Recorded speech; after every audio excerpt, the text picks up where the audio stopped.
San Dimas City Council meeting for August 24th will come to order. Please rise.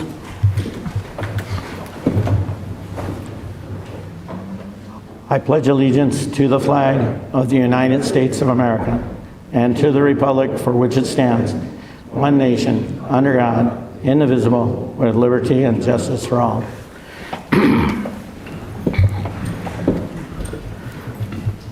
Pursuant to the July 17, 2021 order from the County of Los Angeles Department of Public Health, face masks must be worn by all persons regardless of vaccination status while in council chambers.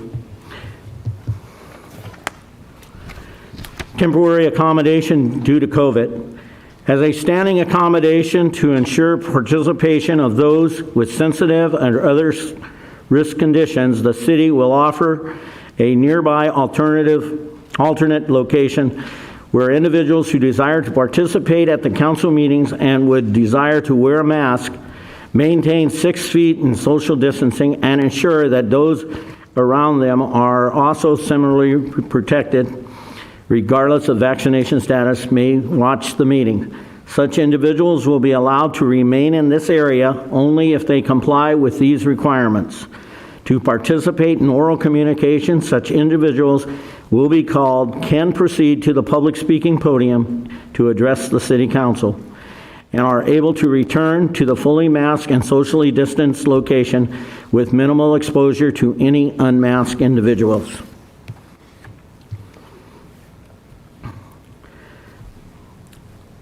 The public agenda package is available to review at the city's website and by contacting the city clerk's office, and or they may observe the city council meeting live on the City of San Dimas website or the K-West Channel 3. To view this website, select the Watch City Council Meetings blue button from the home page. Seeing that the entire council is here, we do not have to go through a roll call. We're going to have recognition and presentations. We're going to declare September 6th through 12th, 2021 National Patriotism Week. Okay, our next presentation is Southern California Edison Update. Sherry Garwick.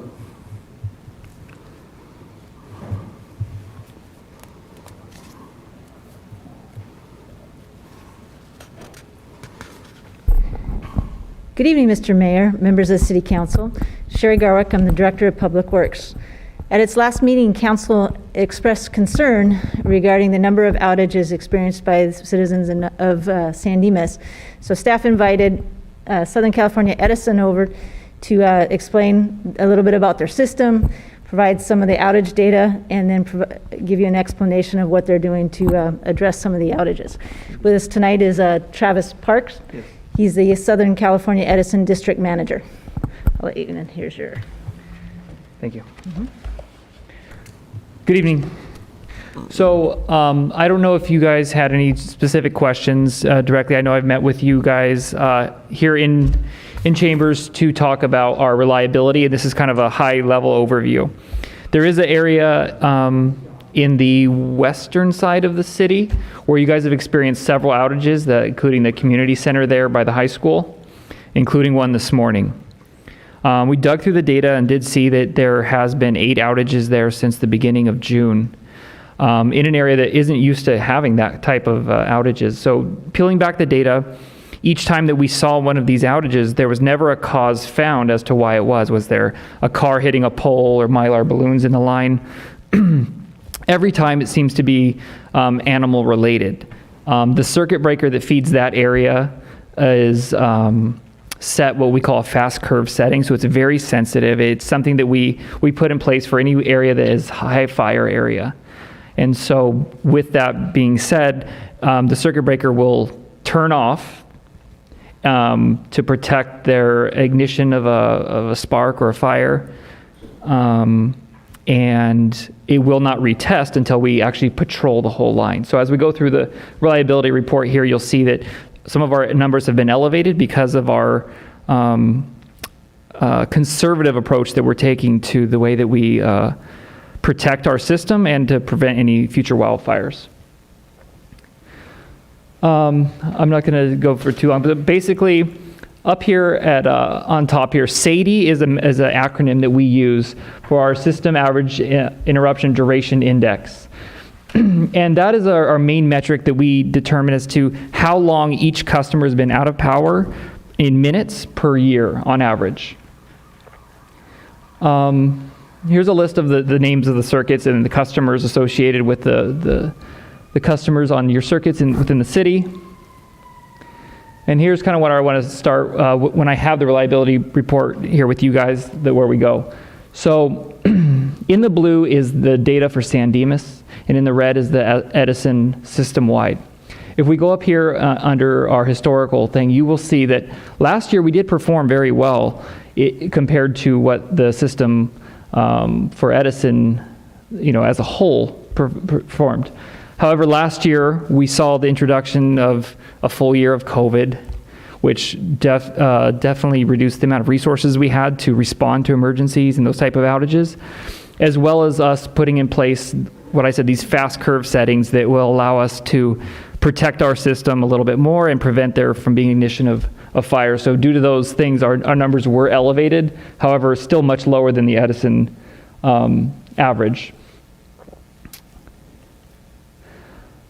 When you break down the amount of outages that we've had here within the city, you'll see that based on the age of the city and some of the infrastructure here, this isn't uncommon. This isn't uncommon to have about 50% of the failures of our electrical system be just due to equipment failure.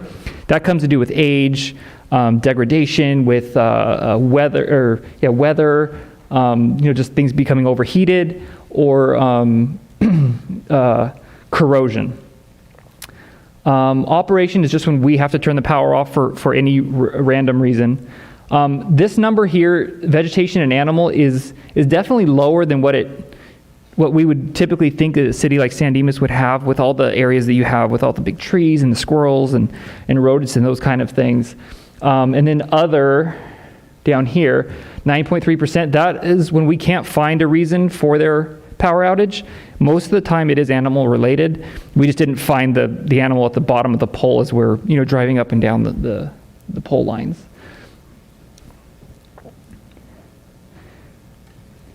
Unfortunately, this is kind of hard to digest, but this is a map of San Dimas and the circuits that we have associated with it. The circuit that is affecting the community center, where you've had the multiple outages, San Dimas Hospital, there's that temple that's down there, the southern side of the city. That's called the Egmont, and that's where we had a majority of the outages. So I'm partnering with our engineering team, and we're evaluating the entire circuit. We're going to see what we can do to install, critter guards and things like that to prevent future outages. And as we look through the data, we'll start to peel out to some of the other circuits. I'll pause there. Is there any questions you guys have on this, or any concerns you want to bring my way? Just a quick question, real quick. Can you clarify on the SAFE and MAFE numbers? I think the average minutes of sustained interruptions is pretty self-explanatory, but with the two graphs after that, when you're talking about 1.3 or 1.2, and then on the MAFE side, 2.6, 1.8, what is that referring to? Okay, the SAFE is basically the frequency of interruptions that each person is incurring each year on average. So that's 1.3 per year? Yeah, that was back in, gotcha. This is under the 2017. So if we go over here to 2020 is kind of where we're at. You see an elevated number here for San Dimas. But if we talk about the Egmont circuit specifically, 8 outages, actually 9 this year for that whole circuit is abnormal. So, and that's the combination, like I said, of our sensitive settings that we put in the high fire areas, as well as, I have to attribute it to the sensitivity of that and the animals that have gotten into our lines. And then MAFE is the momentary interruptions, less than 5 minutes. Okay, thanks. Any questions? I just have a quick comment. You're telling me that, or at least I understand that you're saying the west side of the city over by Valley Center and Yes. and those locations have the most frequent, okay? Yes. Outages and stuff. Yeah. I'm sorry for those people, because if they have more frequency than the Villa Verde area, then I am absolutely shocked that we don't hear more from them, because it seems like it doesn't matter. There's no way that we can go a week without some portion of Villa Verde being locked down or closed off, and it goes for hours. I mean, it goes for hours. So if we have another portion of the city that has a longer period of time, I think that, something's wrong. Yeah. Okay? And quite honestly, I think everybody up here and everybody out there recognizes expense and what problems they may have. I think the electric bills are so high, so an excuse to tell me about that the infrastructure is poor. Yeah. We're paying a lot of money. The community is paying a lot of money for these services, and yet we're not getting the services because we're using the excuse that the infrastructure is so poor. Yeah. So where do we go from here? Because quite honestly, I think the infrastructure story is getting old. Yeah. And I Even not to no pun, but the reality is that story telling the community that the infrastructure is so poor is not a good story. Yeah, and I can justify the Villa Verde. So the Villa Verde, as you know, a majority of that circuit is all underground. And the areas where it's failing is our underground cable that was installed, what we call cable and conduit. The conduit is pretty much almost the same size as the cable, and so over years you have tree roots and things that grow into it, and then it affects our cable. And then when we try to pull the cable out to put new cable in, it will break, or there's kinks in it, or dirt, or whatever it may be, and it leads to extended outages. So you'll hear of all the different generators that we have online. We don't even, for the Villa Verde area, and basically for our reliability everywhere, we don't mess around now. So as soon as we know that area is out of power, we get generation ordered right away, because we know the story. We know Villa Verde. We have the and I partner with you guys when we have the reliability meeting, and I say, if there's public safety and reliability, if there's any issues, bring it to me. We have a district grid team where we have discretionary budget where we can invest like a grassroots campaign to improve reliability and safety in an area, and we have a Villa Verde fix for a certain part of that neighborhood in the works. So we're going to be doing that same thing for the Egmont, although this is all overhead lines that we're going to be making the fix. I'm sorry, I can't speak to the electric bills and those type of things, but yeah, we are investing heavily in our capital work and trying to put in covered conductor, and also upgrade all of our transformers and cables and those type of things. It's just critical mass right now we're reaching as we try to spread our resources out to all the places we need to be. I understand, thank you. But I will attest that you're absolutely right. You guys do get out there with those generators pretty doggone quick. People have always commented about how fast you guys put resources on something, but unfortunately it goes by the wayside when people are worried about their freezers and they're going to bed at night with no lights, and eventually in the middle of the night the generators kick in and all that other good stuff. So we appreciate that, but it's just a hard story to sell people that constantly it's the infrastructure. So thank you very much. Thank you. Any other questions? Anybody? Thank you. Thank you, guys. And once again, if there's anything else that reliability-wise, please reach out to me, and we'll roll up our sleeves and try to look into it for you. Super. I'm sure Sherry has the ability to get a hold of you 24/7. Thank you. Thank you.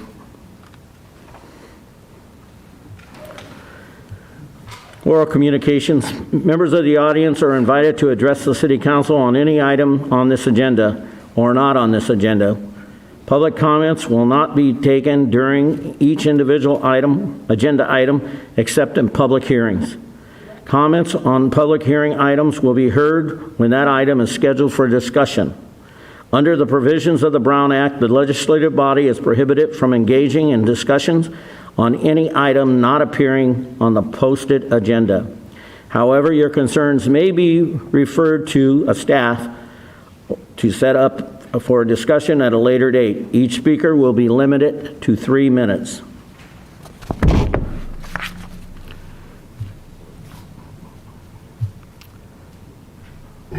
Madam Secretary. The first speaker in the audience tonight is Nora Chen on library updates.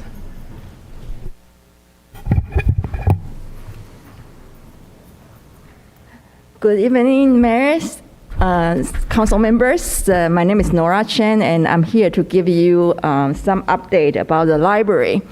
So unfortunately, due to an expected engineering issue and the delay of the supply chain, the closure of St. Dimas Library will be extended. So at this moment, I don't have a firm date for you, but they are talking about 6 to 8 weeks delay. So I know it's very disappointing, and we are not happy either. So I will give you update after that I receive a little bit solid date.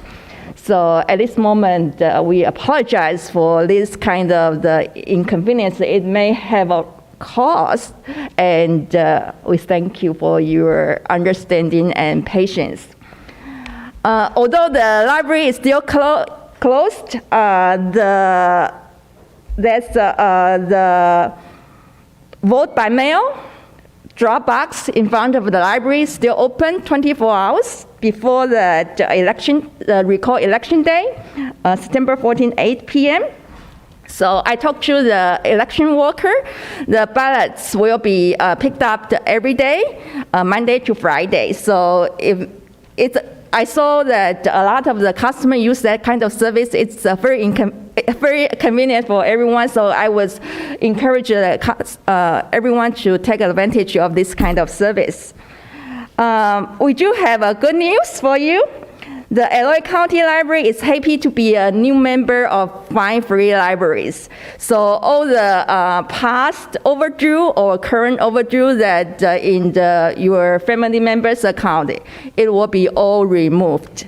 So we are trying to remove all the barrier and increase the access for customers.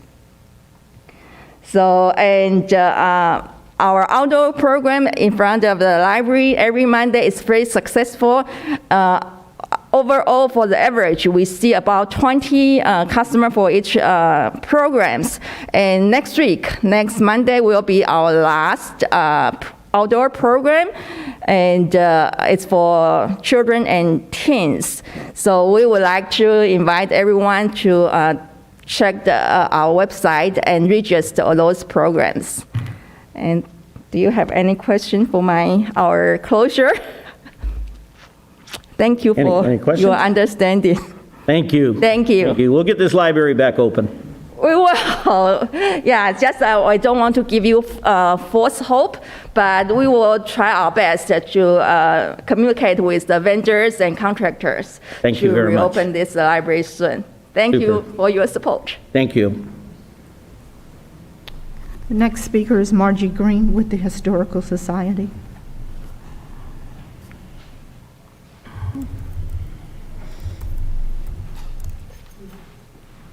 Good evening, everyone, or should I say good evening, y'all.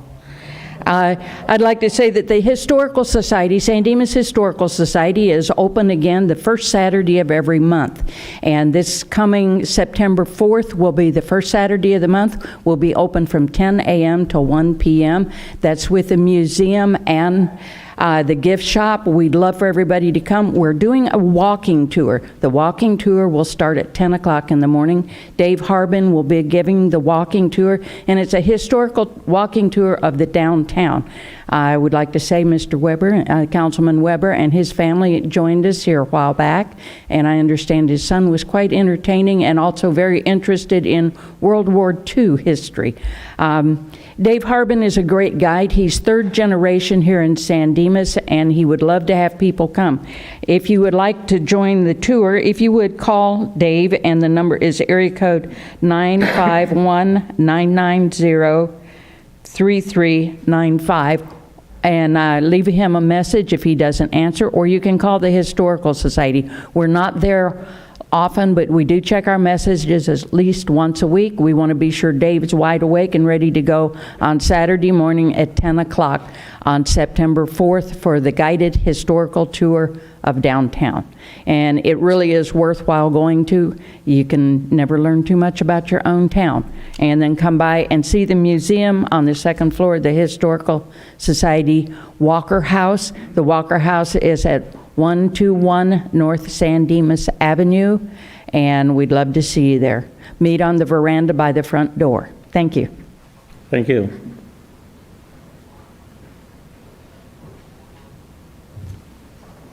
Mayor, those are all of the speaker cards that have been turned in for speakers here in council chambers. For the public email comments that have been submitted, the city clerk continues to receive those. They are being added to the record, and copies given to the council, but we are returning to pre-COVID procedures, and those will not be read into the record. Thank you. Sherry? We have one more public comment. This is Marissa Castro Salvati from Southern California Edison.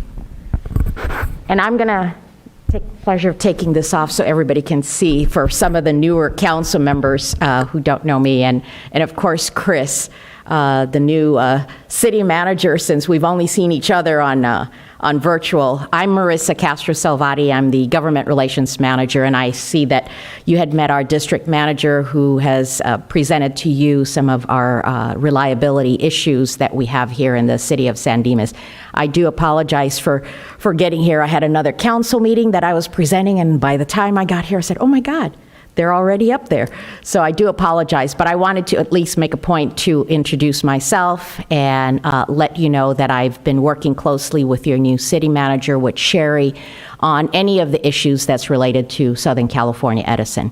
And I just wanted to reiterate that and reintroduce myself for some of the folks who I have not met in person.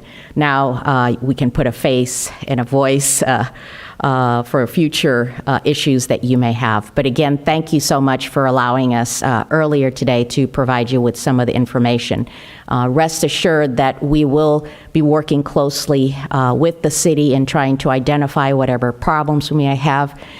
Travis is your cheerleader for the city. He works really hard in making sure that his district is working with all the variety of different city staffs that we have through us as well from public affairs. And I just wanted to make sure that I send that message to all of you and just continue to communicate with us whatever issues you may have, because Travis's district is going to help and try to identify whatever problems we may have, whether it's in the Egmont circuit or the Via Verde or other circuits that we have problems. So as we told Chris in the meeting, just make sure if you do identify a neighborhood, just let us know, because we have the discretion, the district has the discretion of identifying whatever problems you have in the city that we can help identify and resolve. So again, thank you so much. Thank you very much. Thanks for stepping up. Marissa, do we still, geez, creepers, do we still have you for a little while? Oh, no. Travis is our district manager. Right. But I am still, I am your person. So Perfect. Anytime you have any issues, I know, Ryan has texted me. Anybody, I think most of you have my cell phone. You could always text me for any issues. If you have issues with outages and you can't get any information, I can surely get them to you. And I know Chris has done that and Sherry has done that as well. So yes, I am still the person until I retire. I am celebrating 25 years this year, so we'll see. Well, you've always been great. Thank you. Thanks for being responsive. And I think Edison, at least during the power safety shutoffs, has done a good job of letting people know when we have issues going on and stuff like that. So Thank you, for that. Councilman. Thank you. Thank you. Anybody else would like to step up and say something? Okay, thank you. Consent calendar. All items on the consent calendar are considered to be routine and will be enacted by one motion unless a member of the City Council requests a separate discussion. Move approval. All in favor? Aye. Aye. Any opposed? We'll move on. Public hearing. This will be the second public hearing to receive input from the community regarding district-based election systems for the City Council. Okay. Jeff? Yes, thank you, Mayor and Council. Tonight we have our second public hearing on of the 4 that are required by state law for the process of potentially transitioning from our at-large system of electing council members to a district system of electing council members. We again tonight, for our second public hearing, have Jeff Simonetti from National Demographics Corporation, who is our demographic consultant, here to give a presentation that will be in most parts similar to last time, the first public hearing's presentation.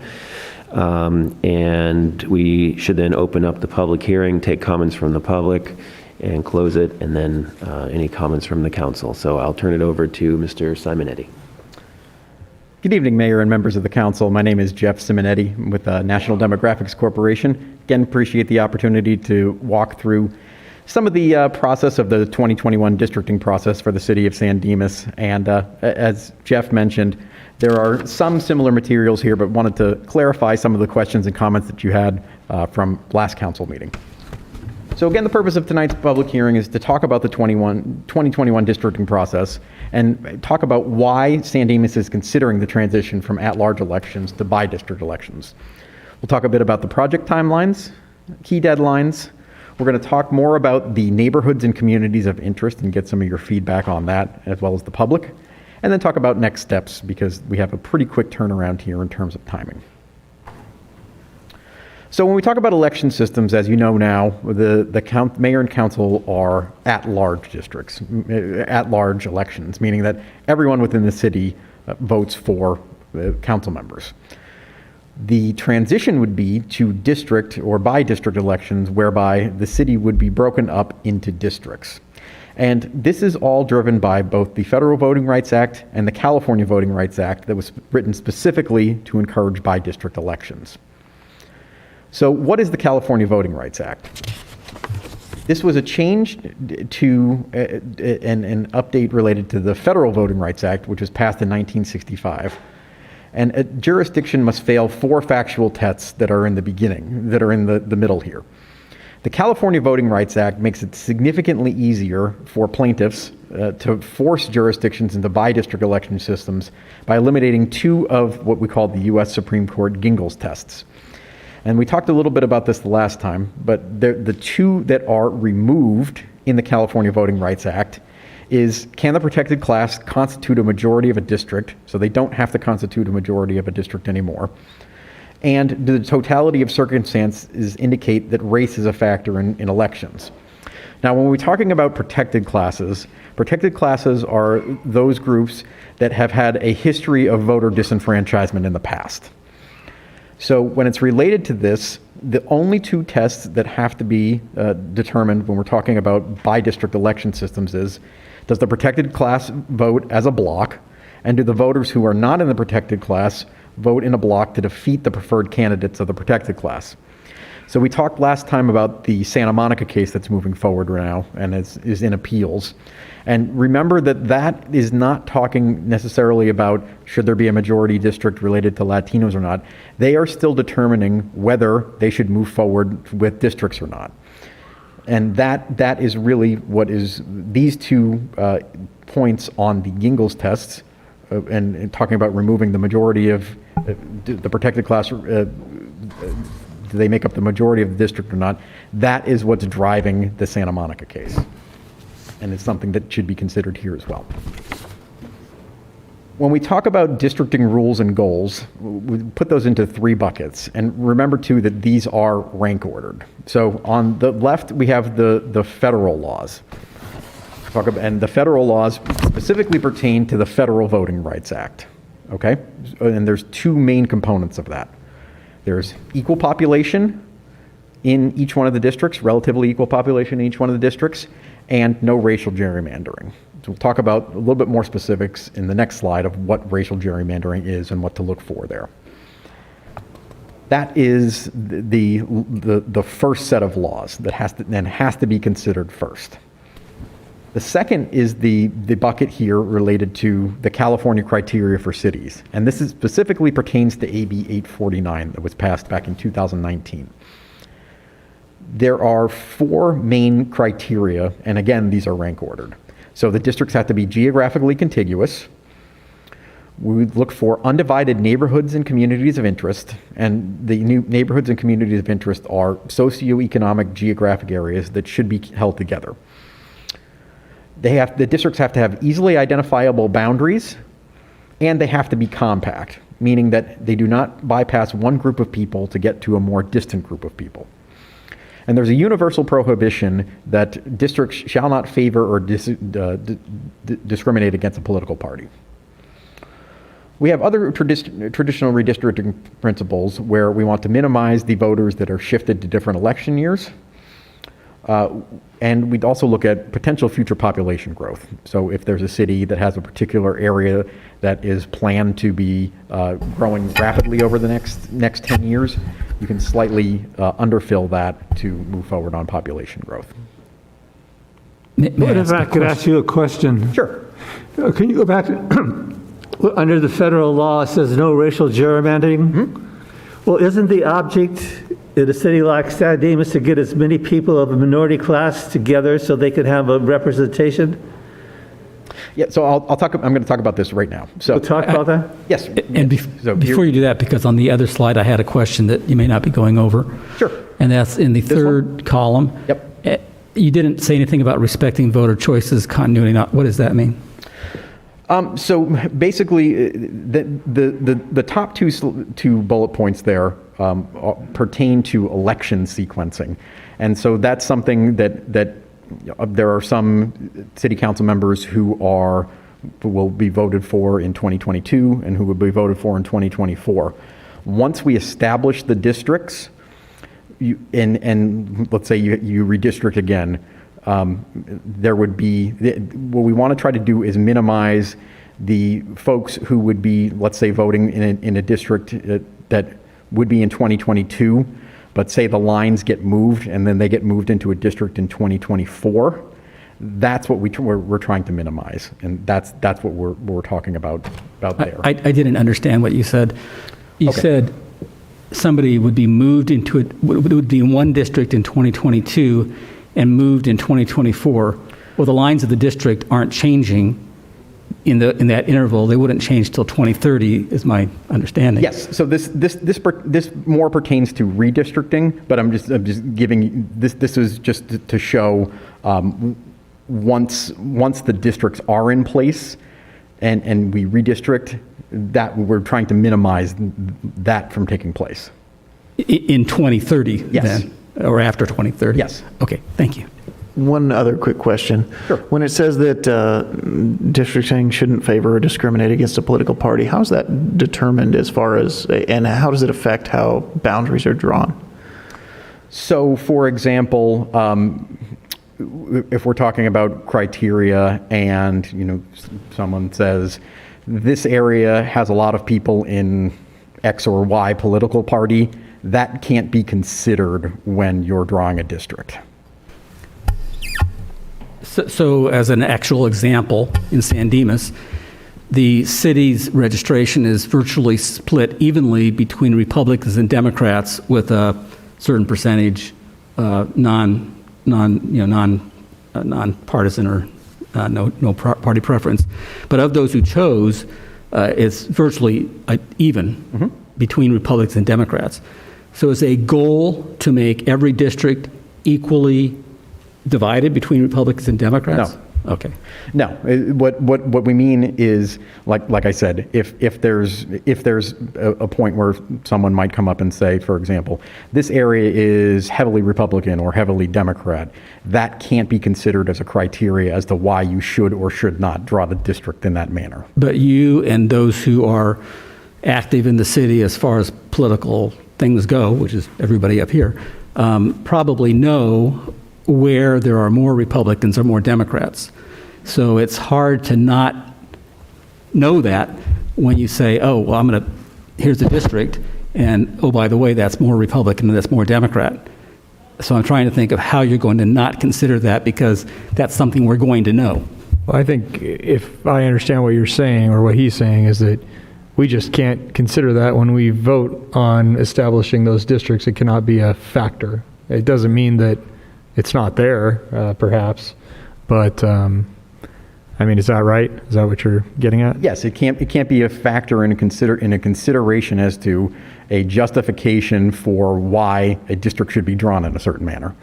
So theoretically, it could end up that way as long as we just aren't using that as the determining factor. Yes. Okay, so we had a question about what is racial gerrymandering, and this pertains to protected classes. And again, when we talk about protected class is a racial or ethnic group that faced voter disenfranchisement in the past. So racial gerrymandering is when district lines are drawn to prevent protected class voters from electing their preferred candidates, and that would be a violation of the Federal Voting Rights Act. Okay, so now remember sorry, I hit the wrong button there.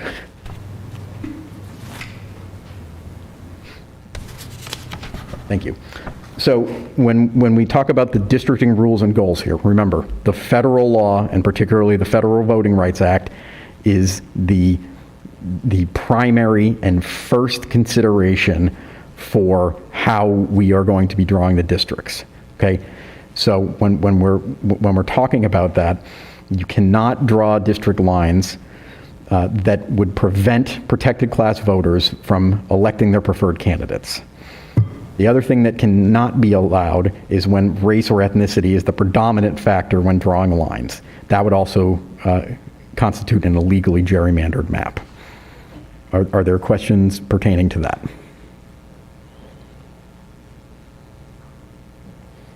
I guess my only I guess not really a question, it's just kind of, I don't know that really resolved anything in my head. It probably posed more questions than it did anything else.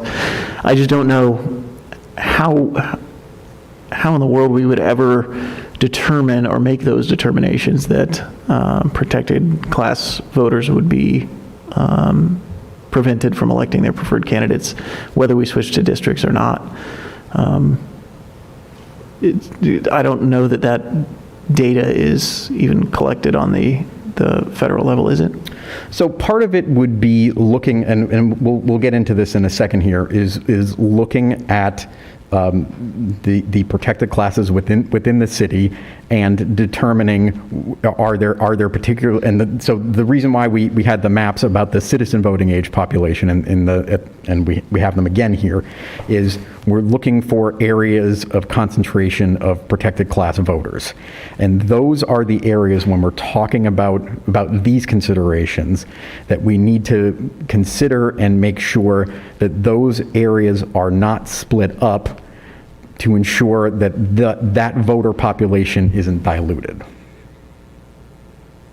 Yeah, it's interesting, Eric, because there's an assumption that protected class voters are not electing their preferred candidates. But there's absolutely no requirement for that to be factually checked out in the end. I mean, this is there's an assumption. I think that's why it just turns it more into a head scratcher. I mean, I don't know that there's an answer to that at all. And remember that it's not guaranteeing an outcome of a vote. It's giving the opportunity here and really preventing protected class voters from electing their preferred candidates. That is what can't happen.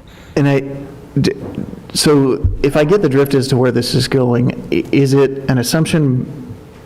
I think we've established that when we talk about protected classes, they're looking at surnames. In this case, they're looking for Hispanic surnames to determine where heavily Hispanic areas are.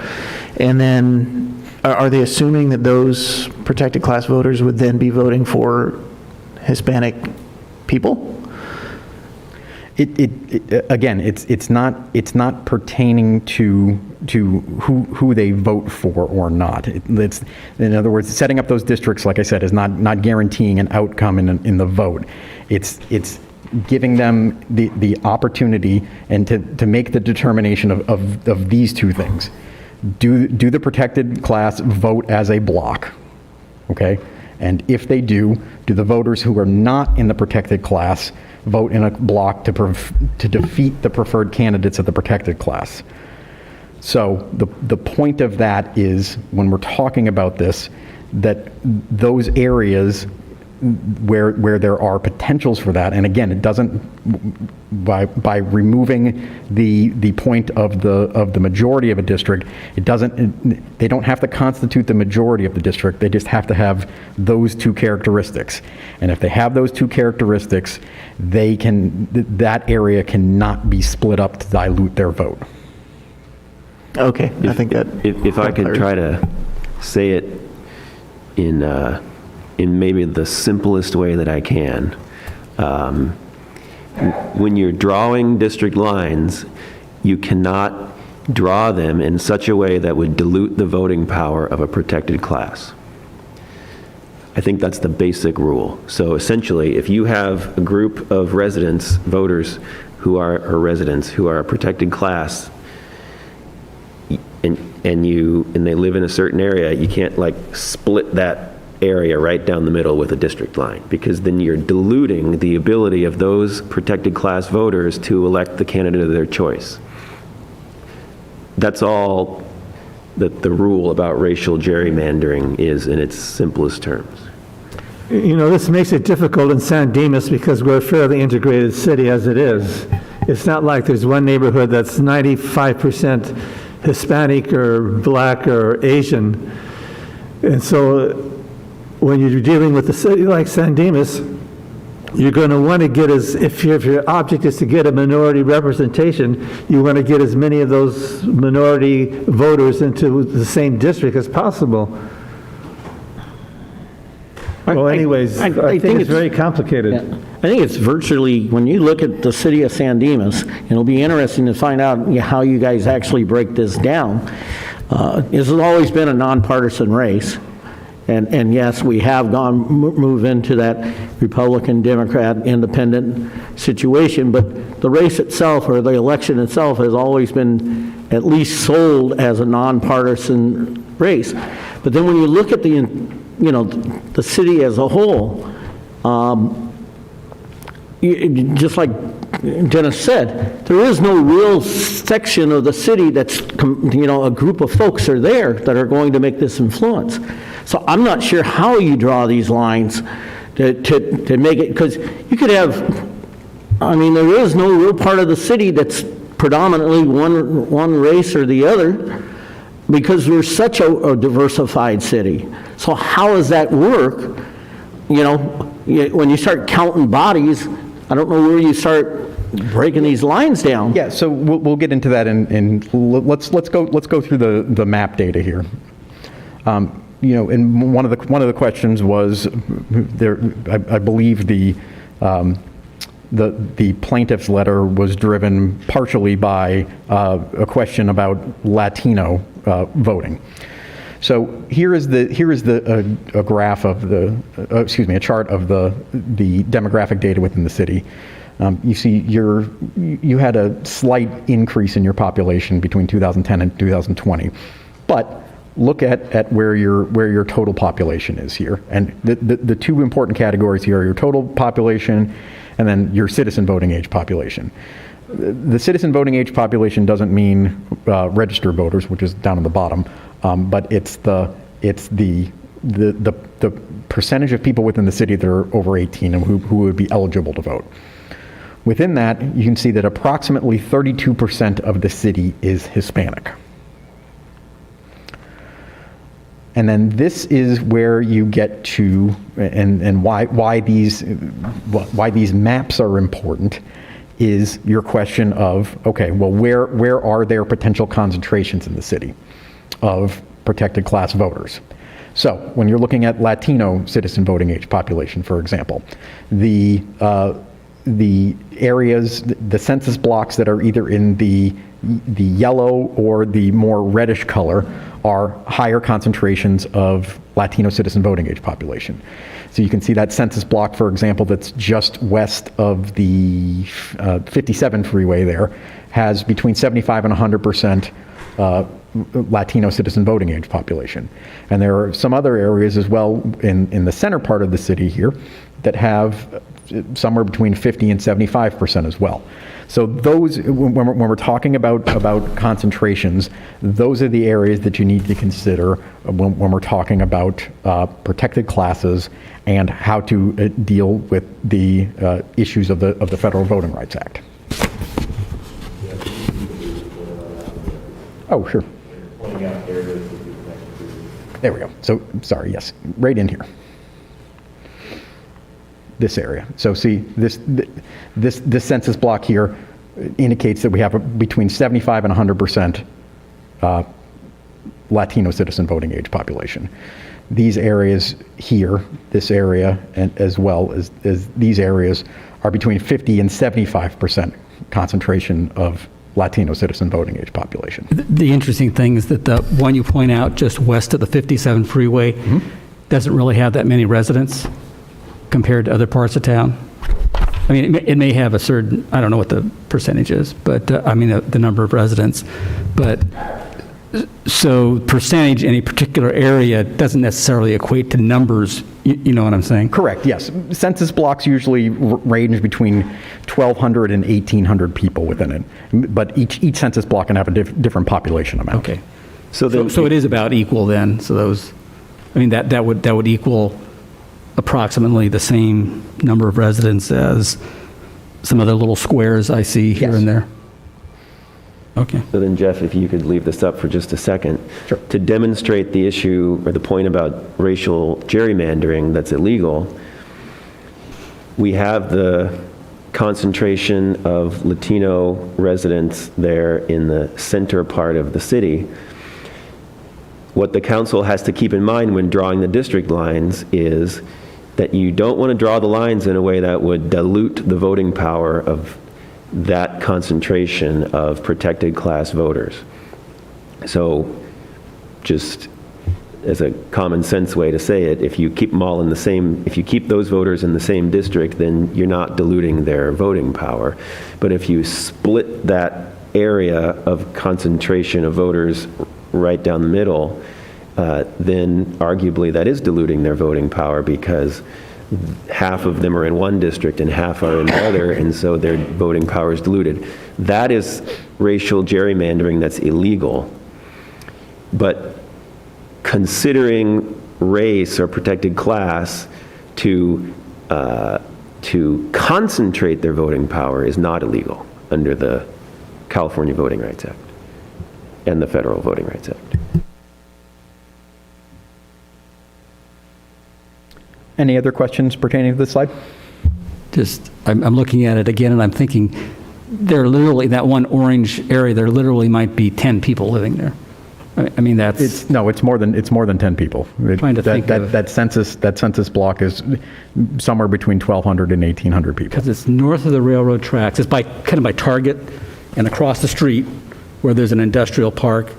There is the Hagen Renneker and there's a nursery and there's a lot of industrial buildings. And I'm trying to think of where the houses are that are in that in that rectangle that is shown on that screen that goes over to Lone Hill. Well, even that one that is at San Dimas or Arrow Highway, Commercial Street, right there where I live, where Grove Station is. That right there is high-density mixed use, and that also encompasses the storage yard and all of that commercial use. And there's 67 homes on the property, the development where I'm at, and then there's, I think, 12 or so on Village Walk, or Grove Station. So, but it looks packed, you know, and I'm not sure. Looking at this, I know there's a significant Asian presence there, so it's just interesting looking at And are this these map. 2010 or 2020 numbers?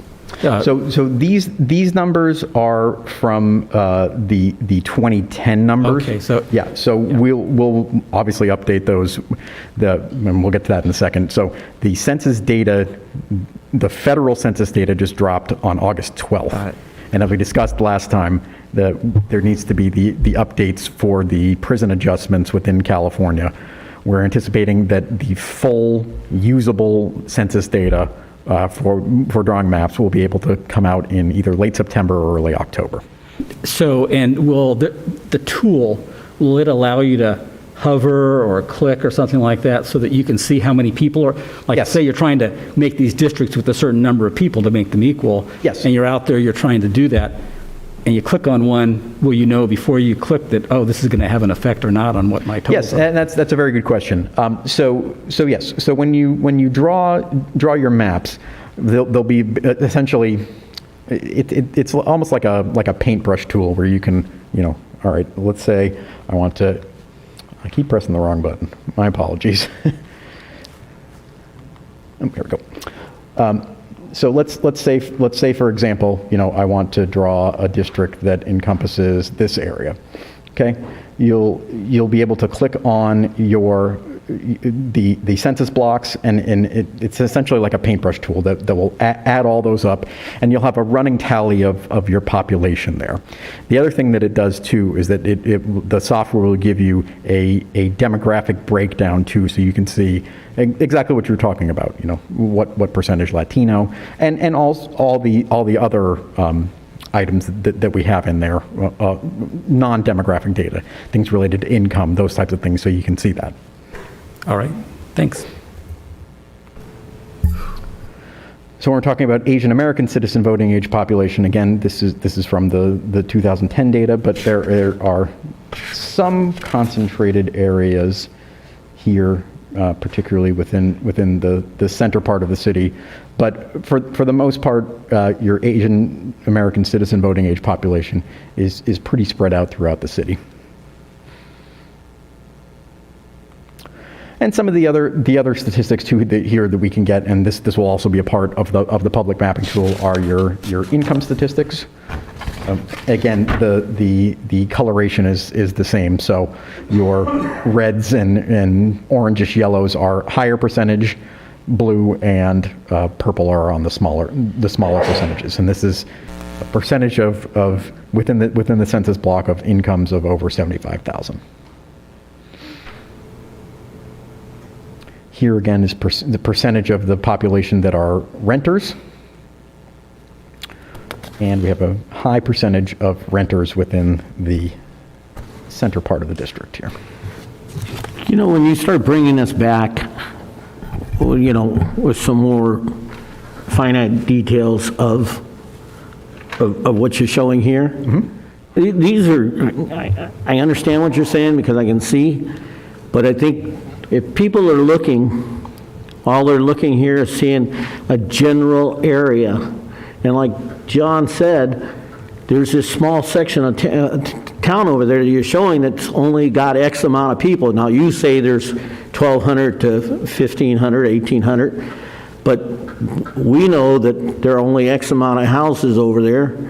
My question is, can you make this map more definitive, some street names, some boundaries or something like that? Because this year I'm just looking at a whole bunch of different colors, and I'm not 100% sure I understand where the boundary lines that you're talking. And I'm not talking about the boundaries for the districts at this point, but so that we can understand really what's going on. Just as for an example, say this Villa Verde area.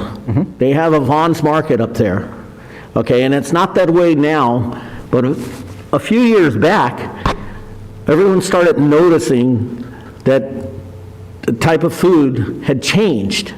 You know, it used to be this kind of food and this kind of food. From Asian to Hispanic to whatever. So the big question says, hey, what's going on? You know, I can't buy X that I always used to buy. And then the manager would say, you know what, there's been a revalue of what's going on. We judge 5 miles around the store. And that's what we seem to get. And so we started talking about Pomona, and then you start talking about, parts of West Covina, or Covina, and all this stuff.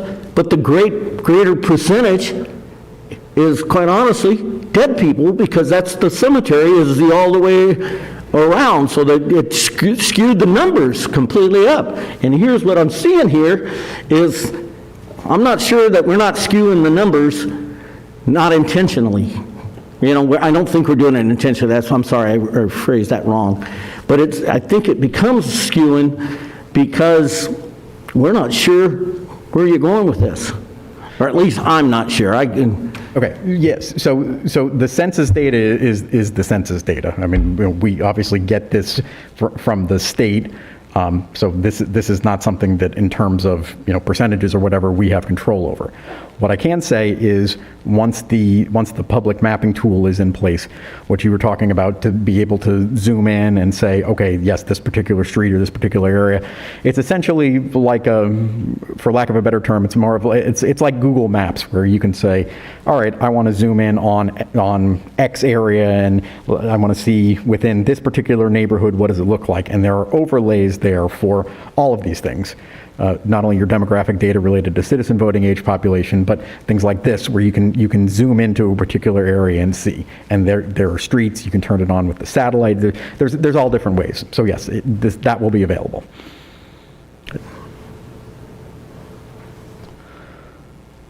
So let's talk a little bit more about the districting process here. So we're currently right now in our 2 initial hearings. They're held prior to the release of the draft maps.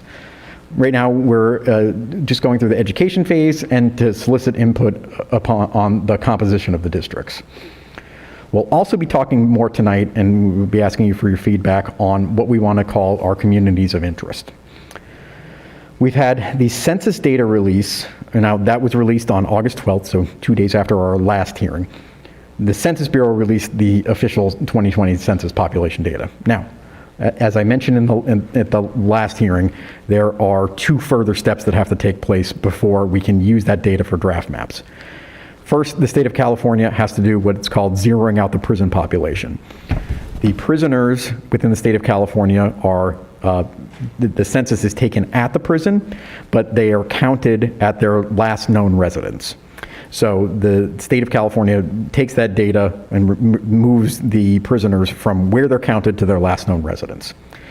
After that data is released, there's a 3-week waiting period before draft maps can be drawn with that data. So that's why you see on the center slide there, we're assuming that in early October will be the full data set we'll be able to draw the draft maps. We'll have 2 hearings on the draft maps. We're scheduled right now for October 12th and October 26th, and that will be to discuss and revise the draft maps and to discuss the election sequence. So which one of the districts will be voting on in 2022, which ones will be voting on in 2024. And then we have to have a final map adoption, and that needs to be completed by no later than December 9th. December 9th is the deadline as to when that map needs to be submitted to the LA County Registrar of Voters. So, let's talk a little bit more about neighborhoods and communities of interest. First question we want to talk about is what are your neighborhood and what are its geographic boundaries? So we all know how we would define a neighborhood. It can have natural dividing lines, mountains, rivers, streams, those type of things, or highways or major roads. It could also be an area around a landmark, so parks, schools, the city center, those types of things. When we talk about communities of interest, it takes that idea of a geographic area in a neighborhood, plus it adds a shared issue or characteristic. So it could be a shared social or economic interest, or it could be an area that's impacted by city policies. And so what we're trying to get to, and the crux of this is, would this area benefit from being included within a single district for its purposes of fair and effective representation, or would it benefit more from being in multiple districts? Here are some potential possible communities and neighborhoods. And again, this is not an exhaustive list. This is something that can be added upon, taken away, and just begin the discussion. So, areas around the downtown or the civic center. Do you have special plan zone areas like a historic district, those types of things? Your homeowners association and private communities, or business improvement districts. Those are all potential examples of communities or neighborhoods that you would want to define. So tonight what we'd like to do is get some board discussion and give us feedback on what are the areas that you want to define as your neighborhoods and your communities of interest that should be included within a single district for its purposes of effective and fair representation. And these areas will be considered in the maps as part of the criteria. So when we go back to the redistricting rules and goals here, you see item number 2 there are your neighborhoods and communities of interest. And those are the areas that we want to keep together when we're talking about the districts.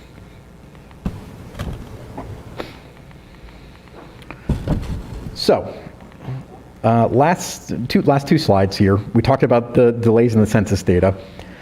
We won't be receiving that full data set until either late September or early October. Now, San Dimas normally holds its elections in March of even-numbered years, but with the delay in the census data, we wouldn't have time to keep holding that election in March and get the districting process completed. So, San Dimas will be planning to consider an ordinance in either the summer or fall of this year to move the city's elections to June 2022 to comply with the California Voter Participation Rights Act. And again, all of this needs to be completed by December 9th of 2021 because that is the deadline to submit a map to the LA County Registrar of Voters. So here's just a little bit more detailed schedule for the upcoming events here. We had our first public hearing on August 10th. Tonight is the second hearing. We're assuming that either in late September or early October, we'll have the mapping software released to the public. October 12th will be our proposed third hearing. We'll be asking for maps to be submitted from the public in late October. Our proposed fourth hearing will be on October 26th. We'll publish those revised maps, and then November 9th is when we are scheduled to have the final hearing, and the council will consider and adopt a district map at that point. And again, this process has to be completed no later than December 9th of 2021. So with that concludes my presentation, and would be happy to answer any further questions that you may have. You're asking that you say that's between September and November, we're going to conduct, or we can conduct possible community workshops. Mm-hmm. Okay? Who does the council determine if we're going to do those, or is that going to be a suggestion from you guys? How does that? It's a policy. I think the community does want to weigh in on this, and it's a little bit different than the public hearings that we're having right now, because people are, quite honestly, they're shocked. They don't know exactly what we're trying to do, and God knows, most of the council tries to figure that portion out. Sure. So how do we get that information to our community so that they can be here to help participate in this? Yeah, it's certainly a possibility, and that's up to the council if that's something that you'd like to do. But yes, that it's a way where we could go through the mapping tools, those type of things, and get more of a dialogue, as you say, going about how the process would work. I just believe that the community, is going to want to be involved in that. And I don't think they want to see, the council sit here and, you're going to submit something and we'll say, yeah, that looks good to us. And quite honestly, there's going to be members of the public out there and says, well, I don't know about that. I think that they're looking at it this way. And I want to make sure we have enough time and enough, whereabouts to get anyone who comes in here who has an idea about why are you doing it this way. Okay. So, Quick question for you.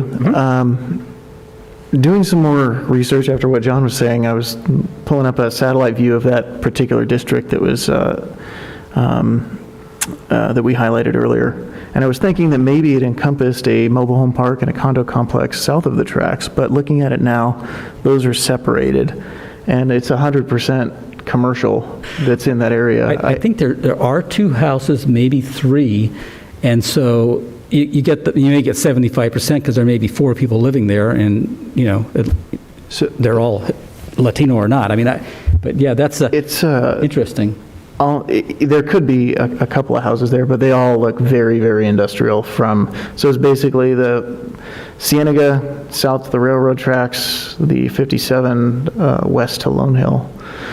So I guess my question would be, if somebody were to, register to vote at a work address and live out of the city or live in another location, would that show up as them being a resident of that area? Or because it's a census, I imagine that there would be some face-to-face, door-to-door contact, maybe?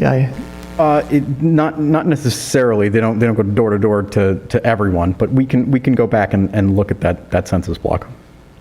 The other thing that was interesting is that you were giving a number on how many residents per census tract, and yet the map shows distinctions in percentage of income or various demographics block by block in the town core. And I mean, it's literally one block at a time. So you can tell because of the way if you just look at it. And there's maybe 26, 28 houses in a block, on the interior of each block. Yeah, so the data on the income and things like percentage renters comes from a different survey. It's called the American Community Survey. That's done every 5 years, and it's a more detailed survey, and it's not sent to every single person. I believe it's sent to 1 in 14 people in a particular city, and it's done every 5 years, and that's where you get the income statistics and things like this and the percentage of renters. And in so some of that is interpolated data because it's not sent to every single person. I'm not worried because I think all this stuff is going to flesh itself out. But in the Latino map, it's block by block that are different little rectangles with different colors. And each block has approximately 24 to 28 houses. Yeah, so there's not 1,200 to 1,500 people, like you said, on a census in each one of those blocks. Okay, but that data comes from two different sources. So it's not census tracts, though. That's what I'm getting at. You said census tracts, and you gave a number of 1,200 to 1,500, and that would not be the case for each one of those. Yeah. So the larger areas would be approximately that population. Okay. All right. Eric brings up a good point, and it is a little worrisome if there's a bunch of people supposedly living in that. Like, you're right. I think it's completely industrial all the way across. Yeah, I mean, that's something to look at least, something to be aware of. Depending on how this data is gathered, part of my day job, I'm also aware of people being created for the purposes of fraudulently obtaining certain benefits benefits and it's frequently business addresses that they use because no one's checking the mail generally as often at some of these businesses as they are at home. So I would just be interested in taking a closer look at that. All right. Any more No, that concludes my presentation. And Any further questions of the gentleman here? Okay, thank you very much. thank you. And Jeff, I don't know. Mayor, we need to open the public hearing to get comments from the public. Oh, one sec, just for the purposes Let me take of- that back. Yeah. Just for the purposes of clarity, I was not here at the last public hearing as it related to this, but I did review the video and all of the testimony and the reports. And I too wasn't here the last meeting, and I did, read the material, plus, looked at the video and feel like I'm comfortably caught up to date. Okay, wonderful. Okay? All right, I'm going to try that one more time. Okay, I'm going to open up the public hearing. Anyone wishing to speak on this matter, please come forward.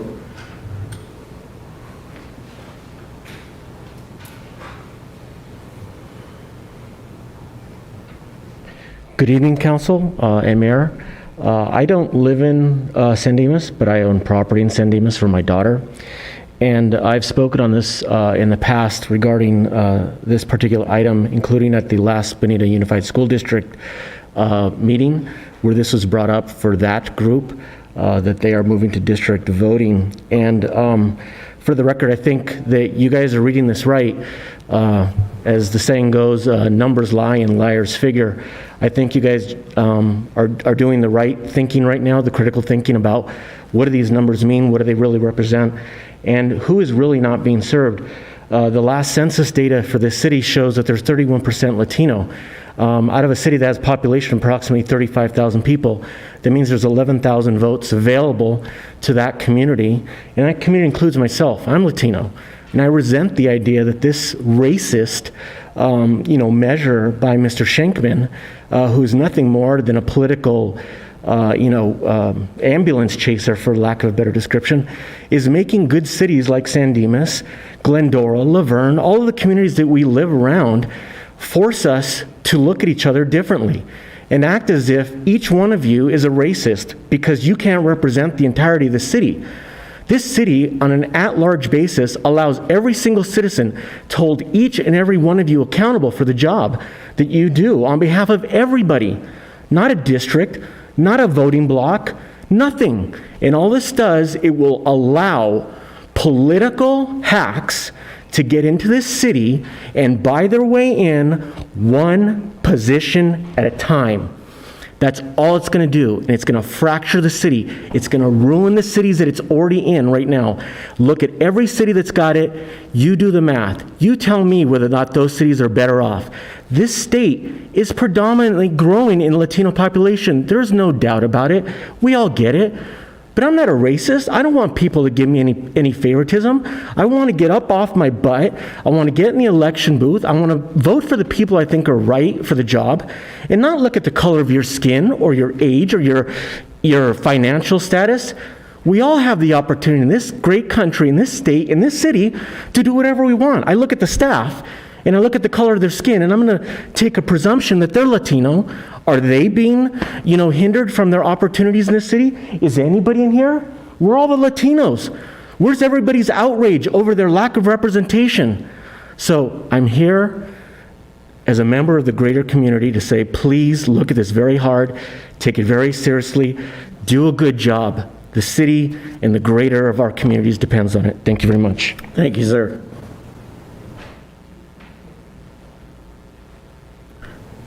Would anyone else like to speak before the council on this issue? Mr. Caceres? Well, I don't have much of a comment other than I refer to the comments from the last city council meeting, but I would like to submit this. Can't hear you. That's all I have to say.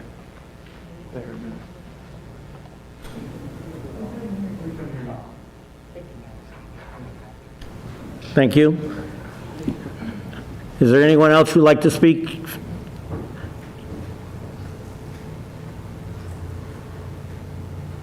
Good evening, City Council. I actually just had a question. So, in the presentation that we just saw, the consultant talked about communities of interest, neighborhoods, and the rest. Some of the neighborhoods, Villa Verde maybe being the best example, have far less of a much smaller population that likely would need it to be grouped with another neighborhood.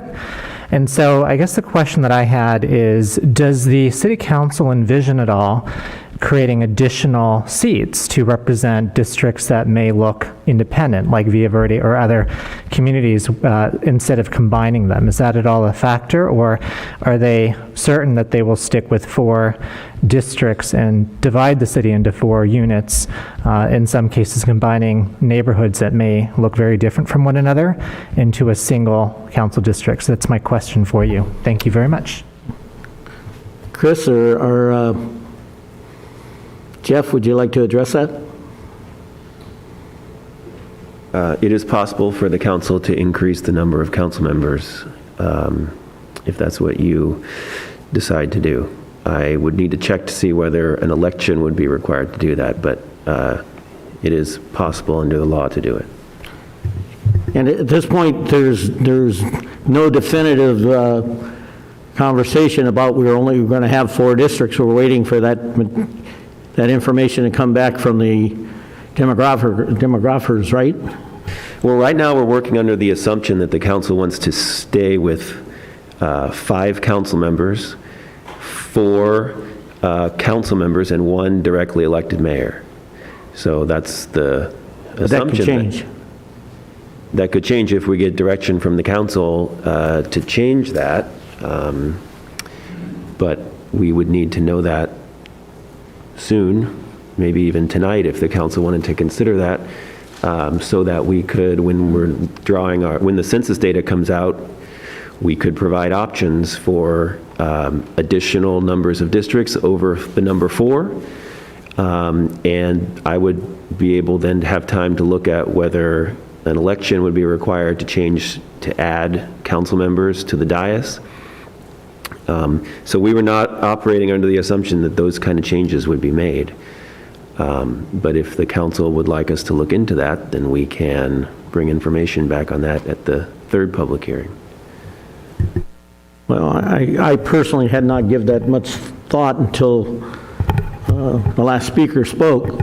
Could you please tell me, or maybe Chris could go into this, we are forced, if we was going to change the election of the mayor, okay, we would have to have an election to do that, whereas I understand that just recently in the city of Laverne, they've now opted to have 5 districts and then a rotating mayor. So where's the difference in what portion of that?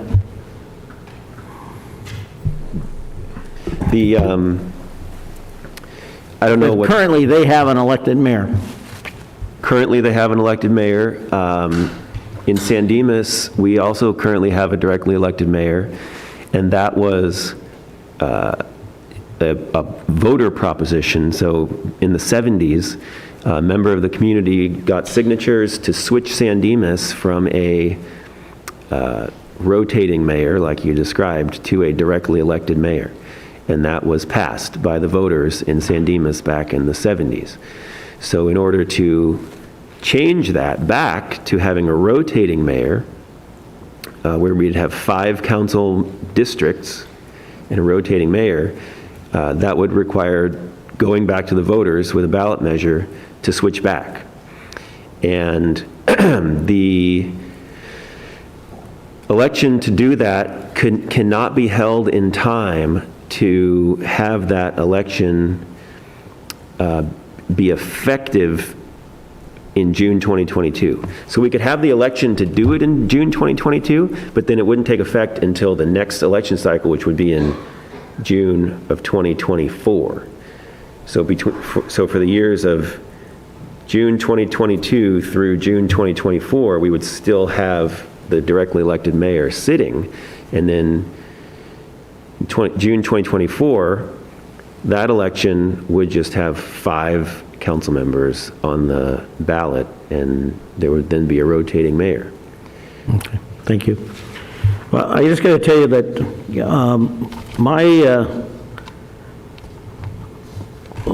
my thought process was when we're going to go through this process, and I expected, and maybe I was the only one, I expected at some point the demographer or whatever was going to tell us how we should break down and how many districts we should have, and not, it's just, yeah, I realized we were going under this mindset that, you know, maybe four different districts and these lines, but if we don't know where these lines are going, how do we really know if it's only going to be involved 4? Is that going to be the best, you know, depiction of what our community really looks like?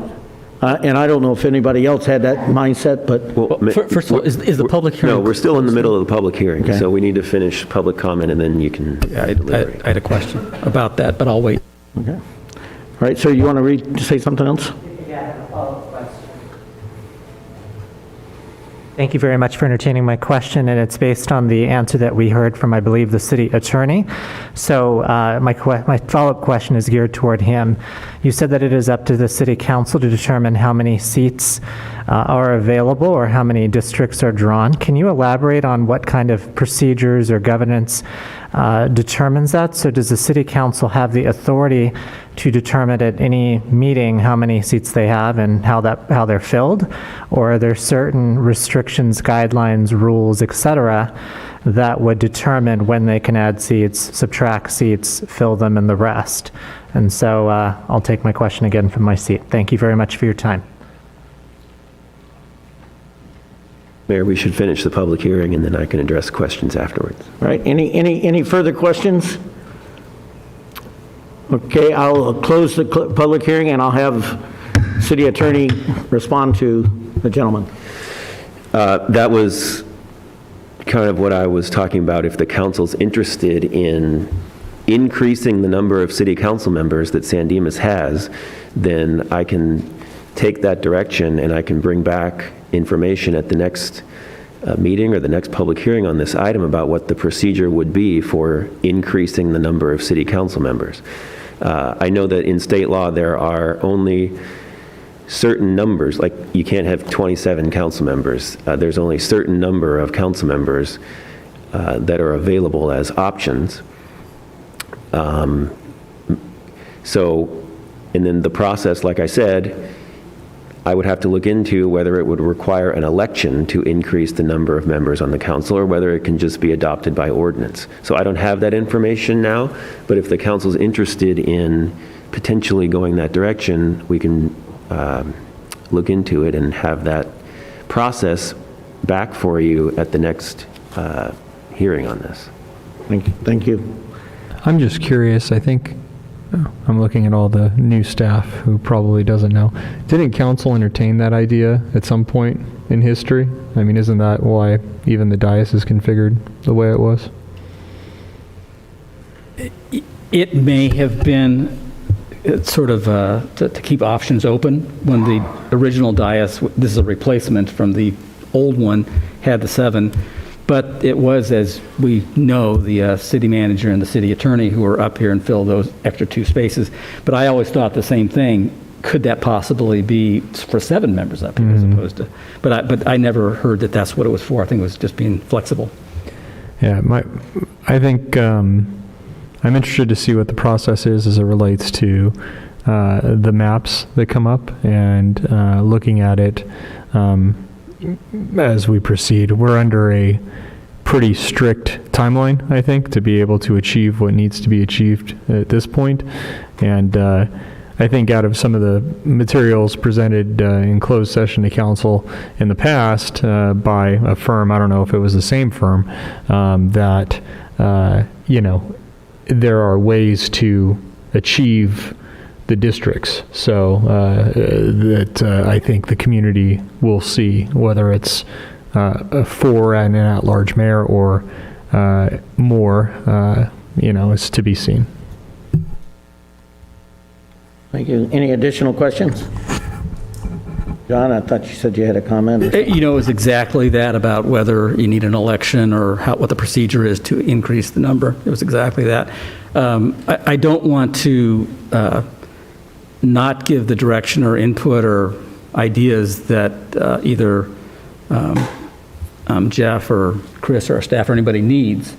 So Chris and Jeff Simonetti, are you expecting some kind of ideas coming on what communities or what, you know, how we should approach it or anything like that today?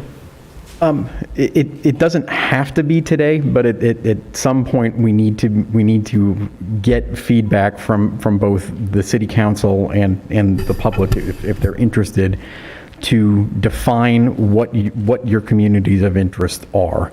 And the reason for that is that those need to be identified once we begin mapping to say, okay, these are the areas that we have stated are our communities of interest, and those are the areas that we would consider keeping together in particular districts.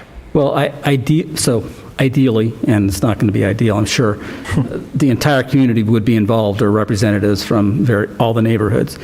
I'm trying to think of how to get the word out for a workshop of some kind. Homeowners associations is one group. There's lots of things, churches, schools, if there's neighborhood groups that aren't homeowners associations. But those of us who have run a number of times often or maybe would actually target certain populations, certain areas of the city with mailers. So if there's a bunch of equestrians up in a certain area, you know, I'd write something about the equestrians and hand it out. If there's something, and about the foothills, so that'd be up there. And if it was town core things, then, you know, it'd be about town core. There are some things that are, they just kind of spring to mind. So Via Verde is one thing. And I'm not sure if that's going to be one district or if there's enough people for one district there, or if it should be split, because maybe it should include more than just Via Verde. We have the town core guidelines, which apply to certain, there's actual boundaries on that of what the town core guidelines apply to. Again, I don't know how many people are in that group, but those are just examples. So that's not an exhaustive list at all. So it would be nice if all these groups, Historical Society, other people in the community that are well-known, get notified so we can get a lot of participation and ideas about what those communities are. I think we're going to be lucky if we meet the timeline that we have already, that we don't need to concern ourselves with increasing the city council to 7 seats or 8 or 9 seats or 12 seats or whatever. I think we're in a very fine line, aren't we, Jeff? Yeah, it's got to be done by December 9th of 2021. Yeah, we're lucky if we meet that deadline.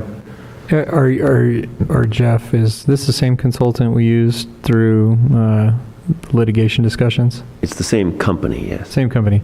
So I wonder, it's all great to talk about this and try to draw out all this stuff, but I wonder if we could not look to release some items that were discussed in closed session that the council could vote to release some of the conceptual drawings, if you will, as a place for the conversation to start, because I think it's very complicated, like John just brought up, like the downtown core, for example, is one way to look at that. But there's just, it's a huge... The next hearing on this is the third public hearing, where we're going to have some draft maps ready for the council to consider.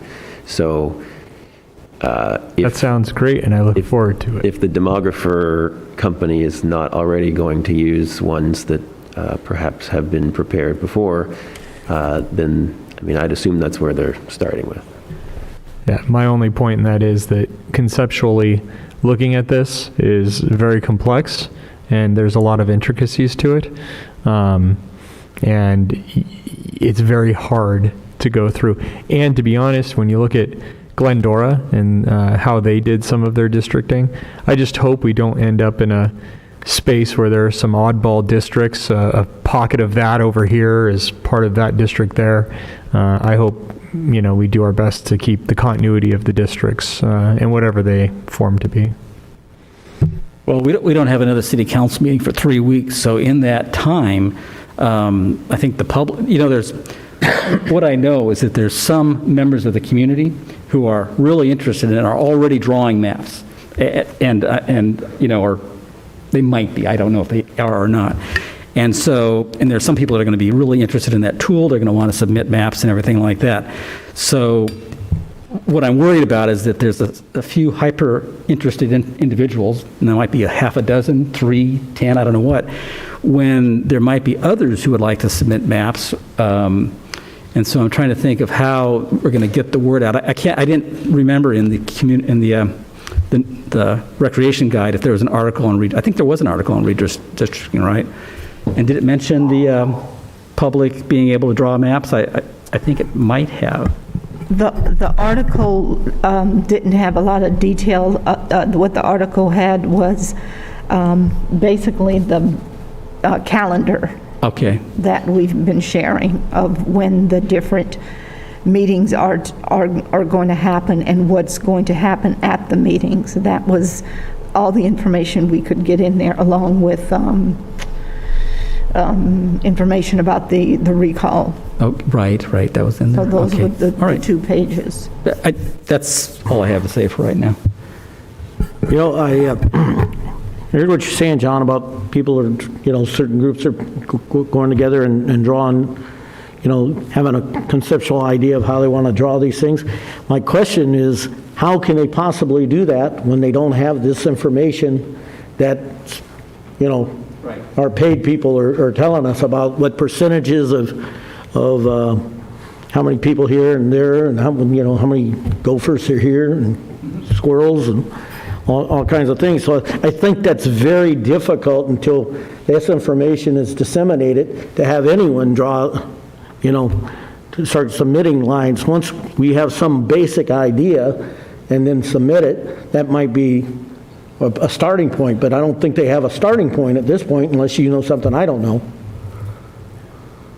No, I'm thinking of one individual who's emailed talking about what that person's concept is of how the district should be. I think we all can look at the city and say, oh, here's one up here, Villa Verde's one, Tiburon's another, and then downtown is left and right, and all types of things you could just keep looking at, but we couldn't even come up with that until we have the information that's being provided. All right, any other questions? I think we've appreciate your time. Anybody have any additional questions? Chris? I just wanted to say that in the September-October timeframe, the mapping software will be released to the public. We're going to have a website that people can access, and I've gone through this process already. And so we're having the public hearing to publicly sort of as much transparency in terms of what the process is, the considerations we have to have. We're going to have draft maps, obviously, just as a starting point that the consultant's going to start, and we're going to have residents or council members or anybody who could propose additional maps using the criteria that are mentioned for the council to consider. Thank you. And so that's that piece. I do want to highlight that if we're going to be bringing a process forward to look at how do you change the number of seats, I would recommend you also take a survey of different cities that are similar to ours, like size, and see what their councils are. Because while I love every one of the council members that we have, I've worked in cities that had 5, 7, 11 council member mayors, and there's a dramatic difference administratively, even from going from 5 to 7. And so I would ask, before you make that decision, really consider what policy you're trying to promulgate, because the reason we're here on a redistricting isn't because the council initiated going to districts, is because we were served with a letter for the California Voting Rights Act, and it's something that we weren't wanting to do, but we're doing. And I would caution us from then going from that to now changing every aspect of what we do in the election if that's not what the council wanted to do and thought was in the best interest of the public. I think that Dennis kind of said it the right way. We are under a time restraint, and so we start looking at trying to expand or reduce, I think we're going to get ourselves in a time span that we're not going to be able to do it. So I can't say for sure, but I'm not willing to give any direction to go any past where we're at right now. I echo Council Member Bertone's comments. Yeah, I say the same thing. Absolutely. I agree with the mayor. And I think whoever drew this timeline did a good job considering the restraints placed upon them. The compliment goes to Jeff Malawi, the clerk, and city staff. All right? Thank you very much for your time. I realize it probably was a little longer than you thought, and it was a little longer than I thought. At this point in time, we're going to take a 5-minute break.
Yes, let's bring it back together.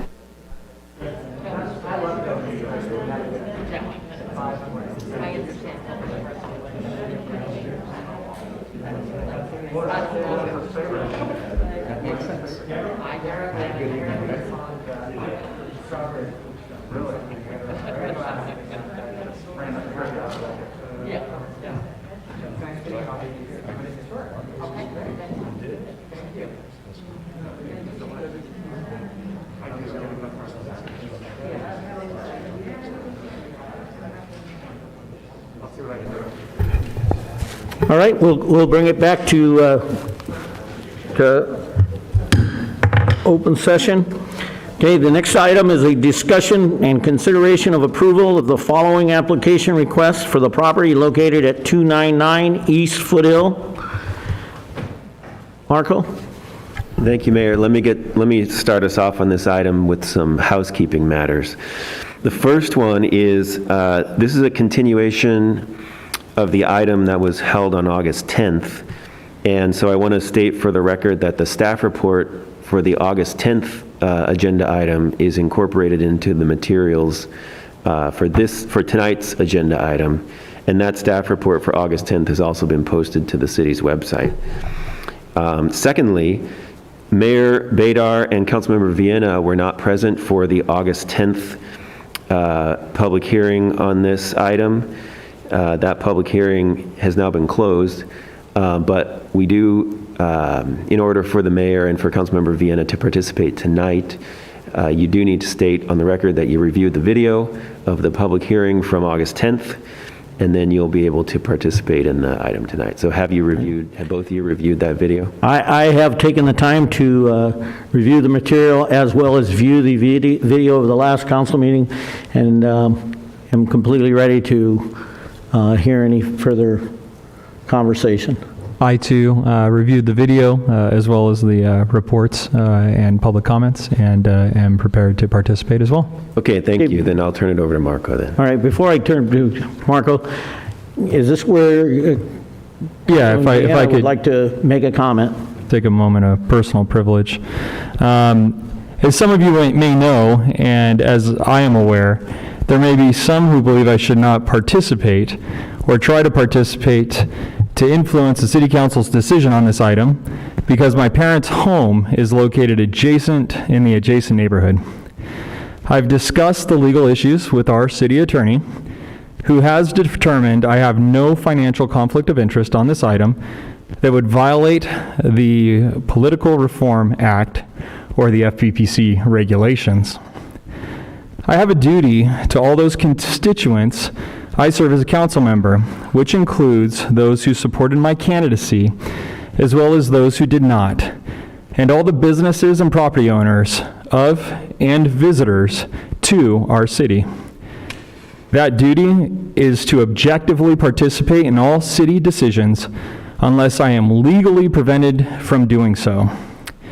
I also understand those obligations require me to make fully informed decisions after listening to and considering all input on these topics we, as council members, receive during and outside of these public meetings.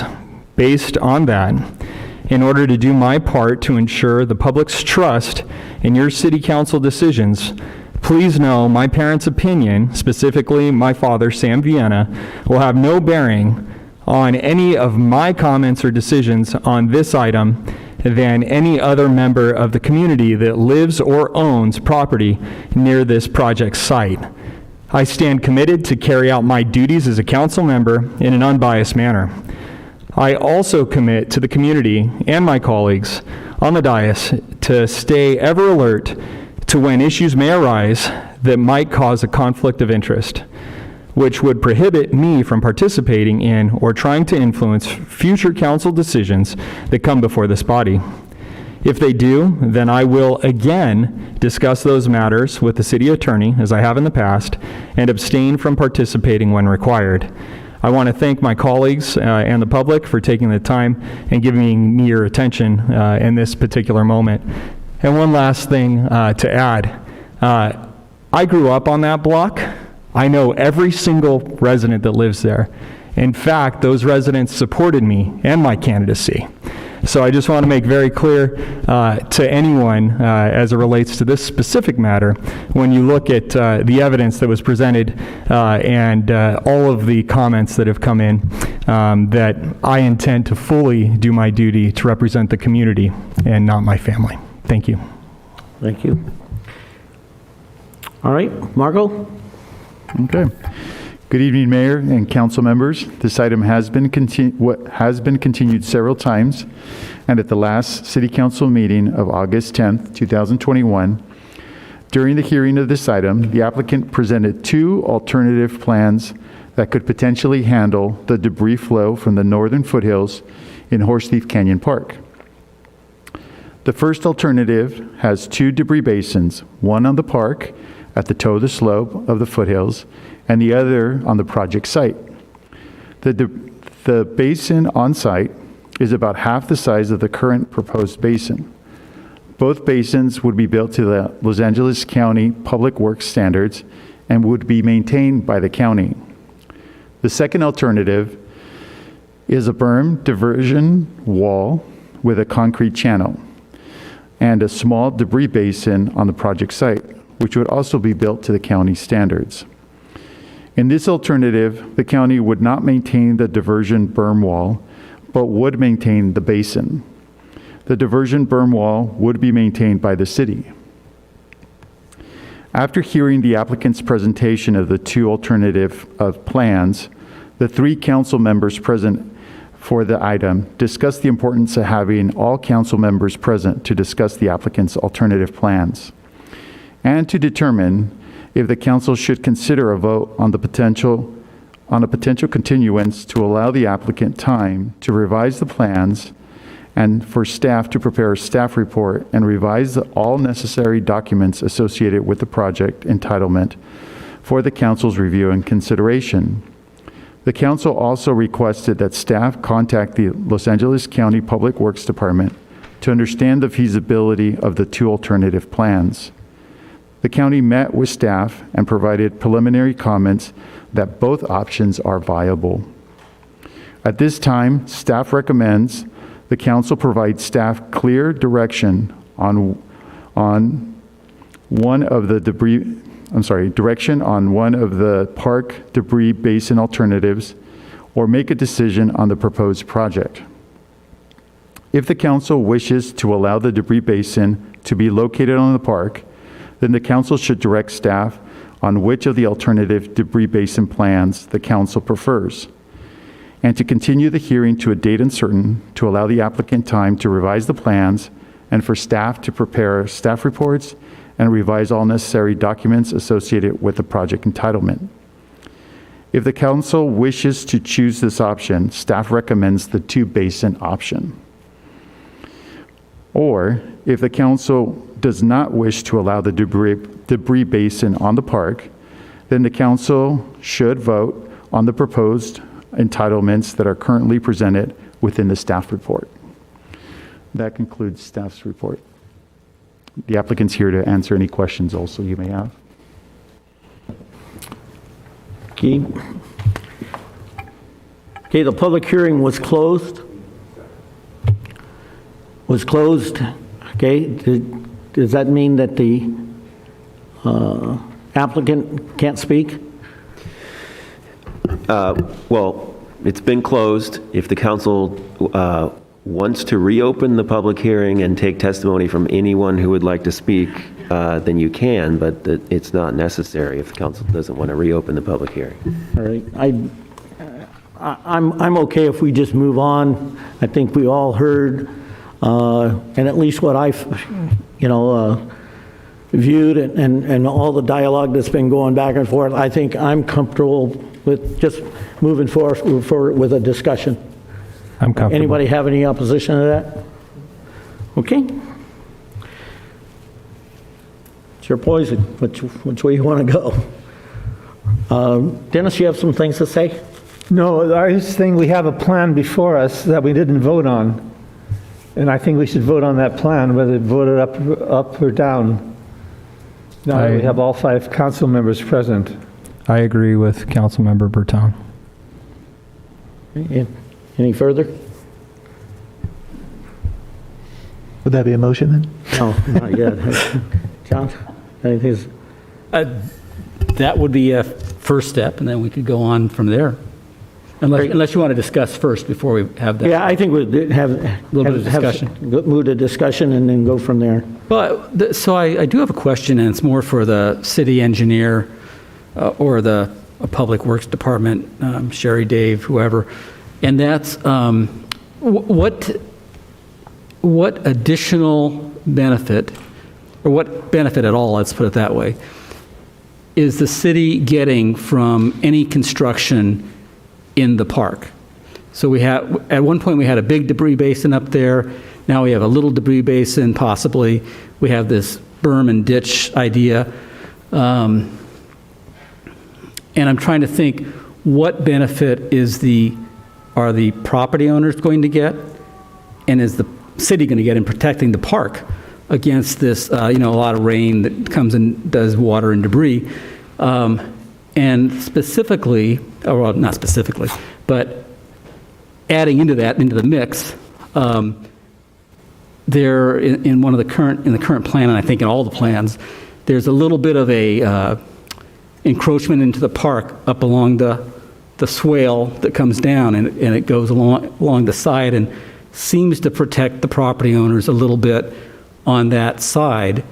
And my overall idea or thought is, can we protect the property owners and live with, if we know what it is, the amount of cleanup, damage, whatever it would be in the park, without having to build the little debris basin or the ditch kind of idea? Or what kind of benefit does that give the city, not actually taking into consideration the 299 project itself?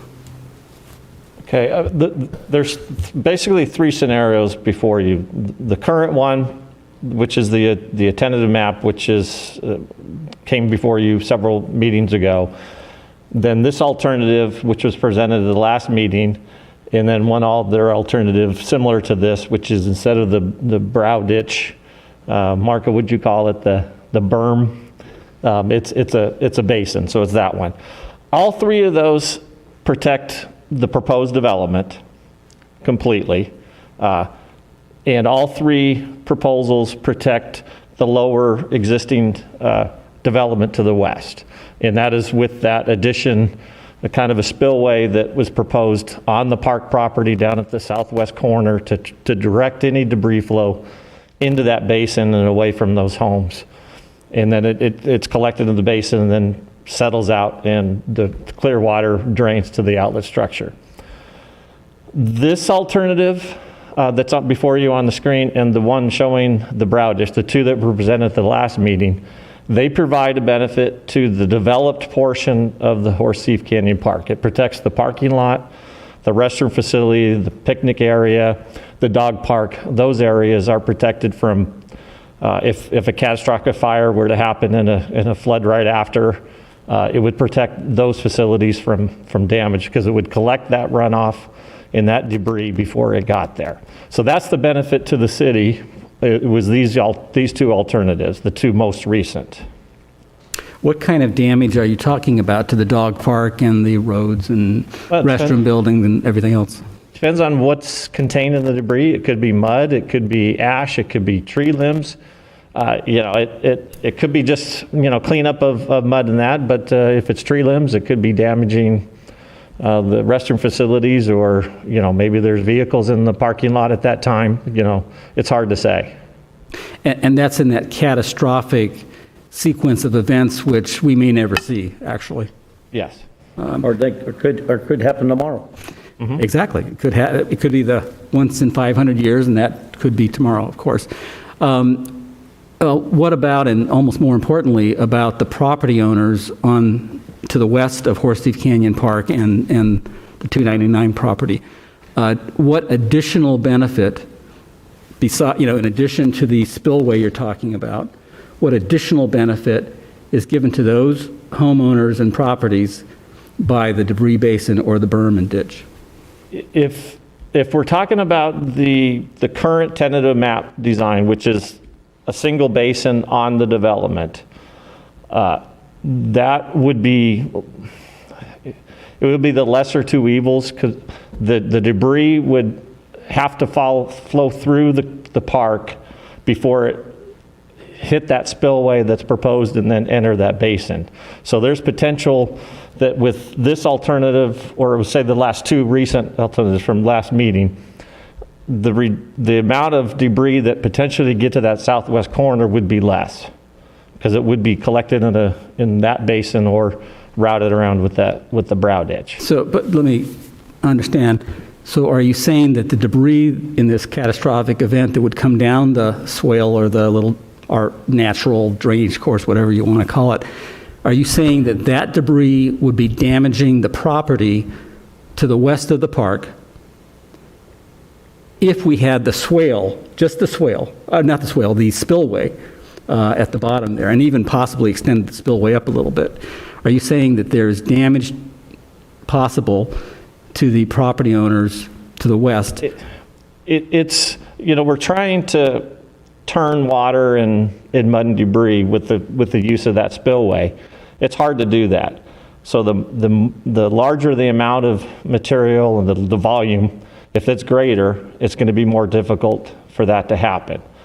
So just from that aspect aside alone, it's the lesser that you have to deal with. If you collect it ahead of time, such as this, route it a different way, and less volume gets there, there's a potential that there won't be a problem. But the possibility or the likelihood of a potential problem with the volume being much greater, it could be worse. It's hard to say until you actually experience the event. And you have theoretical numbers that you come with for volumes, and we're trying to, like I said, turn that material, turn it to around the corner and into that basin. It's not an exact science.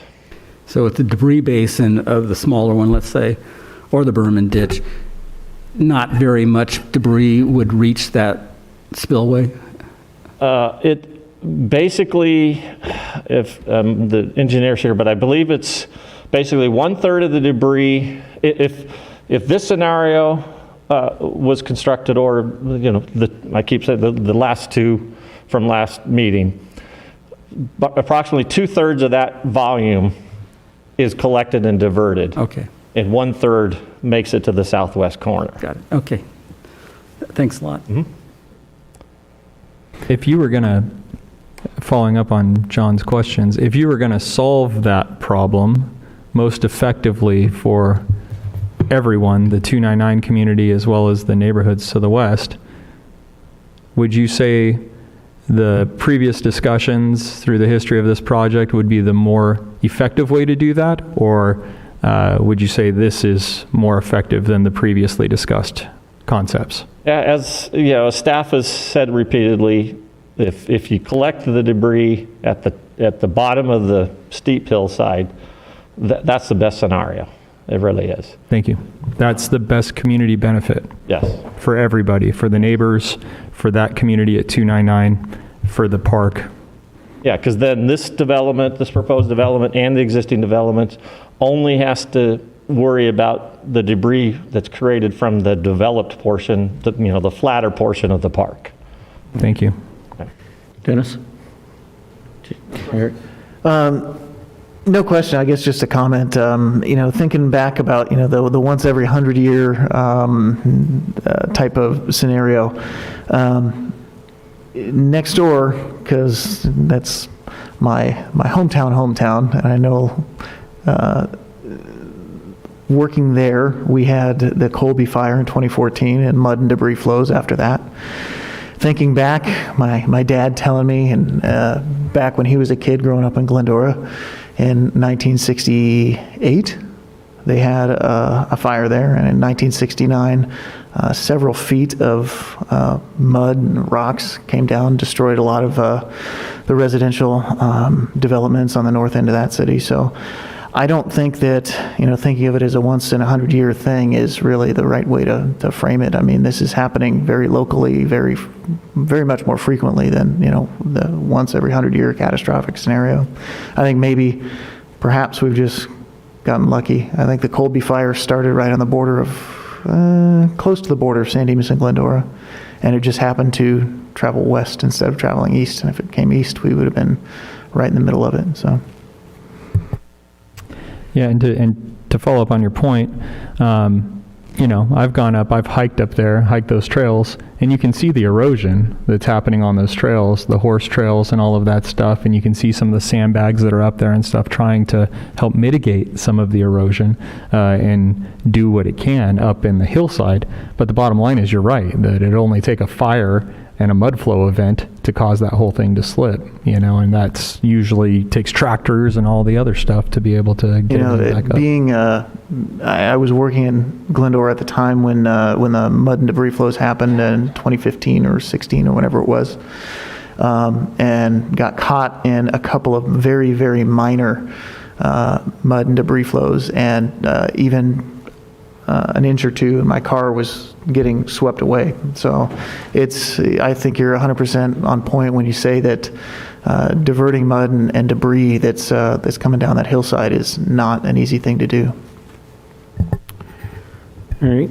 Well, this project's been on the front burner for a couple, 2-3 years now. And I believe this is the second or third iteration of this thing. And as I was reviewing the tapes, one of my colleagues, either John or Dennis, happened to say is there's so many iterations of this, maybe this is not the right project for here. I just don't know. It sounds like we're putting a square peg in a round hole, and and I have to go back, and because memory does serve me, that 2.5 years ago, the developer, along with all of his engineers, the staff with our engineers, Larry Stevens and his group of folks, all absolutely said point blank, Krishna Patel, point blank, that the best for both the city and the project would be put it at the top of the hill. But that's not the project that's in front of us tonight. The project that's in front of us tonight is the last iteration. In fact, I'm not even sure this portion of it, I don't know if the staff has vetted it out or anything, but at this point, I can't support this project. And although I really, truly want to do something because I think it's the right place for something, but maybe the right place is to leave it with one property on it, one horse property. If we remember, this all went to the Parks, or not the Parks and Rec, but the Equestrian Commission, and they came back and said, we would prefer to see it stay horse property. And because that's what was there before, and we have limited amount of horse property now. And so it went to other commissions and planning commission. So at this point, I personally won't be able to support the project, but we'll call for a motion. Yeah, if I could just mention too, my understanding is after the debris basin being placed at the top of the hill kind of came to fruition, and again, I've said it before in previous meetings that, I'm coming into this kind of in the middle. It may even be towards the end because I've missed out on many of the early iterations of the project and many of the early discussions because it's gone on so long. But,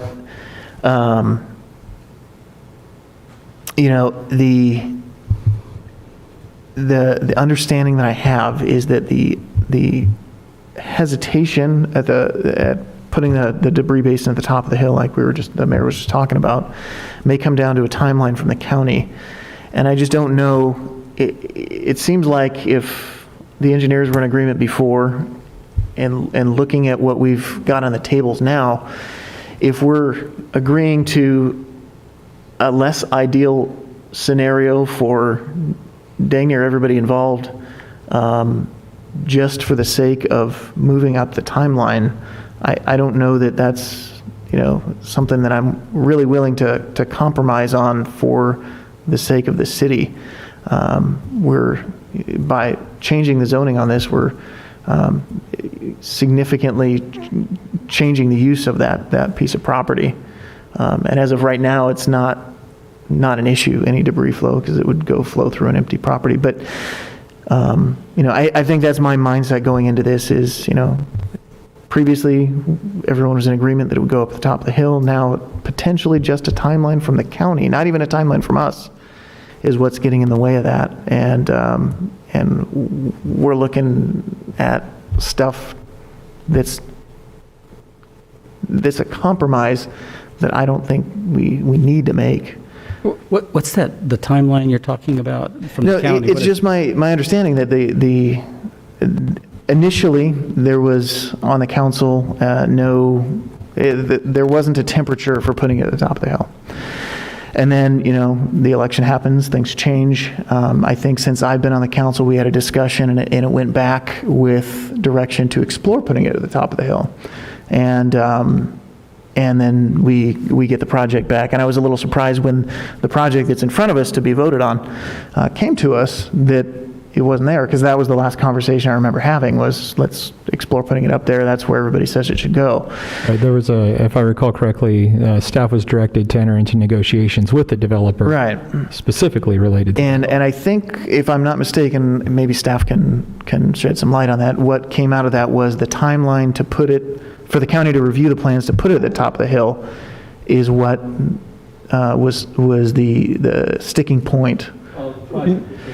Right, to get approved through the county. I see. There's an advantage of voting, at least I imagine the vote would fail. I'm assuming that assumption. It would give the applicant an opportunity to come back to the city council with another plan that he knows. He's heard all of us speak, and I think he has an idea of what we want, and give him the opportunity to come back with another plan after discussing it with staff and everything, and even individual city council people. At least he would know where he stands. Right now, he's kind of in midair. Okay, Dennis, is that a motion? Nope. That's a motion to approve the project. Wait. To approve it, or Well, I'm in favor of the project the way it is. Very good. That's the way I voted last time. That's the way I'm going to keep my vote. Okay. And I seconded And you voted. seconded it. However, I have thought about it some more, and I, listening to the residents and my colleagues, I think I'm going to go with Emmett's thought that at this point, anyway, this project isn't right for the site. So I respectfully will not be seconding your motion. Do we have a second? Motion fails. Do we have another motion? So I guess I'll make the motion that we deny the project as it sits in front of us currently, and hopefully eagerly await some other iteration of it, maybe. I don't know if we might want to, that's okay. I'll wait for a second on that. Just for clarity, is your motion to deny the application for the request for the property at 299 East Foothill Boulevard? Yeah, I suppose if we're going to do it formally like that. And is that the extent of the motion at this point, or is there an additional? Yes, no, okay. That's it. Then I would second that motion. Okay, Mayor? Yes. If I can make a comment real quick. So this is a motion essentially to deny the entitlements that are before you. So essentially what that means is the council is choosing that it does not want to amend the general plan designation or the zoning of this property right now. And that's the council's prerogative. What flows from that is, since there's also a tentative map application, the council would also be denying that tentative map application if this motion passes, But to deny a tentative map application, we need to have a resolution of denial with findings. So I just ask that the maker of the motion include in the motion a direction to staff to bring back resolution of denial for the tentative tract map and any other of these entitlements that would need a resolution of denial with findings. And we'll bring those back on a consent calendar for the council to adopt at a later meeting. And I would also ask that the applications be denied without prejudice to refiling. And what that means is, going off of Councilmember Bertone's point, the applicant would be able to refile an amended application if he so chose to, without having to wait the required waiting period under our code, which I don't recall what that is right now. But it's 6 months to a year, I believe. 1 year. So if you deny it without prejudice and include that in the motion, they would be able to submit an amended application sooner. So I am absolutely okay with adding all of those to the motion. Is your second still? Second. Okay. Any further discussion? I would like to make a comment after the vote. Okay. And I'm going to abstain from this vote. Okay. All in favor? Aye. All opposed? No. One abstention. Abstention. Okay. Motion passes 3-1-1. One abstention. Okay, John? To be fair to the applicant, I think maybe without prejudice is a good way of doing it, and the applicant can come back with another plan, because I think the applicant might have heard some comments that are maybe encouraging to a different scenario. I just want to make this point about that. So I've been involved with Horse Thief Canyon Park since 1990 or before. In fact, well, I won't go into all the history, but let's put it this way. There has never been a mention or a recommendation or suggestion from staff that there should be a debris basin or diversion ditch or anything at all, any structure at all in the park until this application came forward. This leads me to believe that staff is taking the opportunity, perhaps, to build this protection, as you're saying. On the other hand, there was never the consideration that it was necessary in the past. Now, I might be mistaken, and staff may have had discussions about that internally, but I don't remember any discussion in the past, over all the years, all the plans, all the phases of Horse Thief Canyon Park, that, oh, let's put a debris basin or leave space for it, or put a ditch here, or berm, or anything like that. So my reluctance to do a debris basin, which still stands, is twofold. Number one, you're taking parkland away. We've had that discussion. But number two, it seems that really, I mean, honestly, bottom line, the only reason we're discussing it is for the development of 299 East Foothill. We would not be discussing it unless the developer were going to be paying for it and all that. So that's my take on it.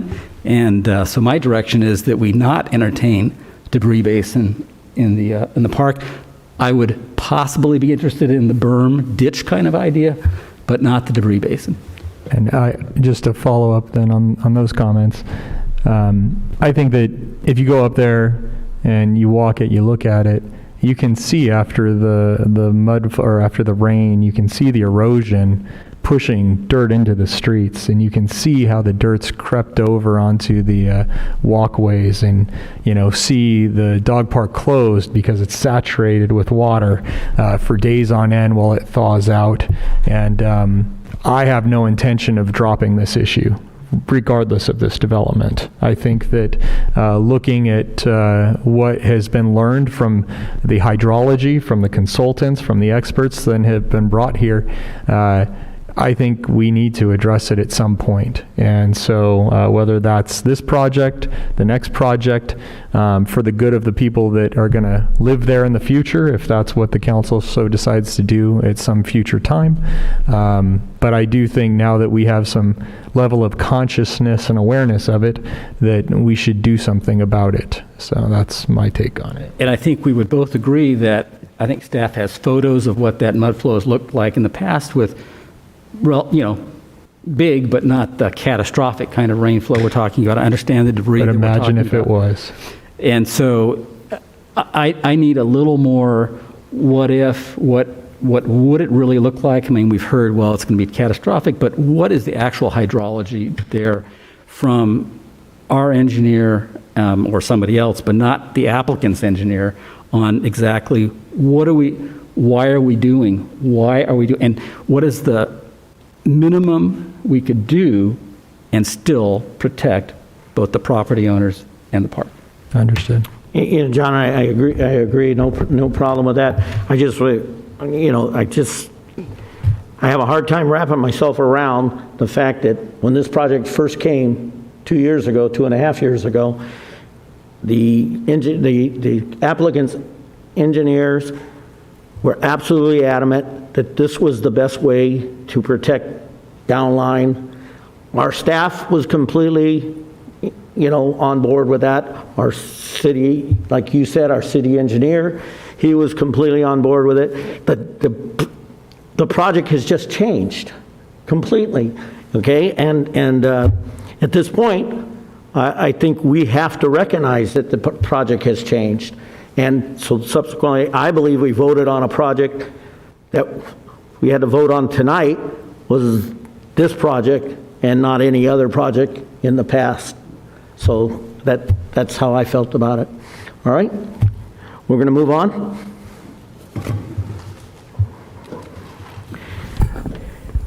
With all that being said, Jeff, we go through all of this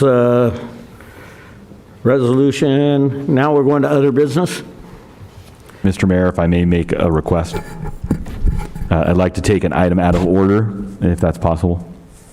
Yes, go ahead. If we could take the Habitat for Humanity, the third item, out of order due to a staff timing issue. Okay. Any objection, council? Go ahead. Thank you, Mr. Mayor. I'd like to introduce Ms. Ann Garcia, our Senior Administrative Analyst, to present this item. She was not going to be here due to serving in jury duty and has to be in court early in the morning, so I'd like her to make this presentation. Good evening, Mayor, council members, and members of the public. I'm Ann Garcia, Senior Administrative Analyst in the Community Development Department. I bring you tonight a proposal to partner with the Pomona Valley Habitat for Humanity to develop the property located at 123 North Monte Vista Avenue, also known as the Taylor House, as an affordable housing opportunity. I will use the acronym PVH when I refer to them throughout this report. To give some background, the Taylor House was purchased by the San Dimas Housing Authority in 2001. On the lot, there was a 1908 house and a detached garage that was in poor condition and vacant since it was purchased. At the direction of City Council in 2017, staff was tasked with exploring options for the development of the site. Conceptual designs were developed with 3 options and provided to the Development Review Board and then to City Council for feedback and direction. Later on that year, staff was provided direction by the City Council to start the process of demolition of the on-site structure and to move forward with the plans to develop the property. Since the 2017 direction from City Council, the city has expended $131,587 for activities such as demolition and generating the construction plans. The construction plans for a new single-family residence has been completed and approved plans as of August 2020. The project has since stalled due to the costs associated with developing the property. The last cost estimates that we have for the project are running approximately $500,000. The city sought the proposal from a local nonprofit, PBH, to partner on this project. Some background on PBH. PBH was founded in 1991 and is based in the city of Laverne, serving 16 cities. They built or renovated 48 affordable housing throughout the city with city partnerships over 30 years. One of the first PBH's project was located here in San Dimas at 441 West 4th Street. PBH requires that the qualified partner family residing in the home must qualify as eligible for affordable housing and commit to 200 to 500 volunteer hours to build the home. PBH is proposing to develop the property using the completed plans that the city approved in August 2020. With this partnership, the first step would be to develop a disposition and development agreement, a DDA. This will state the terms of the donation or transfer of the land and the development of the property. Within the DDA, the city will be able to include a screening criteria, such as requiring the home buyer to either be a veteran or a local family. The city can set the guidelines for that partnership. And through this partnership, PBH will retain the first right of refusal to purchase back the home if the home buyer needs to sell, and the city can include an option to retain the second right of refusal in case PBH doesn't have the capital to purchase the home back. There are various tools that we can use to make sure that the city has some control on keeping the affordability of the project for a period of up to 45 years. PBH estimates that the project completion to be approximately 18 months from the date of the approved and finalized DDA. Staff recommends that the City Council provide feedback as to what, if any, action the City Council may want staff to pursue at this time. Staff would like to ask Council if this is the right direction to move with this project. Should we continue to move forward with the partnership with PBH or pursue another direction? This concludes my report, and I'm available to answer any questions you may have.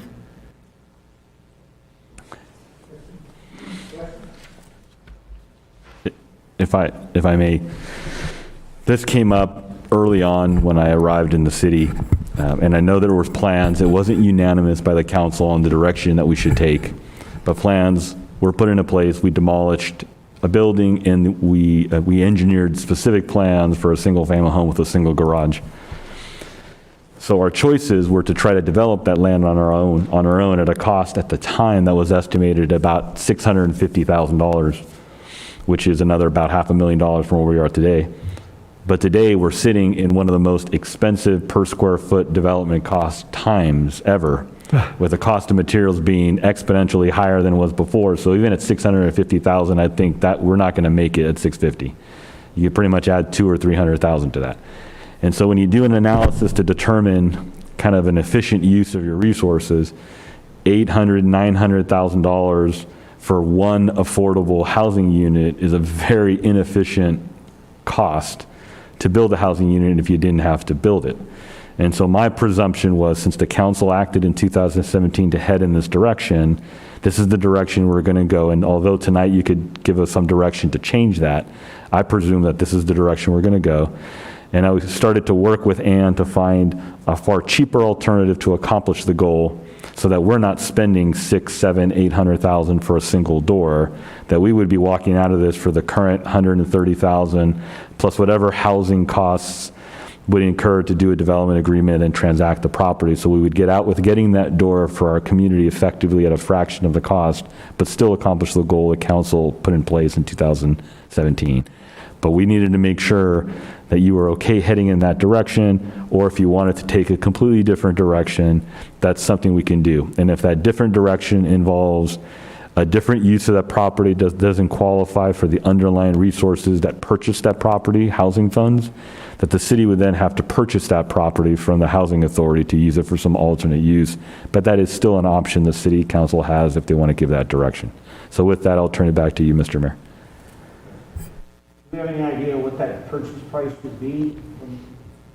We purchased it for $300,000. $300,000? That be what we think it is worth today? I don't know what it's worth today, but that, Do we have any idea what we believe the purchase price would be today, or because we're the city, we would only have to reimburse what we paid for it? Or what the housing. So we improved the property, but in essence improved it in a way that valued it less because now it's a vacant lot. So I would presume if we did an appraisal, it would come in less than $300,000. But again, it's in the downtown core. It's still a single family lot. And so we would have to wait to see what that appraisal is. Are we committed, are we committed to, not committed, but are we limited to a housing, a single-family home, a housing? Could it be a parking lot? Could it be a park? Could it be any of those things, or are we restricted to the housing? I would ask our community development director to talk about the zoning restrictions and whether a rezone could be made to something else. Thank you, Mr. Constantine. If the council wishes to change the use, then we would probably try and consider some type of zone change because it's currently zoned for single-family residential, one single-family residential unit. But we could change it to accommodate a parking. Some other type of use. In addition to the downtown parking district. Correct, if the council wishes. Okay, and to do that, we'd have to, the city would have to purchase from the housing element, 300,000 or whatever that price may be. yeah, you'd have to reimburse the housing authority for what you purchased. And I Right. think there was a study done on how many parking spaces we would be able to get out of that property, and it was about 8 spaces. Yeah, I seem to remember a couple of years back, that's what it was, eight spaces or something like that. Correct.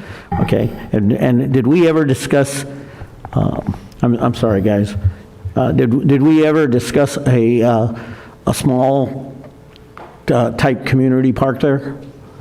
I don't think that was in any of the discussions back in, when we first. Kind of a corner park or something there?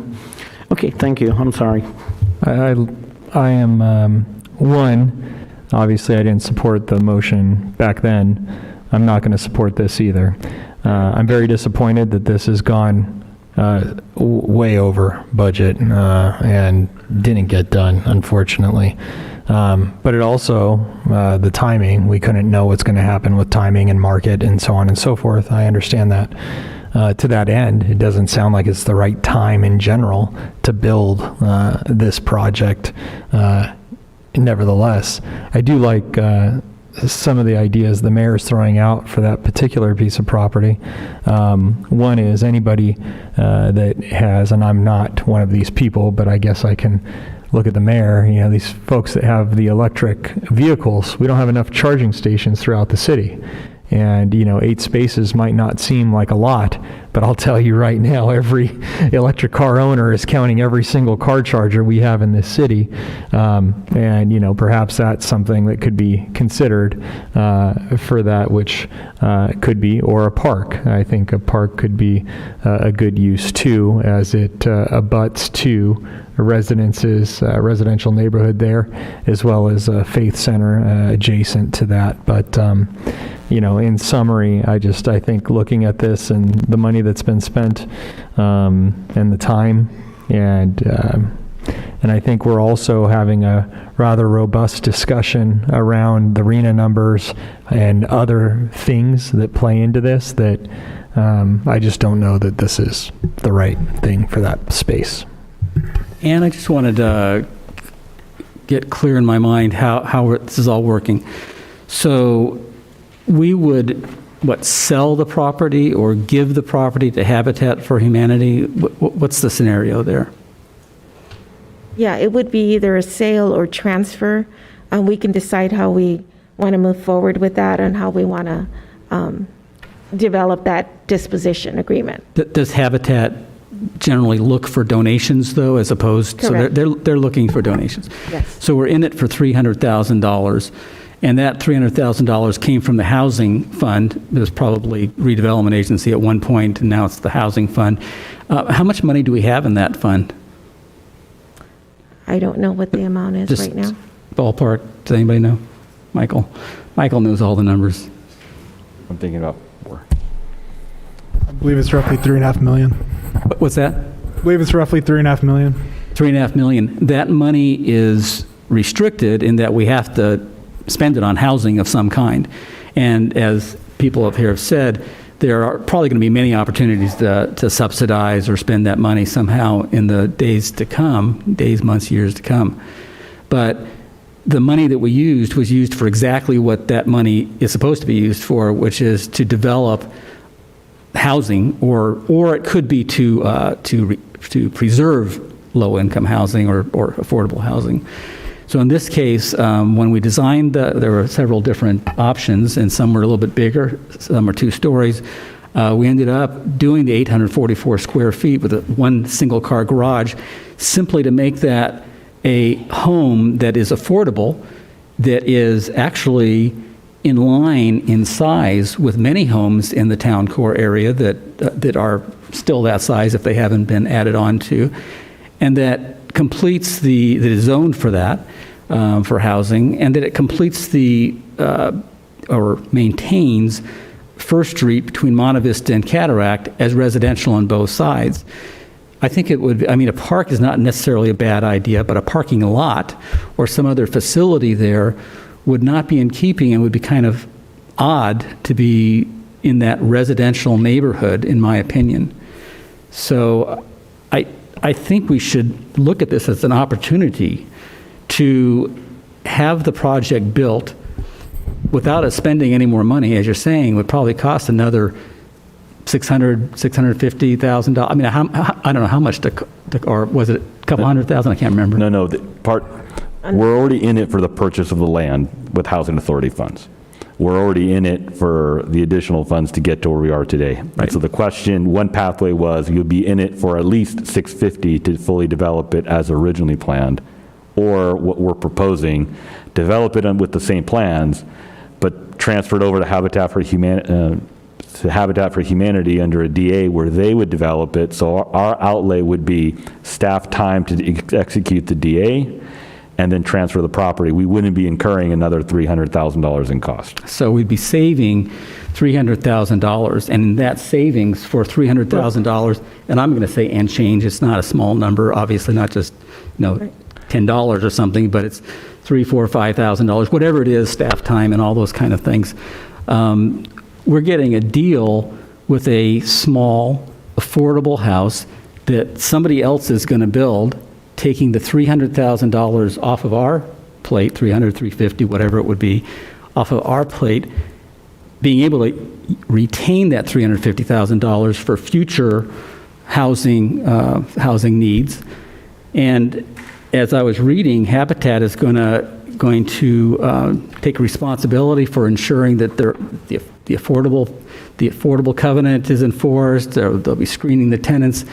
As Ann said, we could add other requirements if we want to, but this is an opportunity, and the idea, and not that it only takes 3 votes, the council can change its mind, of course, but when we embarked on this idea, the idea was, let's tear that house down and immediately turn around and start building the darn replacement. That obviously didn't happen, but the idea was we didn't want that to be a vacant lot or another use. We want to retain the neighborhood that starts there basically at the alley and then goes north, including a couple small houses on Monte Vista, but retain a single-family residential neighborhood, which is what this would be doing for us, and an affordable unit at that. I think staff is going in the right direction. I think this is, John said, an opportunity for a low-income family to move into a nice residential, and Habitat for Humanity does a great job. They have a fantastic record, and I think the city should participate with them. I was wondering when we would get around to it. So I'm in fully support of what has been proposed. You know, back on this originally, I'm sorry, Eric? You know, I think this is another one of those issues that predates me. So it seems like a lot of these are coming up lately. It's hard to look at a lot of the numbers and things that like, for instance, Ryan was talking about without the foundational side of the previous discussions. I mean, at face value, I don't see anything particularly,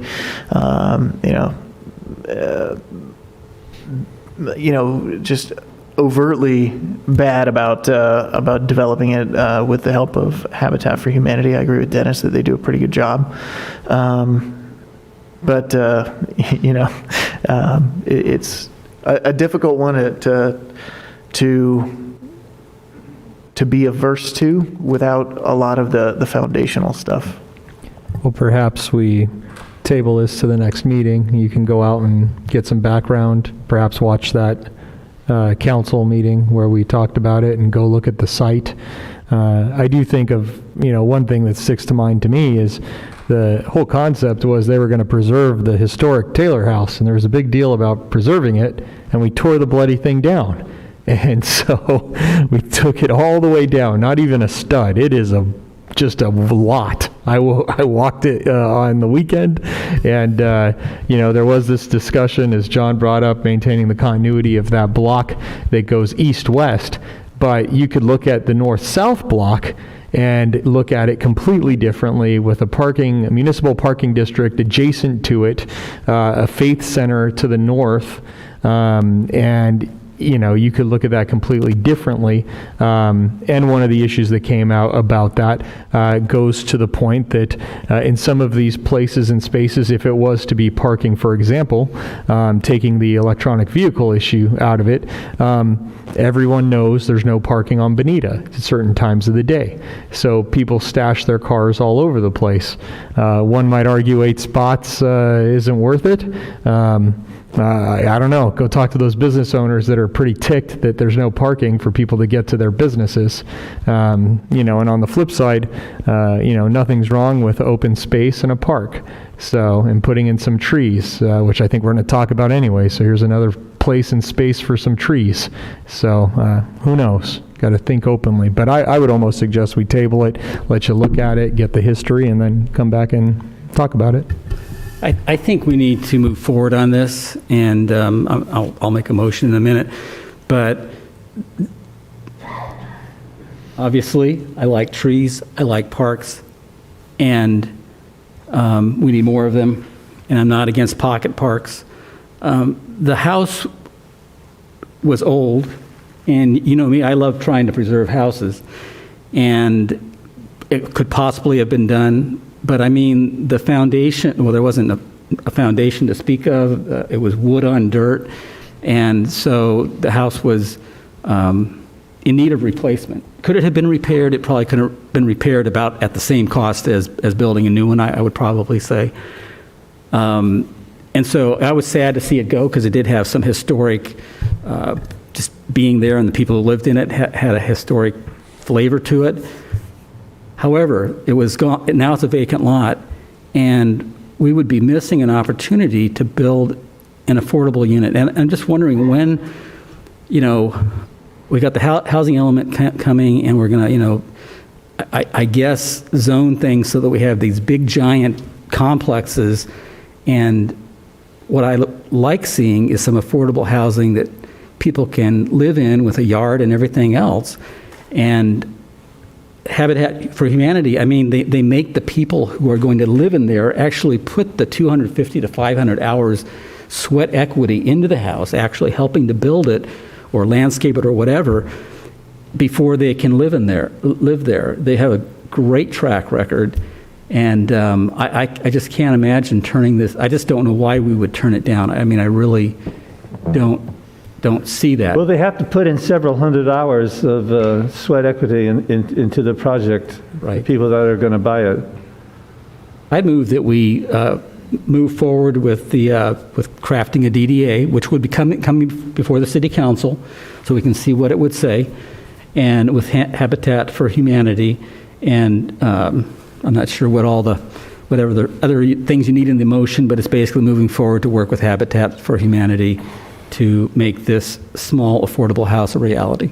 And I substitute that motion to table this to the next city council meeting to provide Councilmember Weber the opportunity to do the historical review and view the site and bring it back then for council to deliberate and decide. Yeah, I would certainly appreciate that. Just a Well, little bit I think we have enough information. Is that a second, Eric, to my substitute motion? Yes. Thank you. So I think we have enough information to make a decision like this. This is a very easy decision to make, and it just doesn't make any sense to squander an opportunity like this for no reason whatsoever. I'm not against parks, and I'm certainly not against for electric cars, but this is really an opportunity for the city to get involved. And Can I ask one question? If this gets tabled for 2 weeks, is this a opportunity that is no longer going to be on the table? No, I mean, so procedurally, you take the substitute motion to table first. And so if you acted that, we could table it. We don't lose the opportunity with Habitat. We don't lose the opportunity to delay it indefinitely until the council decides this is what we're going to do or this is how we're going to change it. And so I don't think we're in a hurry. And so I don't like to leave these things languishing. And so it was best, you could tell that we just wanted direction because we didn't know if there would be a unanimous or majority going one way or the other. So we're open. So we have a motion on the table and a second, so discussion. Scott, one question is, clarify for us, if you will,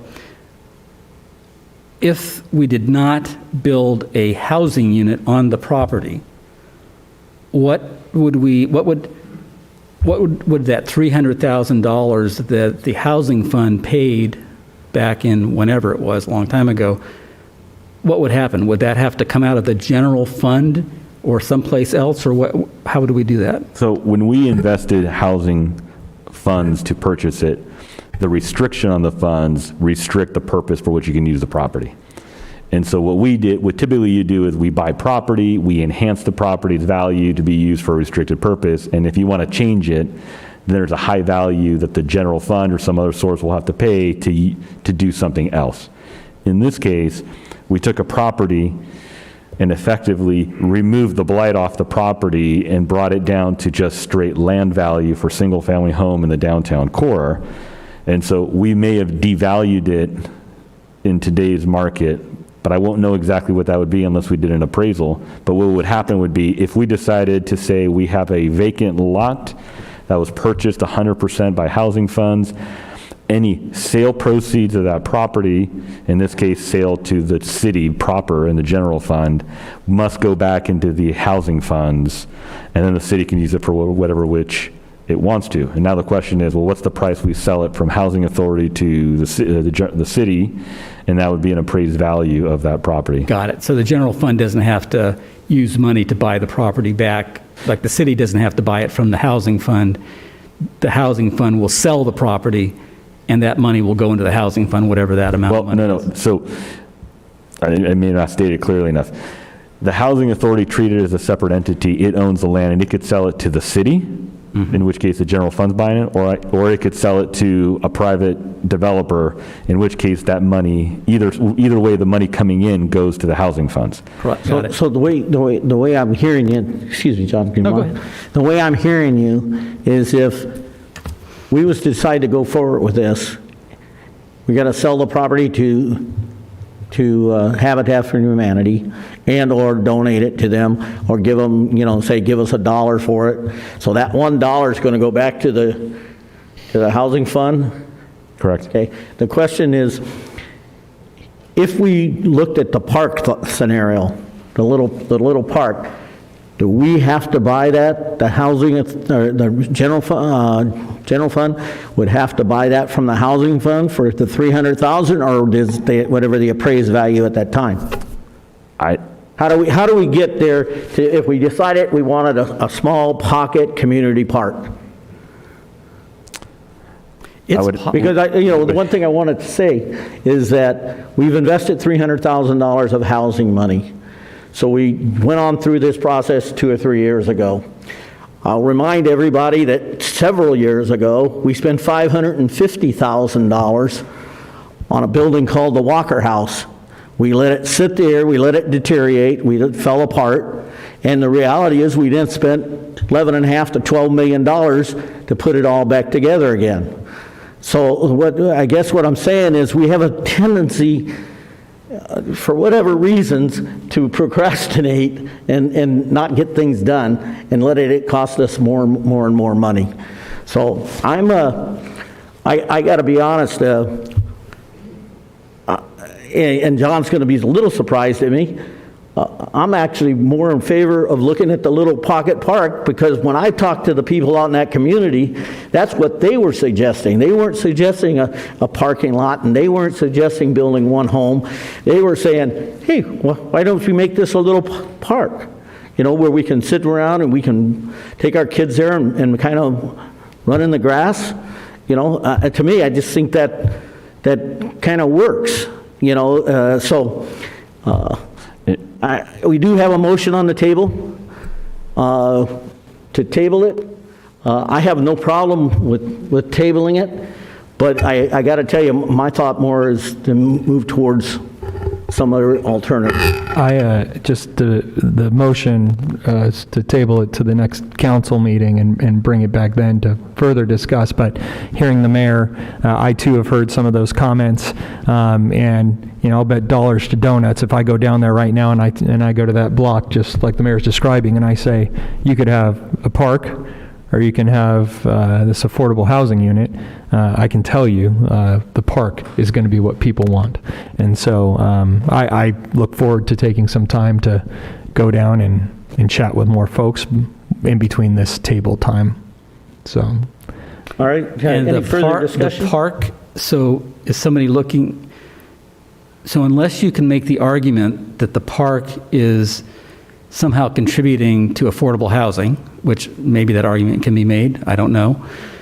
The general fund, in order to have a park, will have to come up with the appraised value, which will be in the $250,000 to $300,000 range.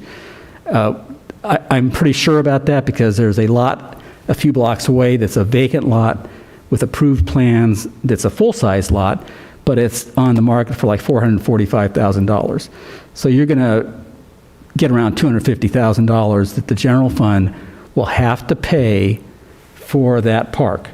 Now, again, I am all in favor of parks, but just understand that when we're talking about dollars for this or dollars for that, that's $250,000 that the general fund is going to pay back to the housing. I certainly understand that, John, but on the other hand, okay, the community good from a small park, might outweigh that $250,000 because, as you said, I know that you're all supportive of parks, but, we just looked at a project at 299, and one of the weighing things there not only was the drainage system, but the community to the west of that. Okay, what that community, how they were going to be affected. And so, I don't want to sit here and say I wouldn't vote for the house. I just want an opportunity to at least find out, what's viable. So I have no problem with tabling the motion, tabling it until next 2 weeks. And just to give some foundation, I know the motion that was initially put out there, like I said, I'm at face value looking at what's in the agenda packet. I kind of figured that this was, okay, yeah, it would fit.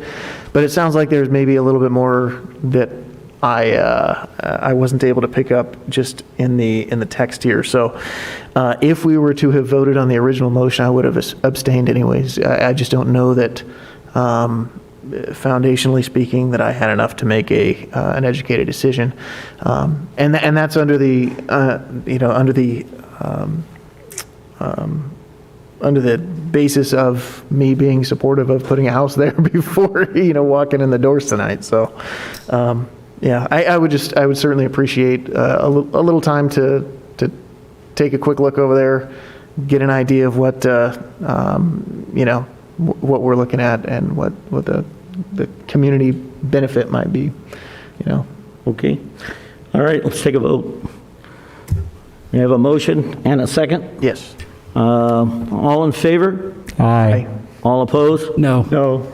That's, motion carries 3-2, with Councilman Bertone and Councilman Everett voting no. May I ask one question, clarifying question? So we'll table it for 2 weeks at the next meeting. Is there any additional information that's necessary, or are you okay with the current information? We continue the discussion. I'm interested in the information the mayor discussed as it related to the mechanics, and as Councilman Ebner discussed, the mechanics of purchasing that land if it was to be considered for any other use. What that looks like, where that funding would come from, and what money would have to go back to the housing authority, and the valuation of the property. The city might get the property at a steal, I guess, if depending if the demolition caused that property to decrease in value. So it might not be as significant of a hit in terms of the mechanics of the money. Okay. I personally would just like to hear the concept of the park situation, okay? I'm not going to sit here and remotely say that's how I'm going to vote. At the end of the day, the house may be the way we go. At the end of one of the things that were said tonight about that parking lot, and we're talking, that potential of a parking lot there, and electric vehicles and things like that. And as we all know, Gold Line is coming. Okay, the transportation corridor, somewhere along the line, we're going to have to address additional charging units. I'm not sure that that's where I'd like to see it, but that's an issue that we need to at least start talking about, because what we would hope is that people are going to start looking at these green vehicles more and more. So the reason I ask is just because the housing authority or we used transit funds for the parking ride, just because a restricted source purchased it doesn't necessarily mean that some enhancement can't be done that's not consistent with that original purpose. If the council, and this is something we would have to research, if the council's intent is to still use that land potentially in the future for an affordable housing or some type of use of the restricted resources, when you say the word park, which is kind of the one thing I'm hearing that's more consistent that a majority of you would be able to go for, the question for me that I would be looking to research with Jeff and Ann, are we talking the park with the amenities to use it for recreational services, or are we talking we don't want this property to be blight before we fully develop it into affordable housing, and therefore putting grass and trees on it may preserve reducing the blightness of it, but it's still going to be used for housing. We could potentially use general fund resources to do the park component of it and not have to purchase the property if we're preserving it for affordable housing. And that's a question, if you're okay with, I want to research with Jeff, just to make sure that whichever way you go, you're going to spend money if you're going to go general fund use, you're going to spend a lot less if you can stay in the current use, but if you can't come to a decision either way, the middle ground of a park which enhances and reduces the blightness may be the best, most cost-effective approach to just delay a final decision. All right. Let's flesh out what that park's going to look like and bring ideas to the table next time, because if you're talking about putting a couple trees and a bench and grass, and it's a temporary park because we're just putting off, as you were saying, Emmett, and we're just going to decide to put off some kind of housing on that, but we're saying, oh, we're going to do housing someday, then we want to know, we need to decide what kind of park that's going to be. Is it just going to be, something that is just like a holding for some amount of time, a year, 10 years, 20 years, because we don't want to make that decision? Or is it going to be a full-blown park is permanent for the neighborhood. I think what you're both saying is that they want a park, which we're then saying it's off the table, and we would really, and we can't play some kind of shell game. It's either off the table or on the table for housing at some point.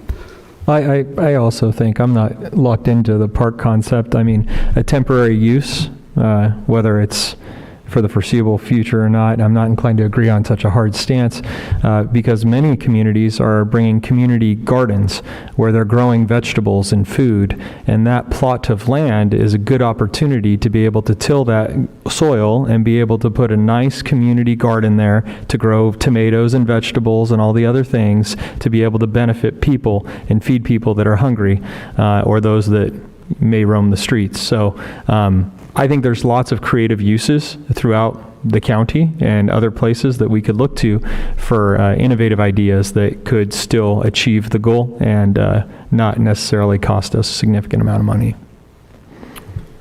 All right, let's move on to the next. Thank you.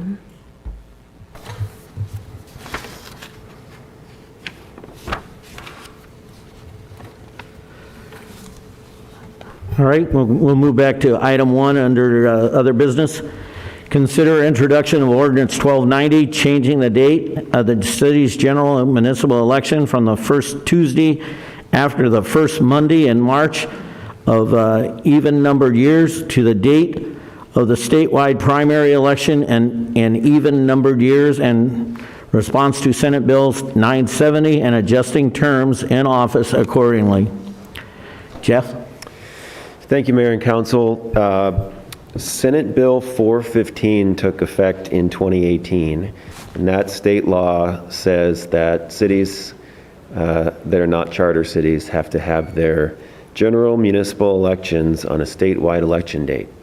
That's why a few years ago you changed your municipal election date from March of odd-numbered years to March of even-numbered years, starting in March 2020, to to be consistent with what the state's primary election is, which is in March of even-numbered years. In 2020, the state legislature again decided to change what the statewide primary election date is in even-numbered years. And it's decided that the statewide primary election in years that do not have a presidential election will be in June, and the statewide primary election in years that do have a presidential election will be in March.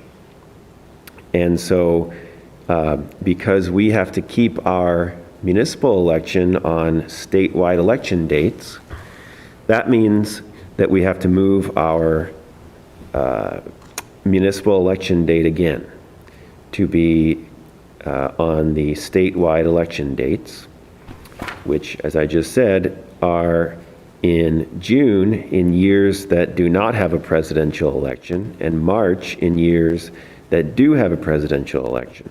So our elections will change every 2 years. One time will be March, the next time will be June, March, June, March, June. That's exactly correct, yes. And so what this ordinance does is it does exactly that. It changes our general municipal election date to the date of the statewide primary in every even-numbered year. And so in 2022, 2026, and 2030 onwards, it'll be in June. But in 2024, 2028, and 2032, the presidential election years, our election will be in March. And the ordinance does not take effect immediately upon adoption by the City Council. When you adopt an ordinance like this to change your election date, you have to send it to the County Board of Supervisors, and they have to approve it. And once they approve it, then it becomes operative, and the city clerk is required to submit notice to all of the registered voters in San Dimas of the change in the election date and the extension of certain council member terms that are caused by this change in the election date. So The ordinance before you tonight not only will change the election date for the city, but it also will extend the terms of the mayor and of Councilmember Bertone and of Councilmember Vienna from March of 2022, when our election would have been held, to June of 2022, so for 3 months. And additionally, this item, staff is recommending to appropriate the $25,000 from the general fund that will be required for the city clerk to mail out the notices of this to all of the registered voters in San Dimas. And with that, the staff recommendation is to adopt or to introduce the ordinance tonight and to appropriate that $25,000 in funds. And I'm available for questions. Discussion? I'd move we introduce ordinance 1290 and do the first reading and appropriate the $25,000 from the general fund. Second. Any further discussion? All in favor? Can we have a reading of that by the city clerk? The ordinance? You have to read the ordinance. Read the title. Okay, I'm sorry.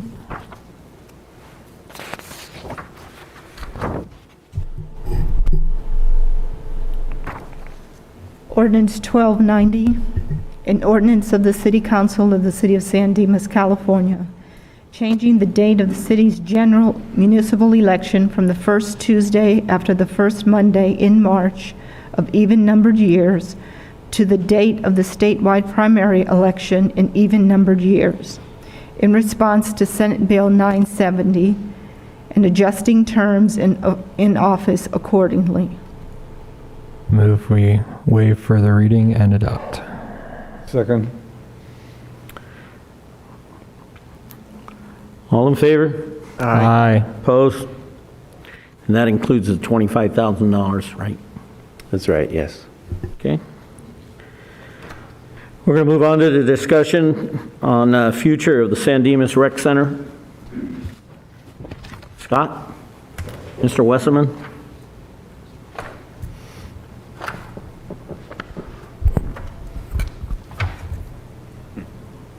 Not this item. Good evening, Mr. Mayor, members of council. I actually don't have a PowerPoint for this presentation. This is something that was agendized at the City Council's meeting of June 8th. Incidentally, that was my second day of work, so I've been here for about 3 months. I've had plenty of time to dive right into all of the aquatic issues and get my feet wet. Thank you. I got a chuckle somewhere. Okay. I know it's late.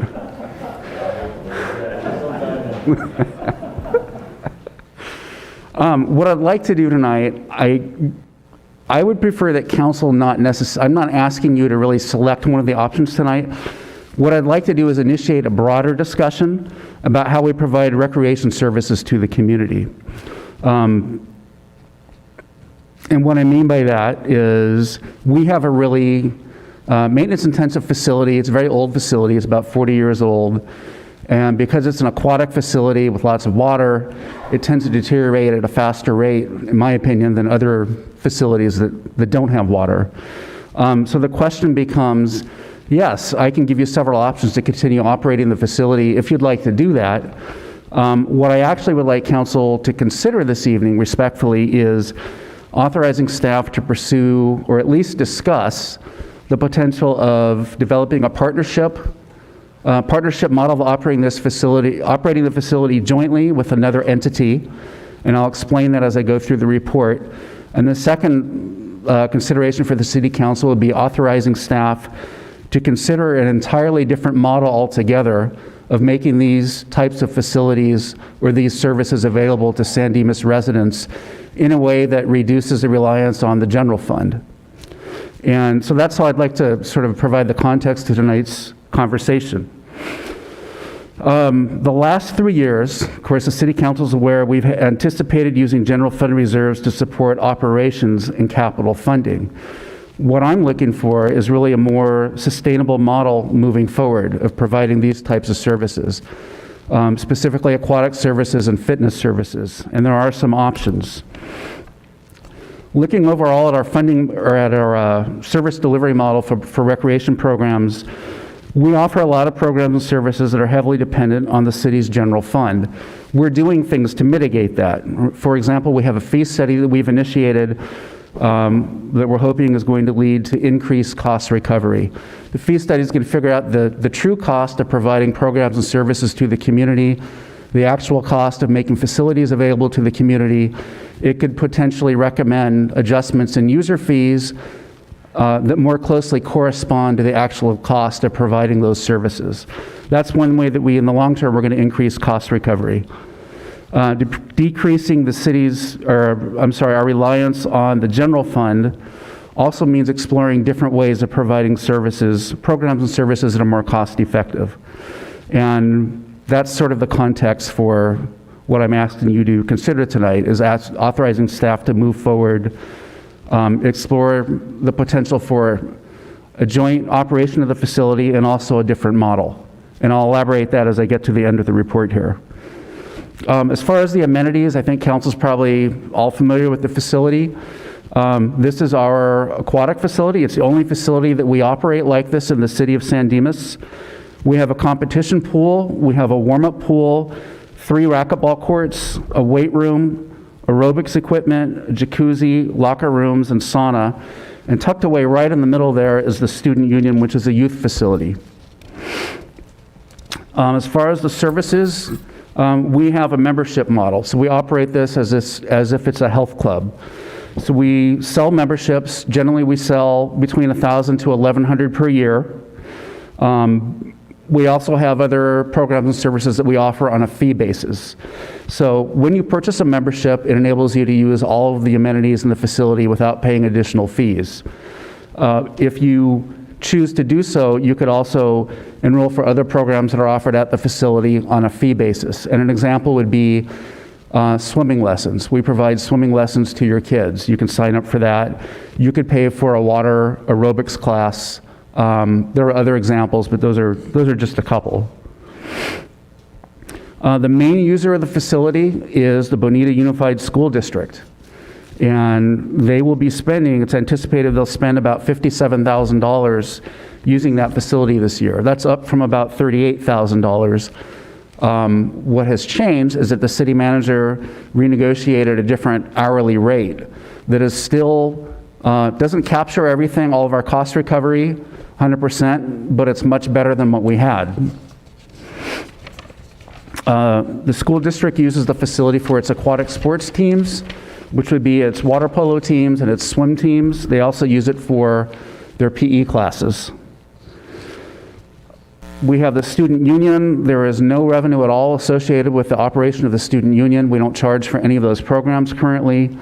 Those are free to youth in middle school and high school, grades 6 to 12.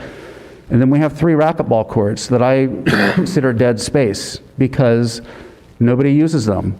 They don't generate any revenue. They don't provide much of a benefit to the community anymore. I think that when they were built, racquetball was more popular. Cost recovery may not have been a priority. Things are a little different now and they sit. And I call them dead space because I can't really do anything structurally to reconfigure those for another use, and I wish I could. The economics of the facility, when you consider our expenditures and our revenue, we're at about 36% cost recovery. That's pretty low. We have expenditures of approximately $710,000, revenues of approximately $254,000. That leaves an operating deficit of $455,000 that is supported by the subsidy from the general fund, and that's what we're trying to get away from. That deficit, in my projection, is likely to go up over time as the facility continues to age and it gets increasingly necessary to pour more money into this facility simply to maintain it at a healthy and safe level for use by the community. In the past 5 years, we've spent approximately $285,000 on various improvements at the facilities, and I wouldn't even call these improvements, I mean in the sense that you can walk in and see them. They're things like repairing the roof, HVACs, repairing a pool filter, windows and frames. If we want to continue operating this facility in the future, within the next year or two. We're anticipating projects that will cost approximately $883,000. And again, these are basic things that we just minimally would have to do to keep the facility operating. It includes purchasing 2 pool heaters, 1 for each pool. Those have outlasted their useful life. Replastering the pool, demolishing the pool deck, and then rebuilding it so that we can fix a drainage issue. And currently, if you look at the pool deck, there are rust marks on the deck where you can see the wrought iron. It's not poking up through, but if we leave it too long, that's what will happen. So you can see, I'm not going to beat the dead horse here, but the facility is very maintenance intensive, and it's very expensive and will continue to be so if we want to operate it in the future. Some of the solutions, there are some. You know, as a city, looking at the big picture, I know that we're starting to budget differently by pre-funding capital projects. This is, I think, the best way moving forward to understand all of the maintenance and type of improvement projects that facilities will need for the life of the facility. We're also looking at increasing cost recovery through the fee study, and we'd like to explore some new models for operation of this facility and just the way that we provide recreation services in general. We're really trying to move to a model that's more sustainable and less reliant on the general fund.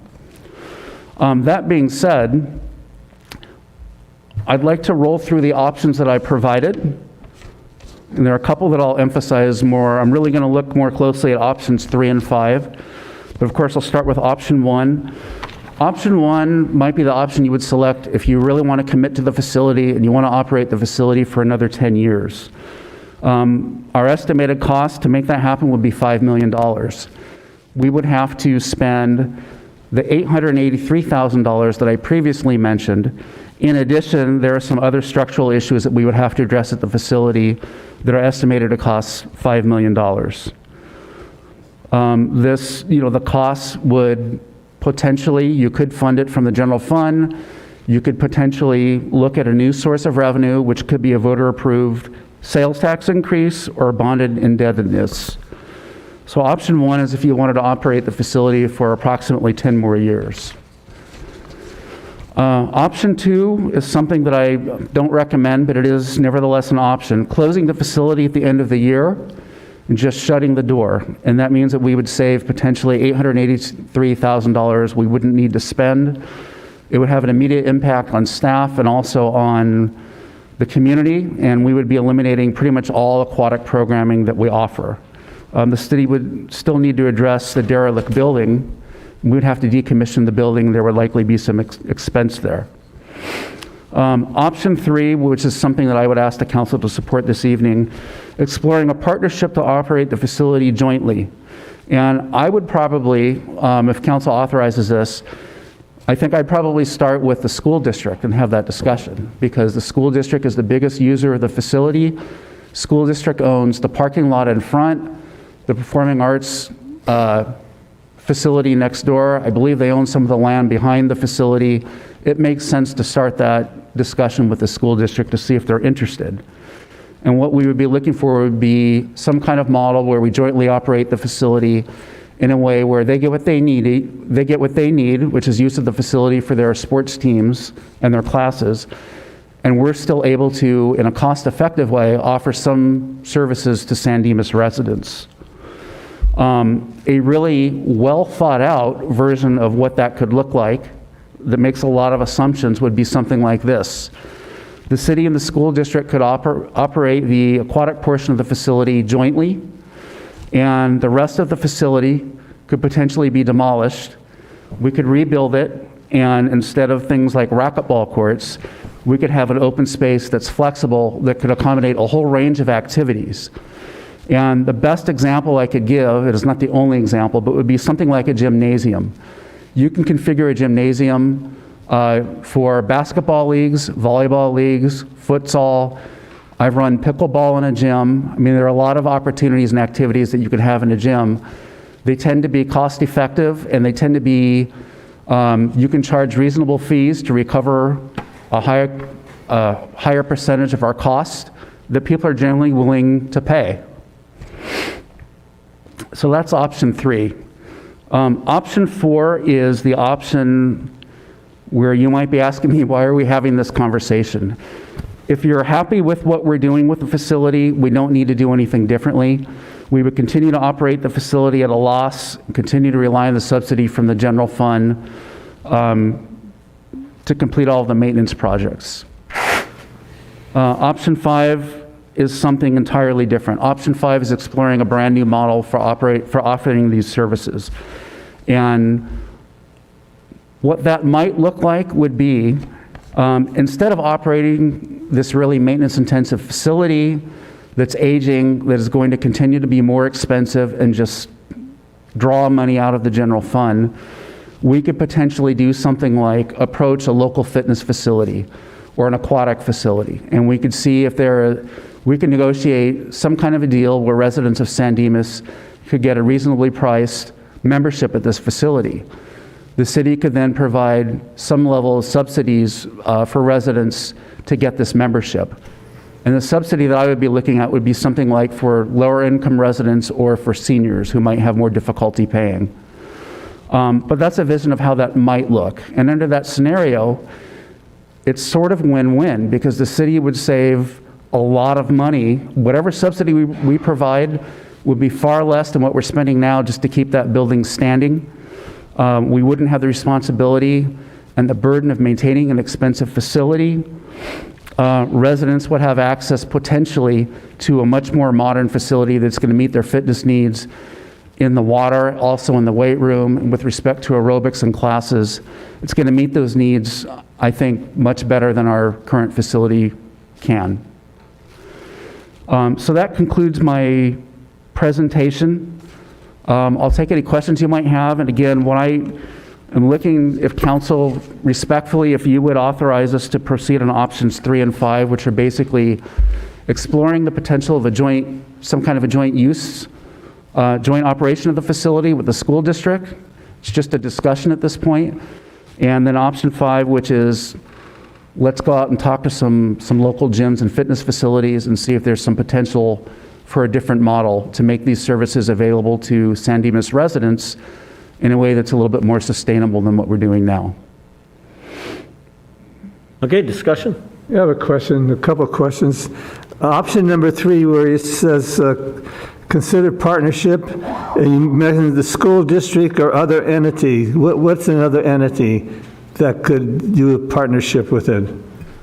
There could be various entities. And just one example would be, we currently have agreements with 3 healthcare organizations to provide Silver Sneakers memberships to the facility free of charge to seniors that belong to those healthcare facilities. It's not enough to pay for the cost of the facility. It's not a lot of revenue. But I guess the point I'm making is that that's one example of kind of an innovative approach to generating revenue. The city gets reimbursed the full price of the membership for those memberships.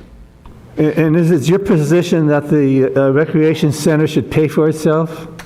I don't believe it can ever pay for itself. I've really never seen an aquatic facility pay for itself. Aquatic facilities are inherently very expensive to operate. You have very specialized staff that require a lot of different certifications, more so than other staff in other facilities.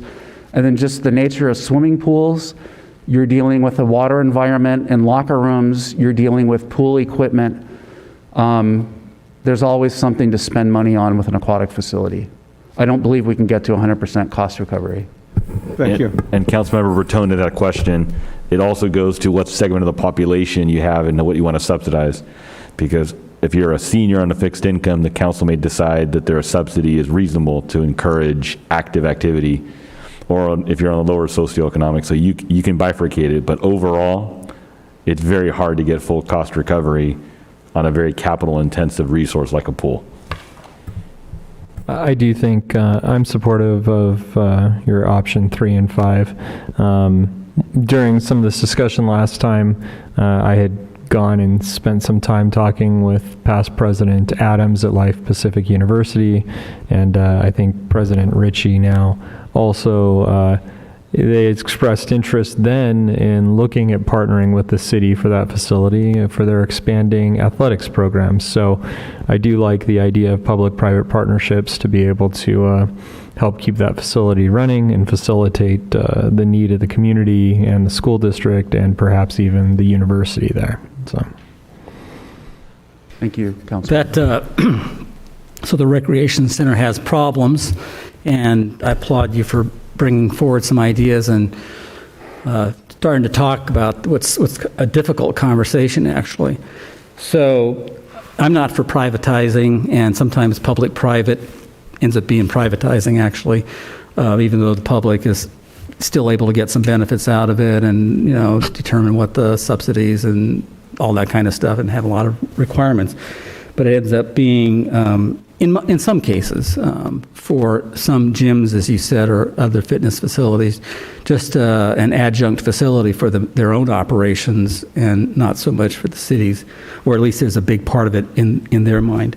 I think we need to keep in mind that people want swimming lessons. We need to keep in mind, you mentioned the silver sneakers, that it be a convenient and easy thing for seniors to go and do the exercise that some seniors want. I'd be interested in knowing the age demographics of who is using the facility, and if we set aside, or maybe we include it, but especially the non-school part of it. So who's using the swimming pool otherwise?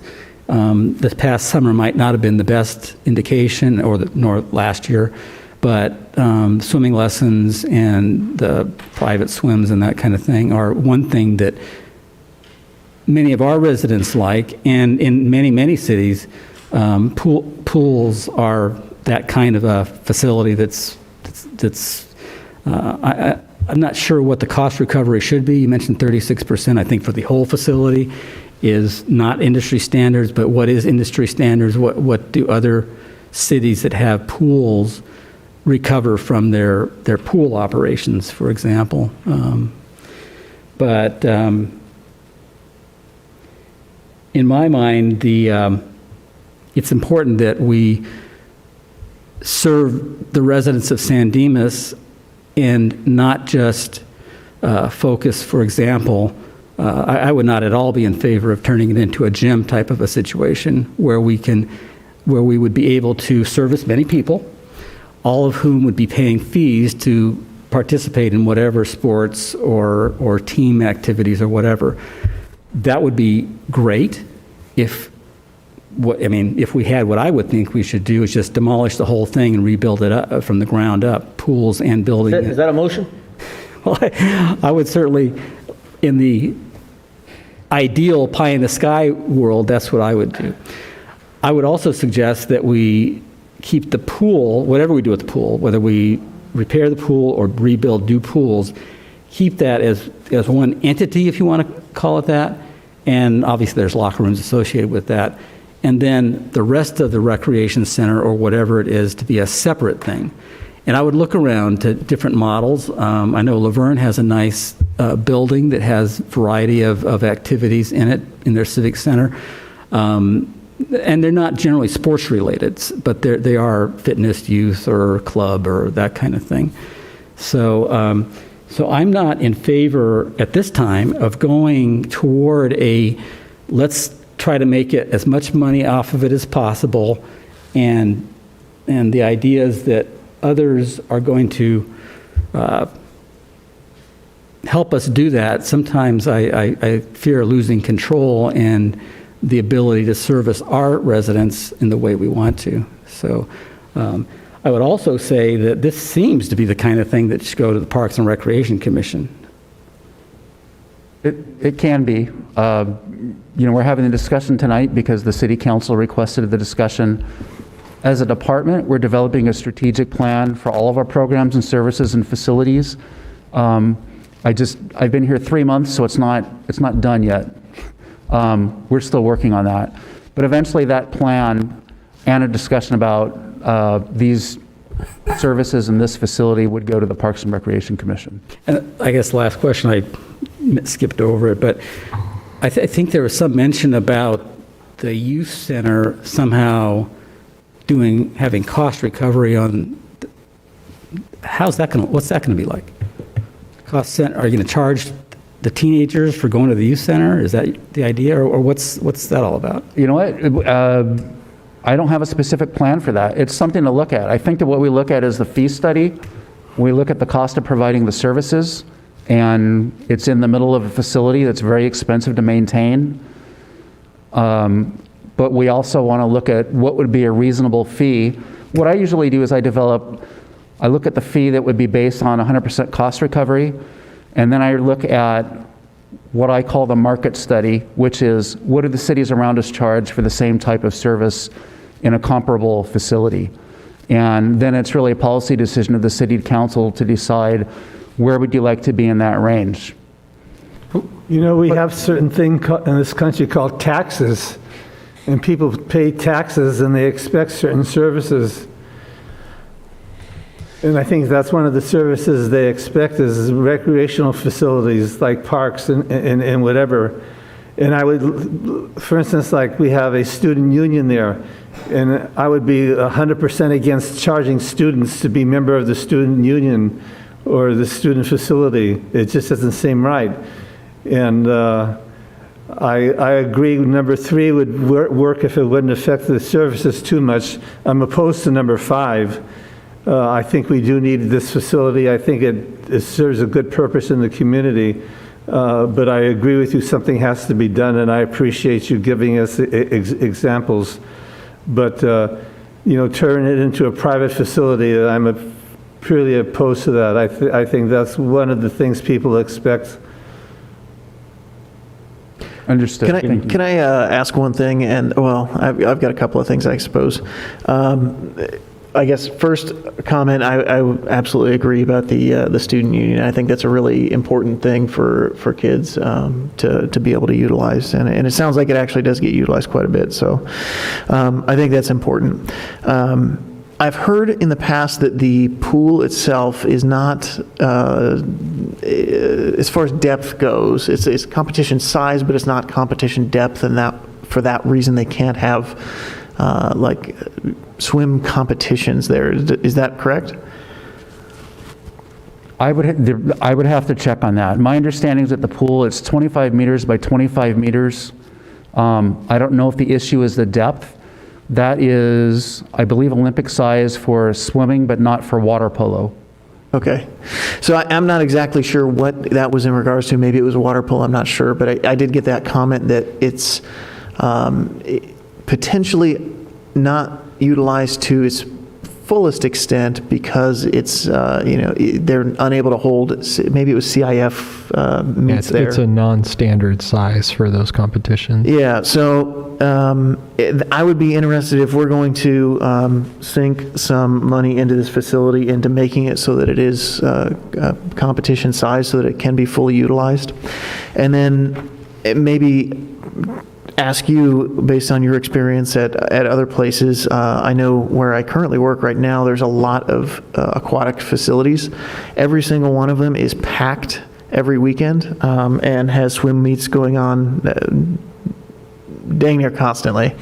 But the caveat to that is that it, for the most part, there's at least 4 pools for each of those aquatic facilities. And I think maybe that's the draw, is multiple competition pools so that they can have different competitions going at the same time. So potentially, I know this can seem kind of counterintuitive, but if we're going to make an investment into the facility, it might be something to look at least to explore the idea of expanding the competition side of the facility, maybe adding another pool to increase the utilization of it, which then increases the revenue. I don't know if the equipment stays the same, like you could just buy bigger equipment for slightly more money and service 2 pools, but those are kind of the things that were running through my head is increase the utilization by making it competition size, and potentially, if we're going to sink that money into it, maybe expand that aquatic side. We you know, if council eventually gets to the point where you want to invest the money in the facility, then we would absolutely take your design cues in doing so. My experience with aquatic facilities is that this one, it's difficult to have a big swim meet or a big tournament at this facility. Even if we added pools that were the proper size and could accommodate both water polo and swimming, there isn't a lot of parking out there, and the configuration of the facility was really, it would require a lot of modification. I mean, it's likely would require demolishing a portion of the building and putting a new pool on that land, basically. And I think that raises a lot of other questions. Pools are really expensive to build. But again, I don't know all those details at this time, but if council wants to move in that direction after we explore, other possibilities, then we could absolutely do that. Yeah, and I'm not saying that it's something that I'm sold on. It's an idea. Driving around in Irvine where I work and seeing all those swim meets going on and how packed those places are. And like you said, the parking, if you're talking street parking, could be an issue. I know some of the facilities I'm thinking of they're adjacent to schools, and they tap into the school parking lot since these things happen on the weekends when it's not utilized. And I frequently had to deal with parents that were upset about the $20 per parking spot that they were charging the parents to show up and use the facility. So, if we're entering into an agreement that would potentially be a partnership between the school district and us, that utilizing a pay for parking type of system might help offset some of the operational costs. Just a question. Do we know how many students actually benefit from the student union? How many students? I know this last year is kind of hard to judge. Yeah. But in years past, because I do remember years back, we really pushed the student union thing, and it was one of those benefits that the entire, at least Lone Hill and the high school benefited from, because they're tied to it. And I was just wondering, do we have an idea of how many students actually still utilize that? I've been told that it's been as many as 50 in the past. I've not seen that, and one of my frustrations in developing the report, normally I would have provided demographic information like that, or demographic information on the use of the facility, particularly the breakdown of residents versus non-residents.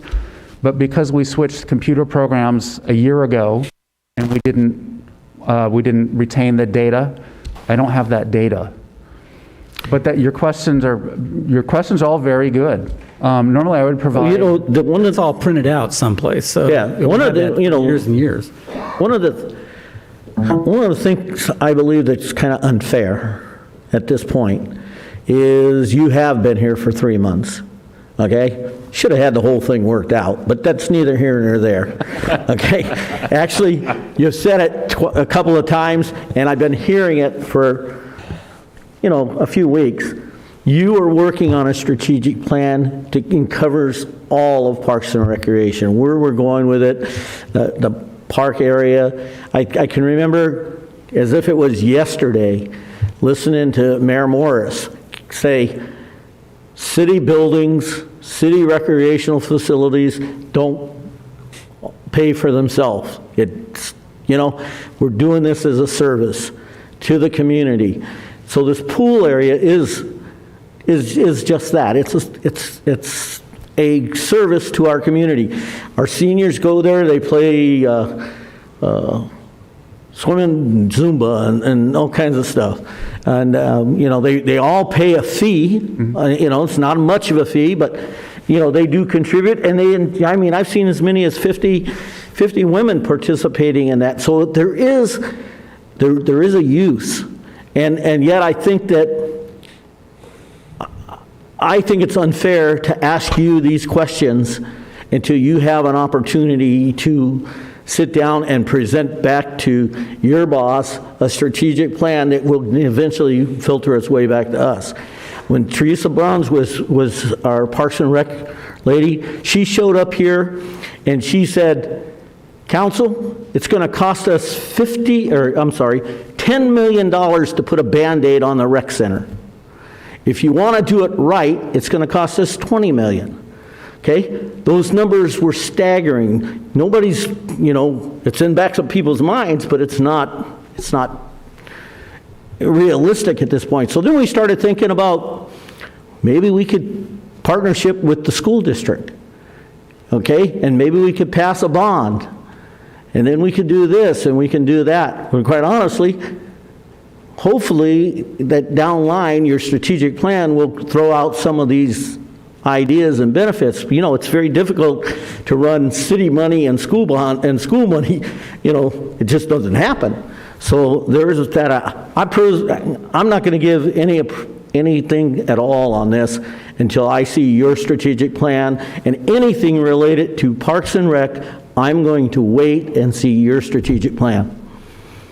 I will say just, interesting is that, we the city bend over backwards for the school district, but yet a citizen can't go into one of the gyms in the high school and go work out. You see how much we bend over to accommodate the students at the parks, at the swim facility, at the gym, all of these things, and the Splex. We have a huge facility there that's utilized quite frequently for athletics, by the district. So, it's interesting. There's not reciprocity there as it relates to the general public. It's really just focused on that group. And I think the city as an entity gets the short end of the stick and is literally sinking knee deep in water on this because we just don't, like the mayor said, it's not for profit, but the community benefit I don't think is equitable as it relates to the general public and the cost involved with it. One thing that I'm still, after all of it, I'm still at 3 and 5. And the reason is that when you look at like the threat of new entrants, you can go to Planet Fitness. One thing we don't have a shortage of here is hair salons, nail salons, and gyms. And so you can go to Planet Fitness, or you can go to 24-Hour Fitness, or any one of these CrossFit gyms, or Team Sweat, or whatever, and get yourself a membership. It's not overly expensive at most of these places, and be able to do the same thing and work out. But an aquatic center is unique. Now, an aquatic center built right, with the right depth and the right size and the appropriate facilities, really do bring with it a lot of interesting things. People go swim in the morning if it's an Olympic-sized pool. They already do at our current pool. I know that because I know people that do that. But they would be that much more thrilled, especially those that compete in triathlons. Scuba diving. I've been over there and used the pool, for some of our local businesses that run scuba diving programs and want to do that, or water polo. The most vocal group, the last time we talked about this, was the swim teams and the youth from the high schools that were all in some sort of aquatic program. That's not to say there's not other utilizers. It's just that they were a very vocal group, a very passionate group of both parents and youth about this. So for that reason, I'm not entirely opposed to an operator, changing the operator model if it maintains some continuity. But at the same token, looking at that to say that, the school district, I think, needs to come to the table more because they are a principal stakeholder in one of the main features of this particular site. But that being said, I would almost suggest, at least for council's purpose on this, we just go with option 4, which sounds like that's what the mayor essentially described, until you can come back with your strategic plan and further information to be able to guide us further. Well, we can't, and oh, go ahead, Dennis. I'm sorry. No, go ahead. I was just the only problem with option number 4 is that the condition of the facility isn't okay. Something has to be done. Something has to be done to it. It's just not operating properly. I think people are a little upset with, they think it's underfunded, which it isn't, but they think that it just needs a little upraising. And that's the only problem with number 4. Yeah, I mean, I was over there in the last couple months because I was swimming there and diving there. I mean, it needs attention, but I don't know that that's, the attention it needs. We can throw. It needs attention. It needs attention. Yeah, and it needs quite a bit of attention. And I don't know that we can afford to give it we'd be throwing dollars when we really need to have a good plan and a good direction, I think. Chris, you have something to say? If I may, because I want to encapsulate what we're trying to accomplish. This is, I think, the first time that we're formally seeing the extent to which we have a deficit when it comes to this facility. And so that's an important point I want the public and the council to be aware of. Secondly, the real bottom line question that we're asking for today is, do we stay the course like we have been for many years and operate this facility in the way it's currently operating, in the way in its condition and the cost that it incurs and its impact on the general fund?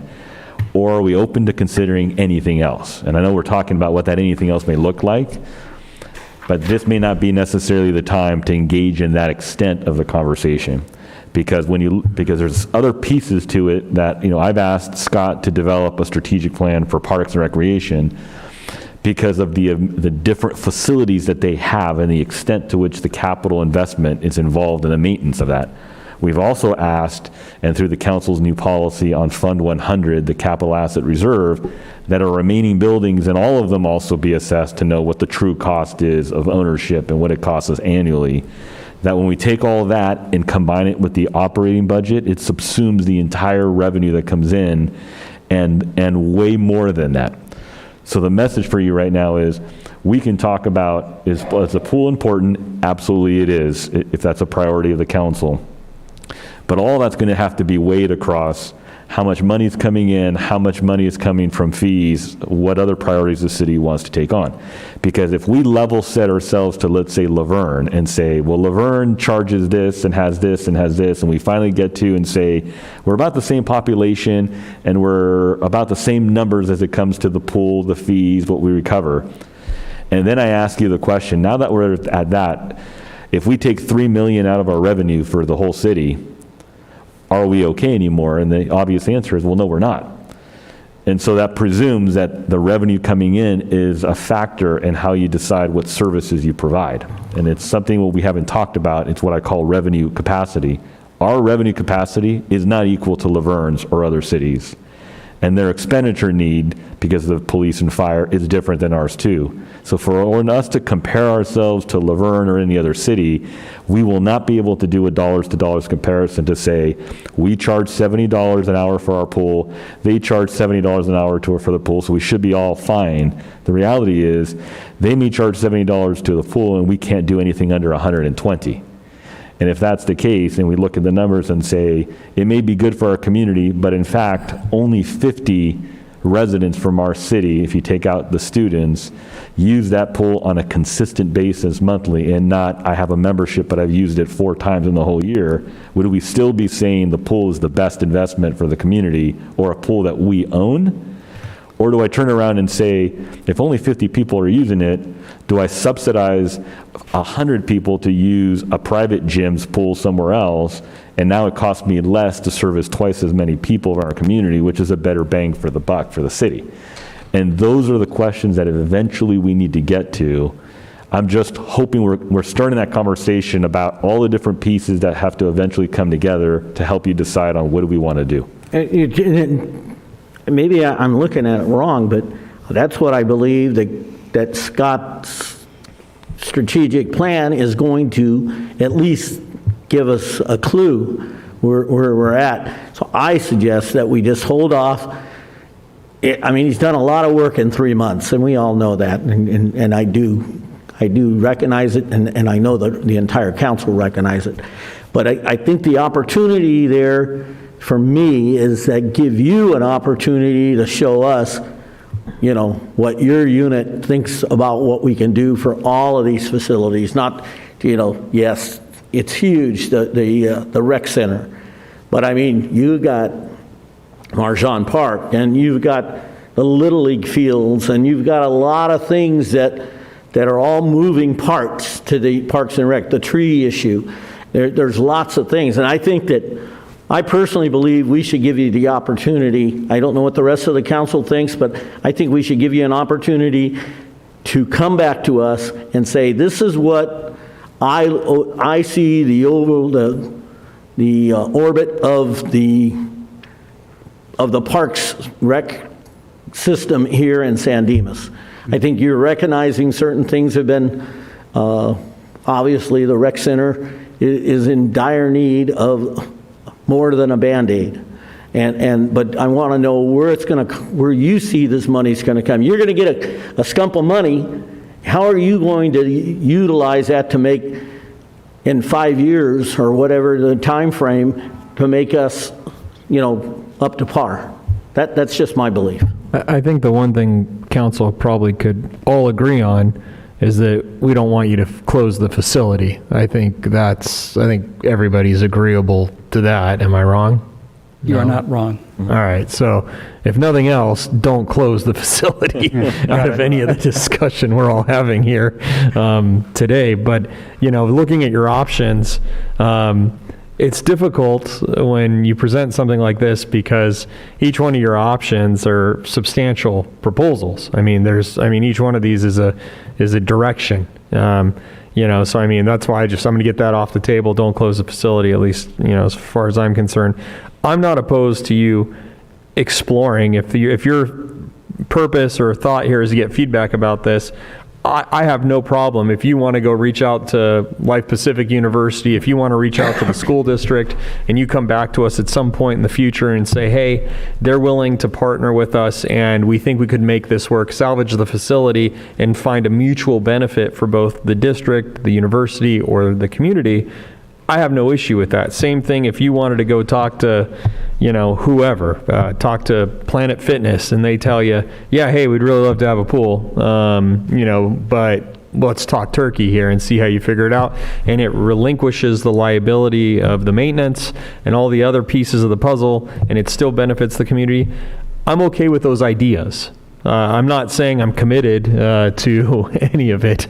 I'm just saying I'm not opposed to you exploring, having those discussions, and if there's an opportunity that seems to be in the best interest of the city, and you come back to us and say, hey, for the same reason we contract out the street sweeping. We contract it out because we don't want to pay for the trucks, and we don't want to pay the pensions, and we don't want to pay all that stuff. We contract out the sheriff's department for the same exact reason.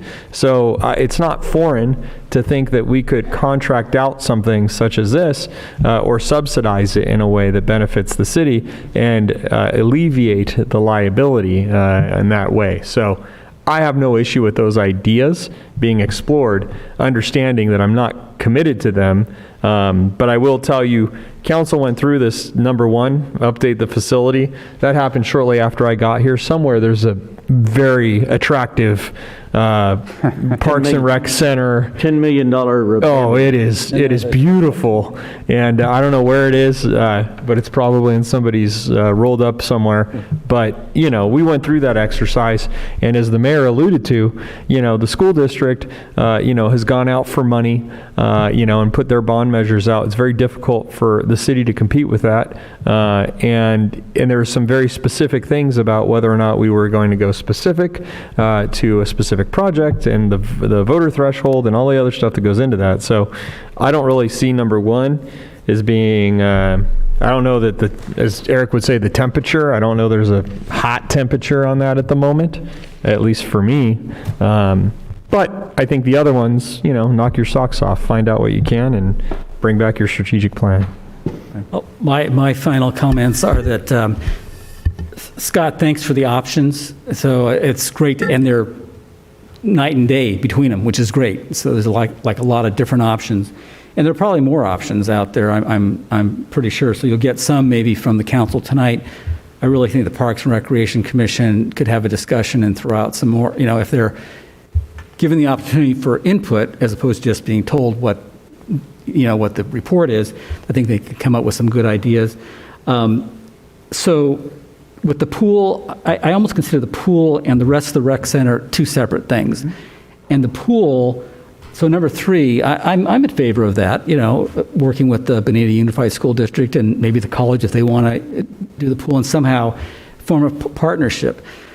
Another option, I'm going to throw out a totally different option, is that what if we worked on the pools first and decided how are the pools going to lay out to be the best facility for San Dimas that we want it to be? And I'm not saying it's going to have 4 pools in it, that we're going to have competitions filling the parking lot every Saturday, but we need the community part with the swimming lessons and the residents just going there.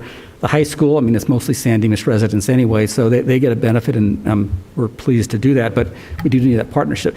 So what would the layout be, starting from that, where the playground is now, and just working toward the front? What would the pool layout look like? You probably find out that some of it might encroach into where the building is right now. And so part 2, maybe you would build, this is just an option, it's a pie in the sky kind of thing. Part 2 would be, that building, either parts of it need to be closed down or it needs to be completely demolished and rebuilt. I don't know if there's any part of it that can be saved as it is. And could that be moved to the front of the property? Possibly. In fact, maybe that's what you do first, but that would cost a lot of money. Or is the amount of property there, the amount of land, just the right amount for a great pool facility, and the rec center or something like it needs to go someplace else? And I'm not saying where it could be, let's just throw out the Civic Center Park. I'm not suggesting that because everybody likes it as a passive park.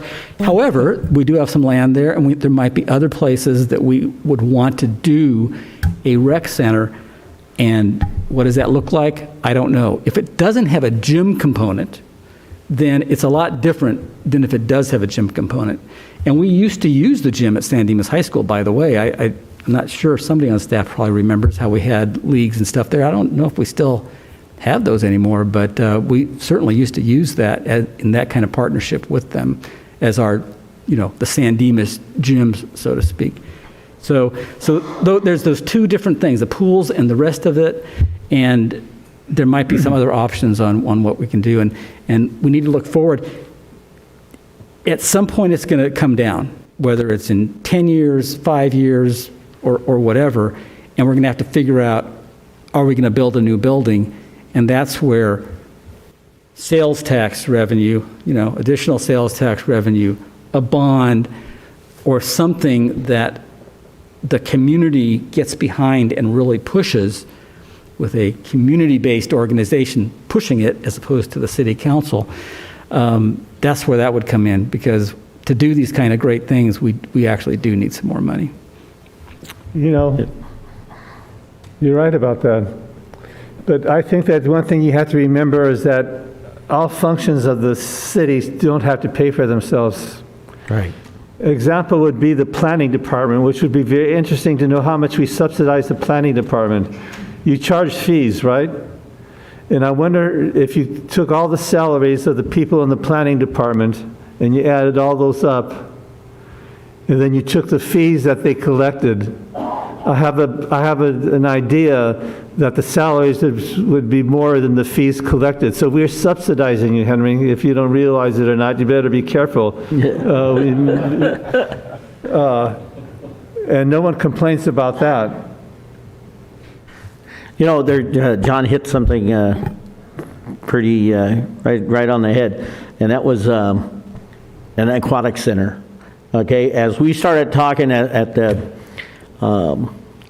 your predecessor when he was here, Hector, one of the things he discussed was an aquatic center, because we were talking $750,000 to $800,000 a year to maintain it. We were only bringing in around $236,000 or $250,000. So the thought process of an aquatic center, isn't so distant, and we could, I don't know where we would put a student union or another type facility, but we could do long distance a first-class aquatic center. If we all remember, we had a couple of options here a while back that we were talking about building a hockey arena. Okay, and that went, what, 2 or 3 times, 2 or 3 iterations of that, and it failed. But if you look at these communities around that have hockey, facilities to them, they're packed. Okay, so there's that idea that I'm not opposed to looking at this aquatic center, but it all comes back to your strategic plan on where you see us going in the next 4 or 5 years, and I think that's, to me, that's where it's at. But I'm not opposed to looking at a single-purpose facility over there. And we talked. Somebody said something about parking. Okay, if you look to I guess the west, to Lone Hill School, that entire end of the parking of the schoolyard is just vacant. They don't utilize it. They don't do anything. Okay, parking could be arranged right there. And there goes where the partnership with the school district is, to figure out how to utilize that parking there. Because if you all know, we're giving the school district parking now, and we got a very limited amount of parking for the rec center. And the minute they opened up that performing arts center, I mean, we had, people screaming that they had to park across the street at the church to be able to get, to their swim class and stuff. So there's partnerships to be made, and I agree with John that there might be something to that idea of an aquatic center. So, but I'm still going to wait for your strategic plan. Sounds good. Thank you. So, anyone else want to give him another 27 hours of information to take home and digest tonight? You got when you drive home tonight to wherever you got to go, which is an hour and a half away, you'll have a lot to think about. Absolutely. So, anybody got any additional? No. Nope. Thank you. Thank you. Great. We don't pay overtime. Thank you. And we don't pay overtime.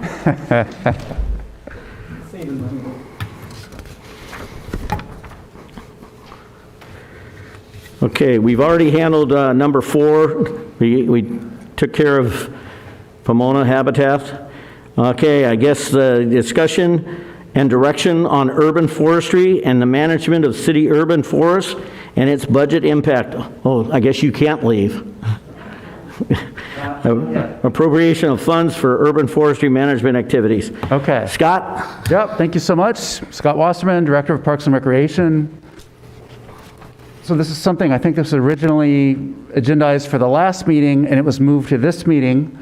I'll give just an overview of the urban forest management, what that means, talk some numbers.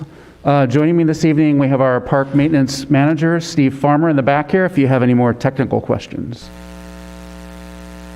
So one question that we get frequently is, are we a designated tree city? We are. Since 2006, to become a tree city, you basically just have to meet these 4 criteria.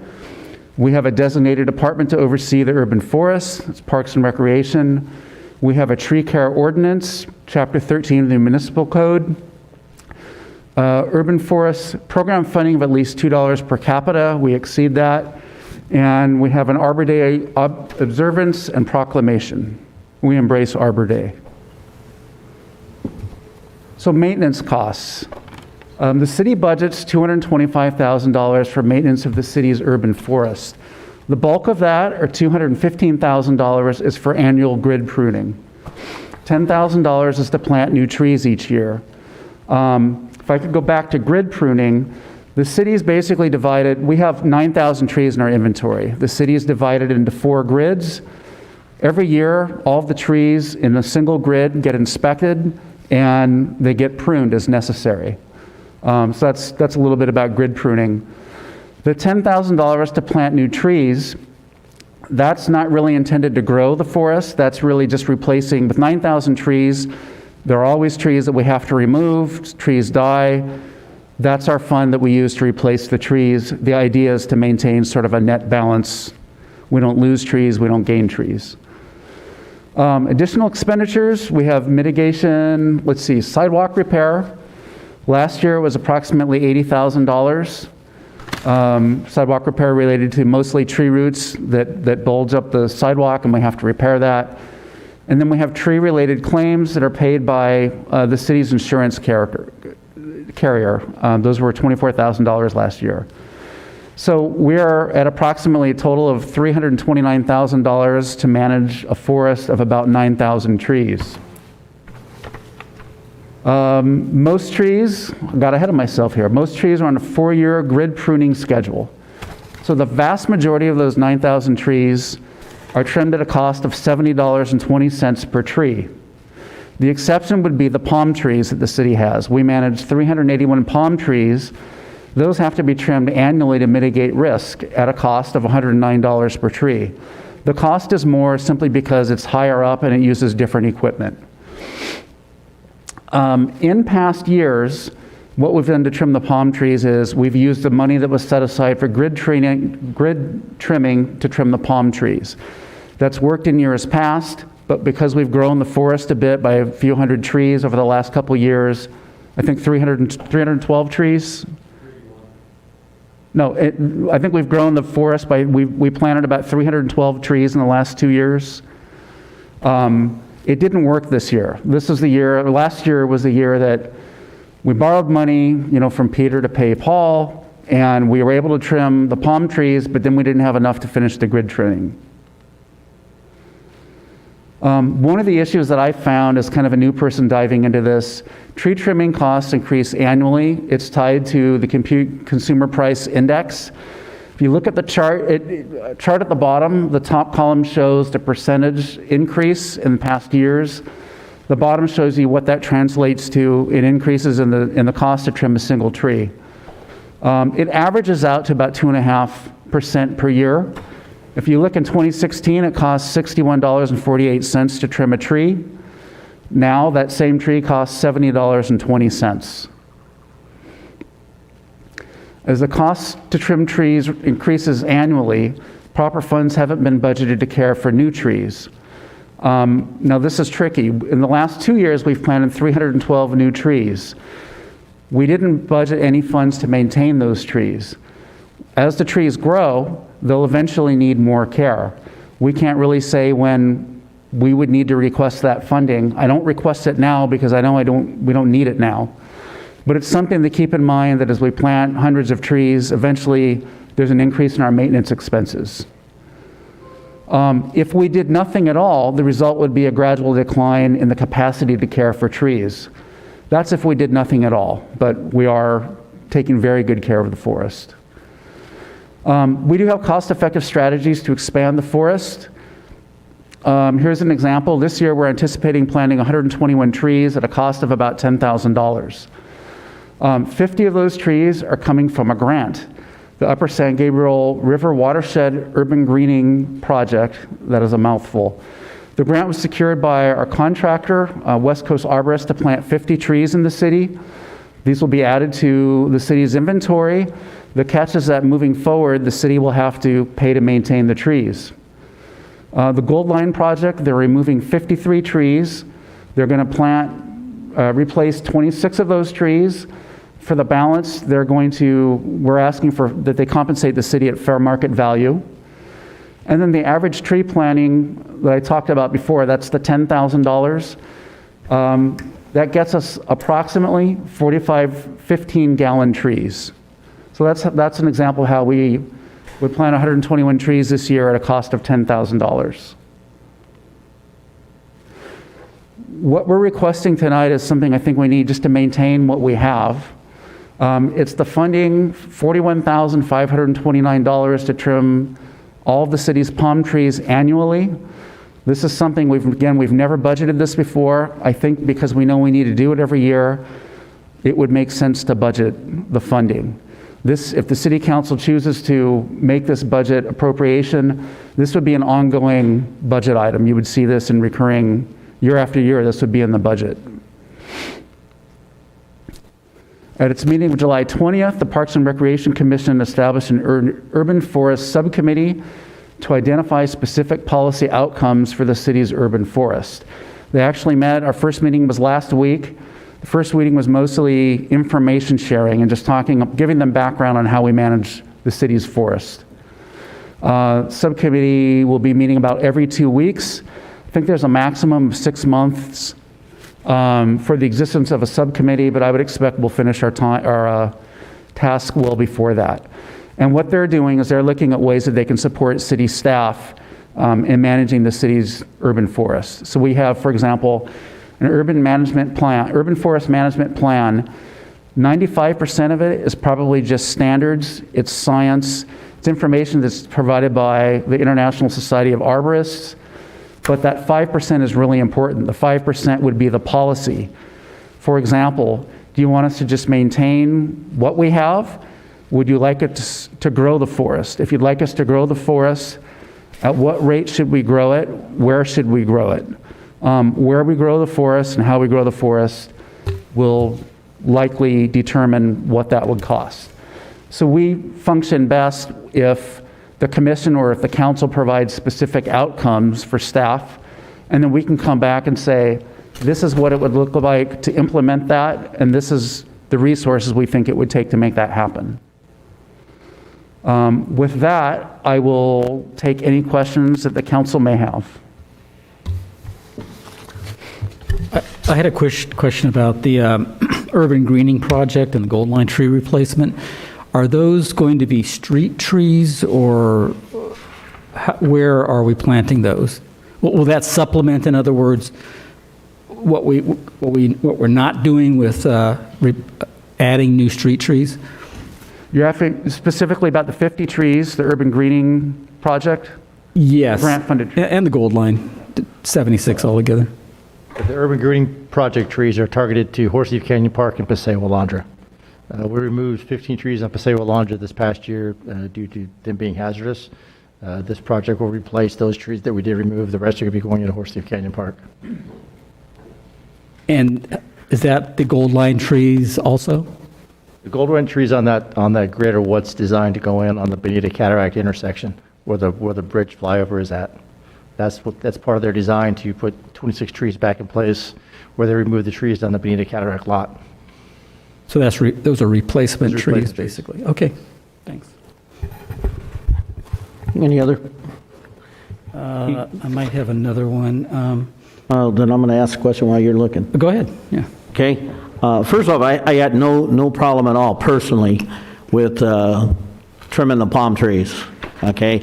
I'm actually shocked that we hadn't budgeted for that over the last 100 years, because we've had palm trees and it's just been coming out. So I think that, that is robbing Peter to pay Paul.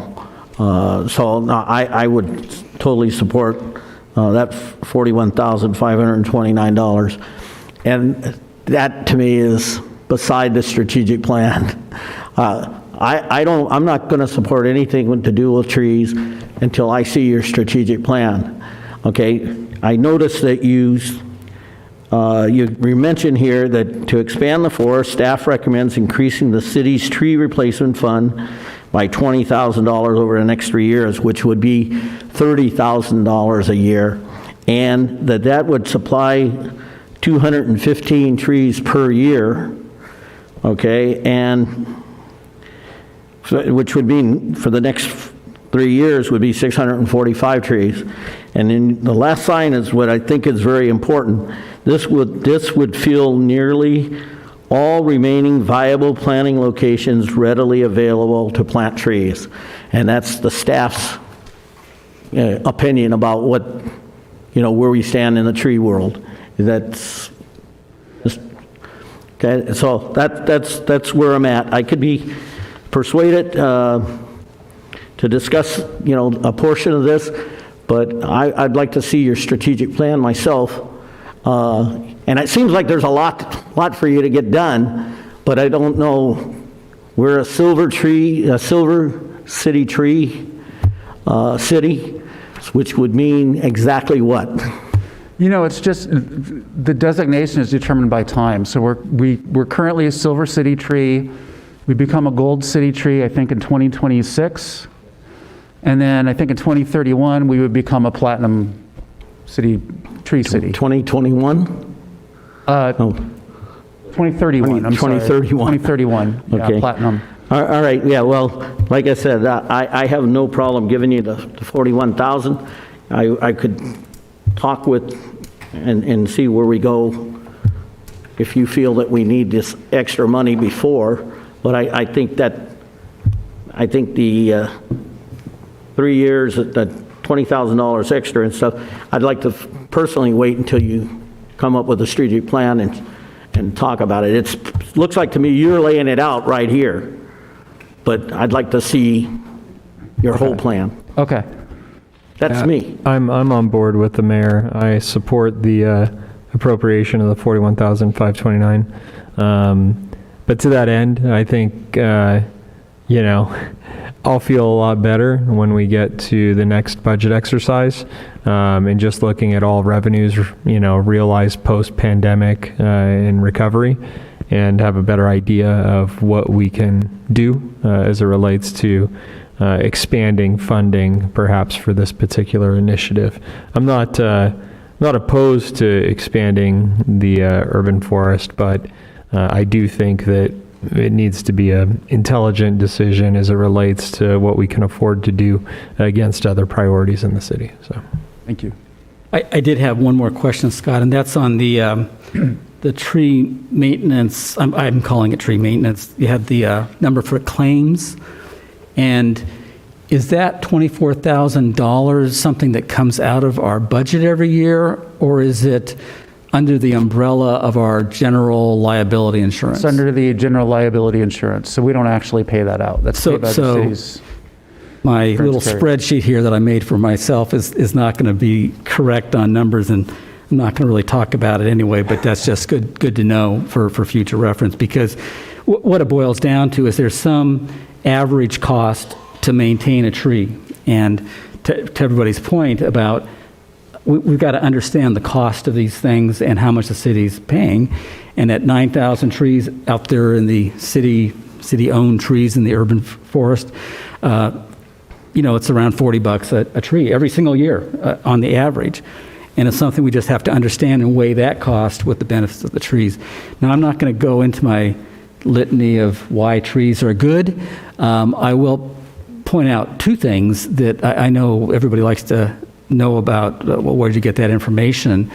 But there are, last time I was ready with 2, now I'm up to 3, 4, 5, I think it's 5 studies that do show that crime is affected on a street, especially in suburban neighborhoods, suburban residential neighborhoods, by trees. And the figures are a little bit different depending on the study, but it's like 10% increase in the the trees in the urban forest on residential streets results in different figures, 12%, 15%, but some amount of reduction in crime.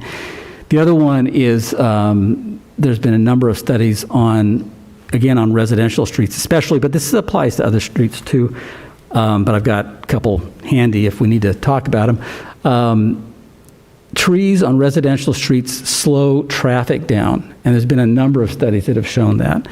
And it all has to do with driver's perception of the width of the roadway and all this kind of stuff. But mature trees on the roadway slow traffic down, making the residential streets safer for everybody, including, your kids walking on the sidewalk or whatever, people running or anything like that.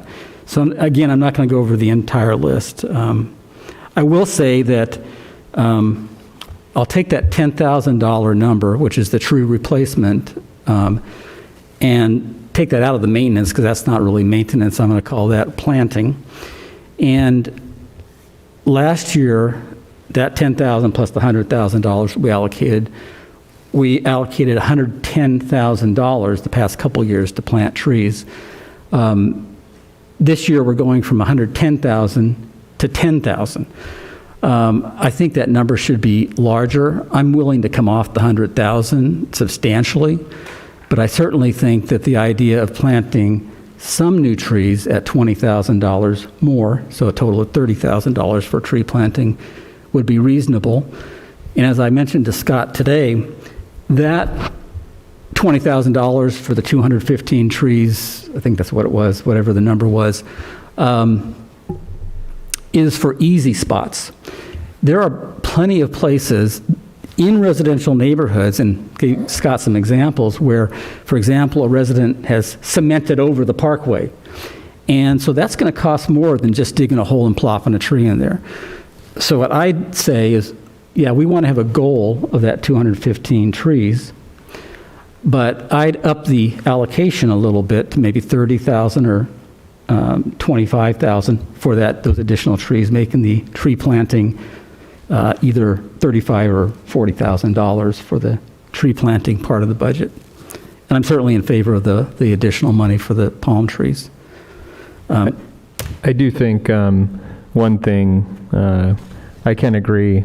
I was reflecting on trees and bushes and public safety, and I don't know about Eric or Emmett, but I've found a crook or two in bushes and trees in my experience as a law enforcement officer. So I do think there is a nexus between public safety and landscaping and bushes and trees. I've even known someone to climb up one, and the sun, vitamin D, is being shown, and there are studies that show it's a good source of vitamin D, which is effective, it seems, to helping protect from COVID.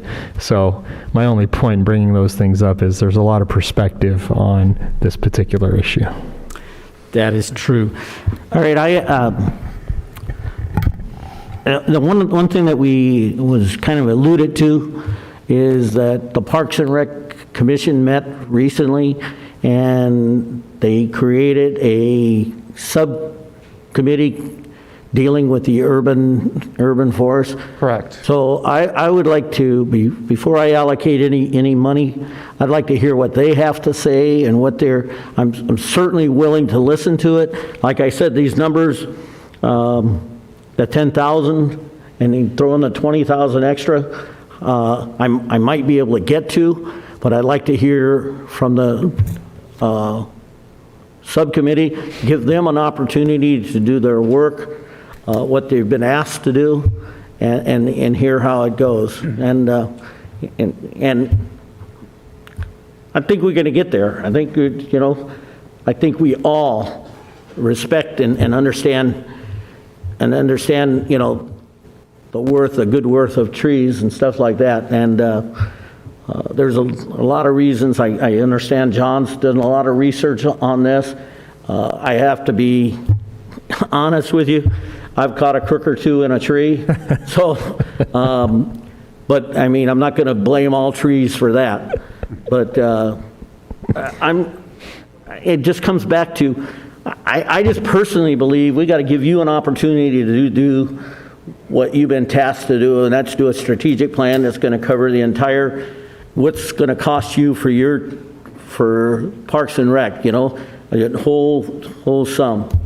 And that's where I'm at. But I would like to hear what the subcommittee has, when they come back, and I don't know how long, like I think you said that I think they only have a life expectancy of like 6 months for a subcommittee. Well, and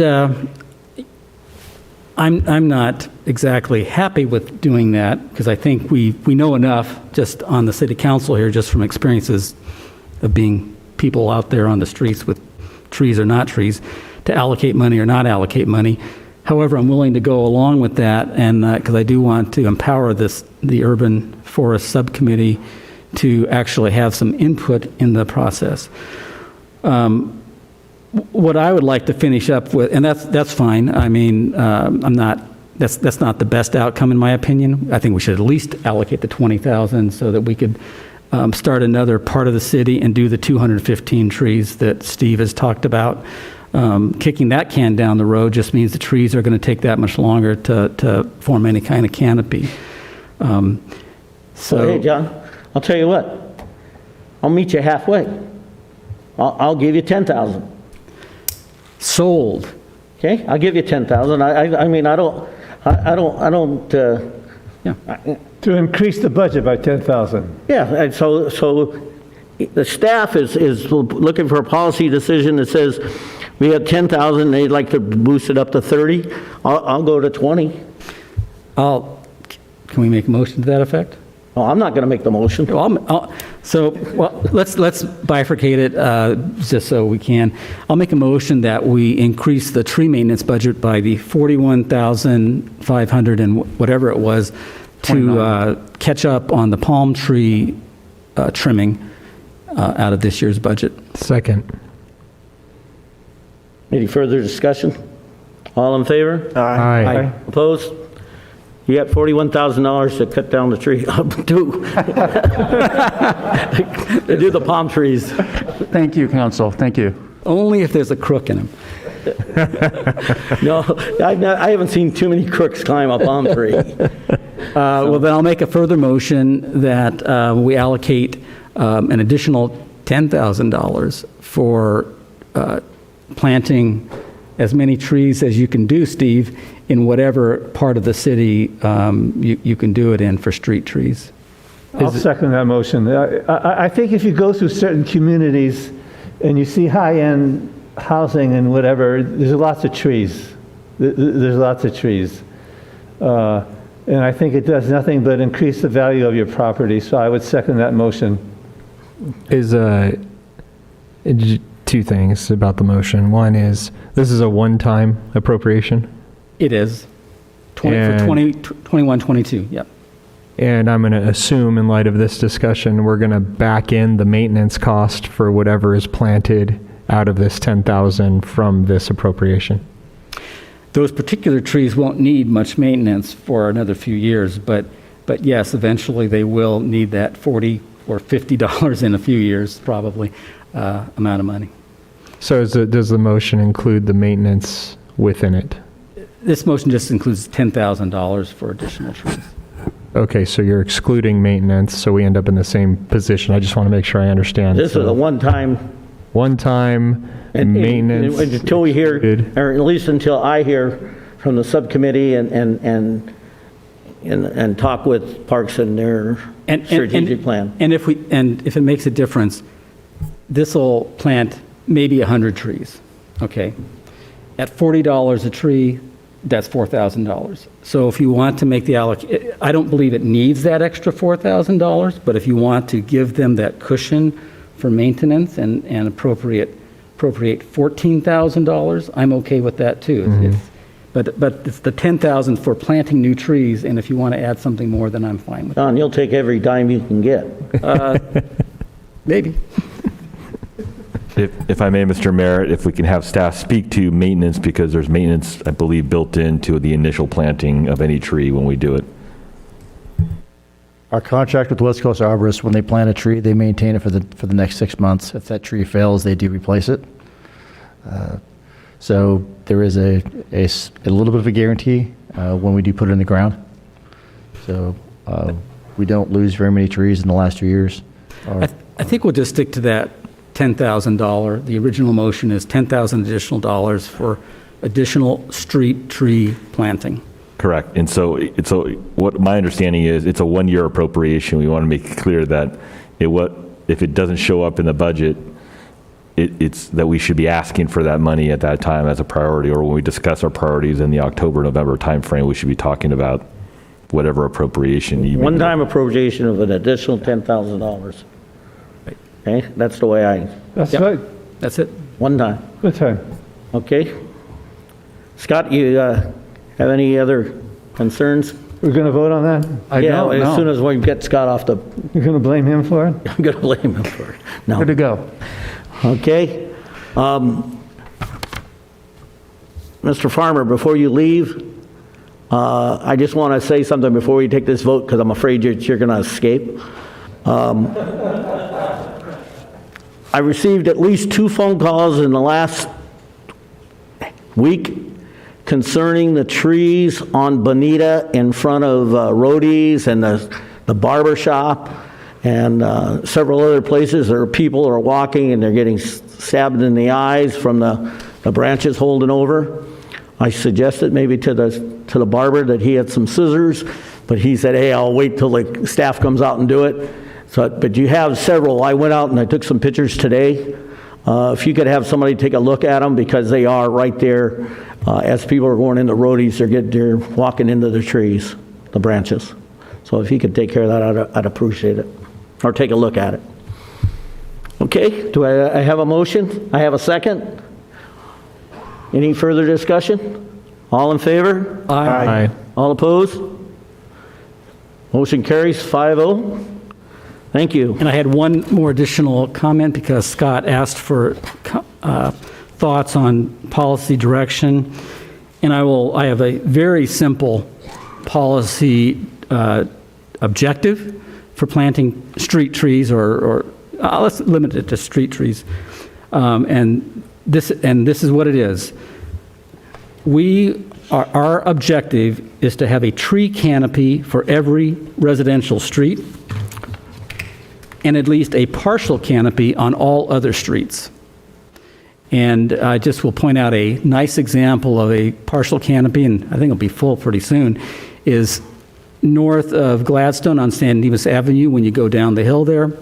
The portion where they've got the median, but more importantly, some oak trees that are near the sidewalk. So they're not behind the sidewalk, although they would probably form the canopy in time. But right now, that is really looking good as far as a canopy. The policy to implement that is, or approach, or whatever you want to call it, is that on residential streets, A, we offer a street tree in front of every house. B, we don't force anyone to have a street tree in front of their house. On non-residential streets, we plant a tree wherever we can. And maintenance, we maintain the trees, and we repair sidewalks, driveways, curbs, and gutters that are affected by trees. So very simply put, that's the street tree policy objective and policy that I personally think that we should incorporate into whatever comes out of the Urban Tree Subcommittee and the city's view of what street trees should be like going forward. Okay. John, I'm glad you mentioned that, because it just brought up the thought. 3 months ago, 4 months ago, I started receiving phone calls, at least 8 or 9, from people over in the Longhorn area and up on Terrebonne about we were just going up, digging holes, putting a tree in people's front yards or whatever, people coming out, and we said, hey, we got to put a tree here. Well, the reality is we didn't have to put a tree there, so we ended up digging the trees up and burying them. So a policy is probably very good. I don't know if I could get behind that broad of a policy, but I could definitely be willing to talk. So, but if we could make sure that if we're going to plant trees, let's make sure we at least knock on the door, talk to the people, and just because they're not home doesn't mean that we just dig a hole in somebody's front yard. All right? All right, let's move forward. We're only about another 3 hours. Okay.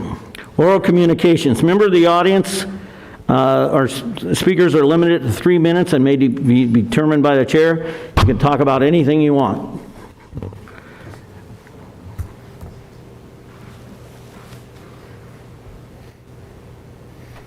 Good evening. Good evening. I can't think. It's too late. Good evening, City Council, members of the audience. I apologize for my absence, but here's my report on SB 9 and 10. SB 10 passed the Assembly. It passed with 44 ayes, 12 noes, and 23 didn't vote either way. The bill needed 41 votes to pass. Assemblyman Holden, our assemblyman, voted aye, even when most of his constituents called and emailed him to vote no. So to those in the audience, Assemblyman Holden essentially voted to end single-family zoning and contribute to the displacement process, not only to those in San Dimas, but in Leimert Park, in communities of color, Leimert Park and Boyle Heights. SB 10 is now returns to the Senate for a final vote before it heads to the governor's desk to sign or veto. For those concerned about SB 10, call or email Senator Portantino's office, as well as the following senators: Senator Bradford, Senator Durazo, Senator Gelzer, Senator Hueso, Senator Jones, Senator Min, and Senator Leyva. SB 9 will be brought up for a vote in the Assembly on Thursday. If you want more information about SB 9 and SB 10 and to join in the fight, visit livablecalifornia.org, unitedneighbors.net. And then on the discussion about Monte Vista, Councilman Vienna took the concept from my head, and that was the idea of a community garden around that area. And I figured since a candidate for office had wanted some kind of community garden, perfect space for that. So that's all I had to say. Thank you. Okay. Any further comments?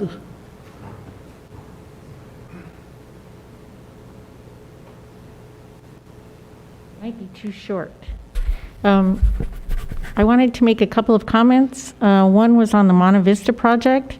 I had talked with Christine from Habitat for Humanity for a publication article that I had done, and I think that we needed a lot more background presented this evening.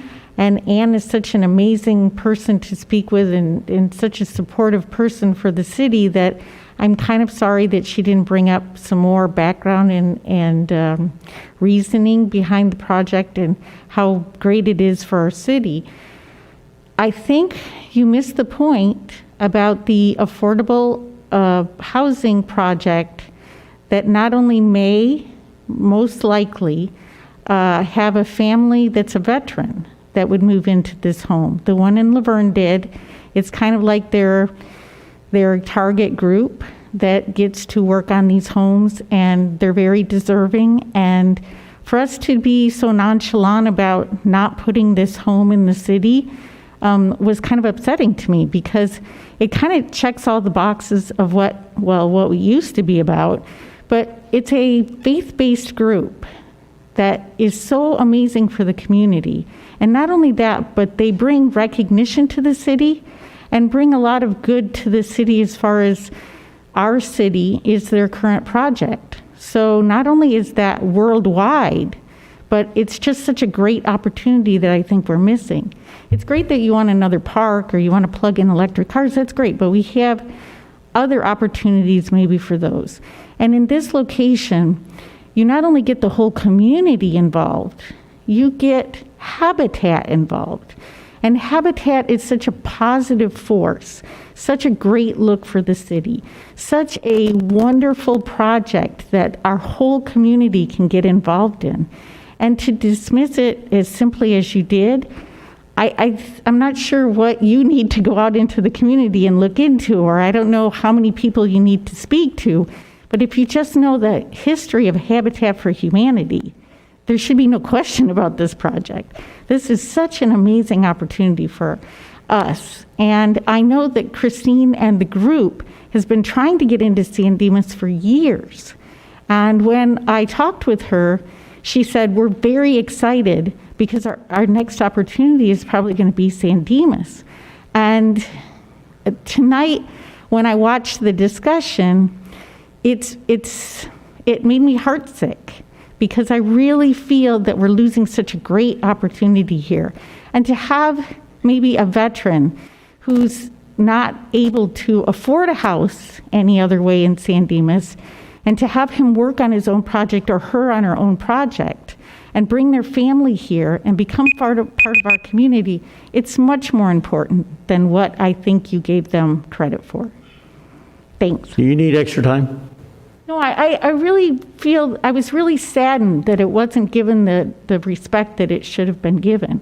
And I understand that there are other things that we can do in the city with that piece of property, but how much more exciting and how much more beneficial can we get than actually bringing a faith-based group in here, projectively looking at a veteran's family to live there. I mean, it's everything of what we're supposed to be standing for. All right, thank you. Thanks. Anyone else like to speak to the council? Seeing none, we'll bring it up back to the city manager. SB 9 verbal, but maybe Sean already gave it for you. Yeah, let me start with that one. Sean gave most of it. There was less than a week ago changes and revisions that improved upon SB 9, but not necessarily to the point where I would say we would support it. The first of two changes now authorizes a local agency to deny a housing development or lot split if the building official, this would be Eric, makes a written finding that the development or lot split would have an adverse impact to our public health, safety, or the physical environment, and it cannot be mitigated. And then the second addition makes the owner occupancy provision statewide a requirement. We no longer would have to opt in locally to say that we have this requirement. And it removes the sunset date because there was I think a 5-year date that after 5 years it didn't need to be homeowner occupied. It requires an applicant of a lot split to sign an affidavit stating that the applicant intends to occupy one of the units as their principal residence for a minimum of 3 years following the approval of the lot split. That's stronger, but still altogether the bill does not give us back our land use authority to do what we choose to do. So we would still be opposed to this. And it could come up on a floor vote very quickly. On the COVID front, LA has issued new guidance related to youth sports leagues that requires weekly testing of players, coaches, and staff. This would apply to all 14 of our sports users groups who rent fields, and as well as 2 of our in-house recreation programs. And so the Parks Department and Director have decided that it would be extremely difficult to be able to adequately implement those restrictions from the county. And so therefore, they're canceling their Kids Love Soccer class because we cannot provide regular testing for participants and coaches. And we're canceling the Mighty Mites for the same reason. Sports user groups that are renting our field would be obligated to comply with those regulations, and we're going to require user groups to sign a waiver or acknowledgement of their obligation to comply. On the Gold Line front, I'll expedite the update. Bonita Cataract intersection is scheduled to be fully closed to all traffic for 5 days in mid-September. A notice will go out to affected community members next week. The full intersection closure is needed to complete some underground utility work, relocate the freight track, and make room for the light rail bridge foundation construction that's taking place. Once the intersection reopens, it will be reopened into a phase 3 alignment, Cataract, which means the northbound Cataract will be closed south of Bonita and south of Bonita for 9 months, but you'll be allowed to do from the eastbound Bonita, a southbound turn on the Cataract. And so that notice will go out next week. I'll end my update at that, Mr. Mayor. And Chris, I do have an SB 9 related comment, but I'm going to wait until my comments at the end of the meeting. Perfect. And I might have a picture that John will have ready. All right. All right, City Attorney? Nothing tonight, Mayor. I'm sorry, any questions of Chris and his report? No report there, sir. Okay, members of the City Council, council members' reports on members attended, on meetings attended at the expense of the local agency. Seeing none. Dennis, San Gabriel Valley Council of Governments. Oh, just very briefly, the San Gabriel Valley COG recently did a survey of member cities and their relationship with LA County, and the county came out fairly well. The top areas of concern were number 1, which had the most of animal care and control, next homelessness, and third is public health. Cities that have a joint powers authority, we don't get the county animal control. We have a joint powers authority with the Inland Valley Humane Society, and the cities that have JPA seem to be much more let's say they think their services are much better than the ones that's given by the LA County. The Sheriff's Department came out very well with cities in the San Gabriel Valley, even though they're having problems with some other cities that are not in the San Gabriel Valley. San Gabriel Valley's cities felt that they were getting a very good service with the Sheriff's Department. That's it. Okay. The City Council request for future items. Ryan? Is that comments too? Comments? Wrapping it up. Okay. One is I had the opportunity with a couple of other council members to attend an event with the Foothill Gold Line Construction Authority, get an update on the track and the platform, and take a look at what's going on with the bridge. So there's progress being made slowly but surely. The train is moving down the track, so to speak. So, I think everybody's doing the best they can, I think, to accommodate the city and work collaboratively together. So I appreciate Sherry and Public Works, and all the work that they're doing to try to keep the impact to a minimum. While it's a very dynamic situation, it seems, with a lot of the work being done around that. On Saturday, a couple Saturdays ago, I went up to look at the Brasada project. They had their opening. If you guys haven't had a chance to get up there, you should take a look at it. The homes, the couple homes they have are very nice, but more impressive to me, the homes are beautiful, don't get me wrong, but more impressive to me is when you look at the earthwork that was done up there. Sizable amounts of work were done up there, and it's pretty incredible, I think, what it's taken to get it to where it is today. I'm hoping those roadways will be a little bit more wide. They seem very narrow, so hopefully that gets figured out near the end, but nevertheless, it is going to be a good addition to the community, I think, when it's all said and done, and some people will have some beautiful homes up there. The view, I have to say, though, I was expecting more from it, and I'm actually surprised. It's really kind of nestled up back up there in the hills, so it's interesting. You should take a look. On Saturday the 14th, I had the opportunity to attend the San Dimas Sheriff Station's Volunteer Reserve Explorer Recognition Dinner.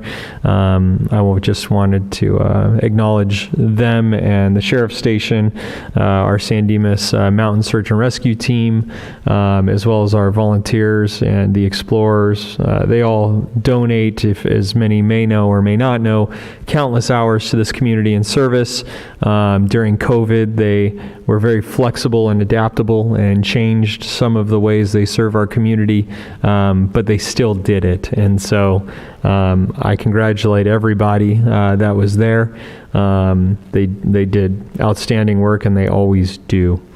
The last thing, COVID is doing what it's doing, and so I just hope everybody's mindful of the hygiene aspect of this, as well as masking when appropriate, being respectful of others, especially when they're out in their spaces. I saw that guidelines for youth sports, and it makes it very challenging. It's, especially for young people, and I know at my day job, that particular issue came up today with how do you run youth programs with those requirements. Soccer specifically viewed as a high-risk sport. Very challenging. I think most cities and programs probably are going to follow suit and just not do it because it's cost prohibitive to be able to do it, especially if testing, is upwards of $75, $100 plus, depending on what you do. So it's unfortunate, but hopefully everybody is mindful and takes care of themselves and stays healthy. And I hope everyone has a good week or two. Or 3. I guess it's 3, as John pointed out, till our next meeting. So, take care. John? Right, I got 2 things. One is, I've got a picture for this one, so John Lee can bring it up. I happened to be up in Berkeley in the last week, and heard about, through a newspaper, really, what's often called by some people anyway, the infamous 1310 Haskell Avenue project. This is a part of Berkeley that is zoned, I believe, for 3 units on a lot already, so it's not necessarily going to hinge or be affected by what SB 9 does, but it's an example of what SB 9 will do on properties if it passes. And this is a neighborhood where it's zoned for 3 units on a lot. But from the early 1900s, like 1900 itself, all the way through the 60s, 3 units might have meant a little triplex or something like that, all one story, maybe 800, 900 square foot units. This particular piece of property had one house on it, and again, this is what is going to happen with SB 9. This had one house on it. It was bought by speculators for $650,000. They turned around and built these units, 3 of them, and each sold for $1.2 million. And with the type of demand for this kind of housing, it's absolutely market rate. It's not enough. SB 9 is not affordable housing bill in any shape or form. I know the argument is made that if we just have more houses, somehow they're going to come down in value. They're not going to. They're going to be like this. And they may be smaller, obviously, but if I didn't take pictures of the whole neighborhood because it's a mishmash of old houses and, like I said, 60s. Some are smaller, some are bigger. But anyway, I just wanted to point that out and give that as an illustration of what we could be facing with the demise of the single-family zone. Thanks, John. You can take that down. The other thing, I don't talk about music that much, but I'd just like to mention, I know there's a lot of Rolling Stones fans out there in San Dimas. And Charlie Watts, the great drummer for the Rolling Stones, died today. And, you know, we've had passings of various musicians and other personalities over the years. I bring him up because he was such a talented drummer, and he had a really solid style. And he was an unassuming personality. So he was actually a lot more talented than on some of the Rolling Stone songs. He did his own side jazz projects. And yet he never really wanted to call attention to himself. And he was that same way in his personal life, where he was married to his wife since 1964 and had a family, and just an unassuming, solid family man. And it was sad to hear that he died today. Dennis? I would think that it would be appropriate, talking to the city manager, if we got a report on SB 1383, which is the Organic Waste Disposal Reduction Bill, Regional Food Recovery Program. It doesn't have to be oral, but maybe just something in writing where we stand on this, and if we're successful in filling out the obligation, which is one like reducing 75% of your waste by 2025. And the other thing is, I don't think anyone's awake now to care about this, but the Pomona Valley Transit Authority is having problems getting drivers, and it's affecting their getting on time and affecting rides. And they're doing everything they can to get new drivers, giving them bonuses and whatever. So if you're having trouble with the Pomona Valley Transit Authority, we're well aware of it, and we're doing everything we can to alleviate the problem. I too would like to see that request that Councilmember Bertone requested regarding SB 1383. We'll bring it forward. We've already engaged the consultant and are working on that path. Sure. Preferably not as less comprehensive. Yeah, let's okay. keep it light. Yeah. You got it. Dennis? That's it. Okay, Eric? The only thing I'll say is, since we have a 3-week break in between the meetings this time, we're going to be Saturday after next. Yeah, Saturday after next is the 20th anniversary of September 11th, 2001. So everyone kind of take pause that day. I think 20 years from a date that I remember so vividly is kind of crazy to me to think that it's been that long. But take pause. And the other thing that's crazy to me is that there's a lot of people in our community that weren't alive when that happened. and some grown adults. So if you know anybody that's that age that doesn't really key in on how important that day is, the 20th anniversary might be a good time to talk about it with them and share your experiences and remember all of those lives that were lost that day. You know, Eric, I remember that as if it was yesterday, and it was like an unreal day. I mean, you just saw that happen, and it was just too much to really observe. It was just, this really cannot be happening. Absolutely. Yeah, it was pretty horrific. Dennis brought up Pomona Valley and transportation having difficulty with their drivers. Just so people are aware, that is our cab service, our dial-a-ride. They're all organizations that help us get our seniors to the hospitals here in local in San Dimas, Laverne, Pomona, Claremont.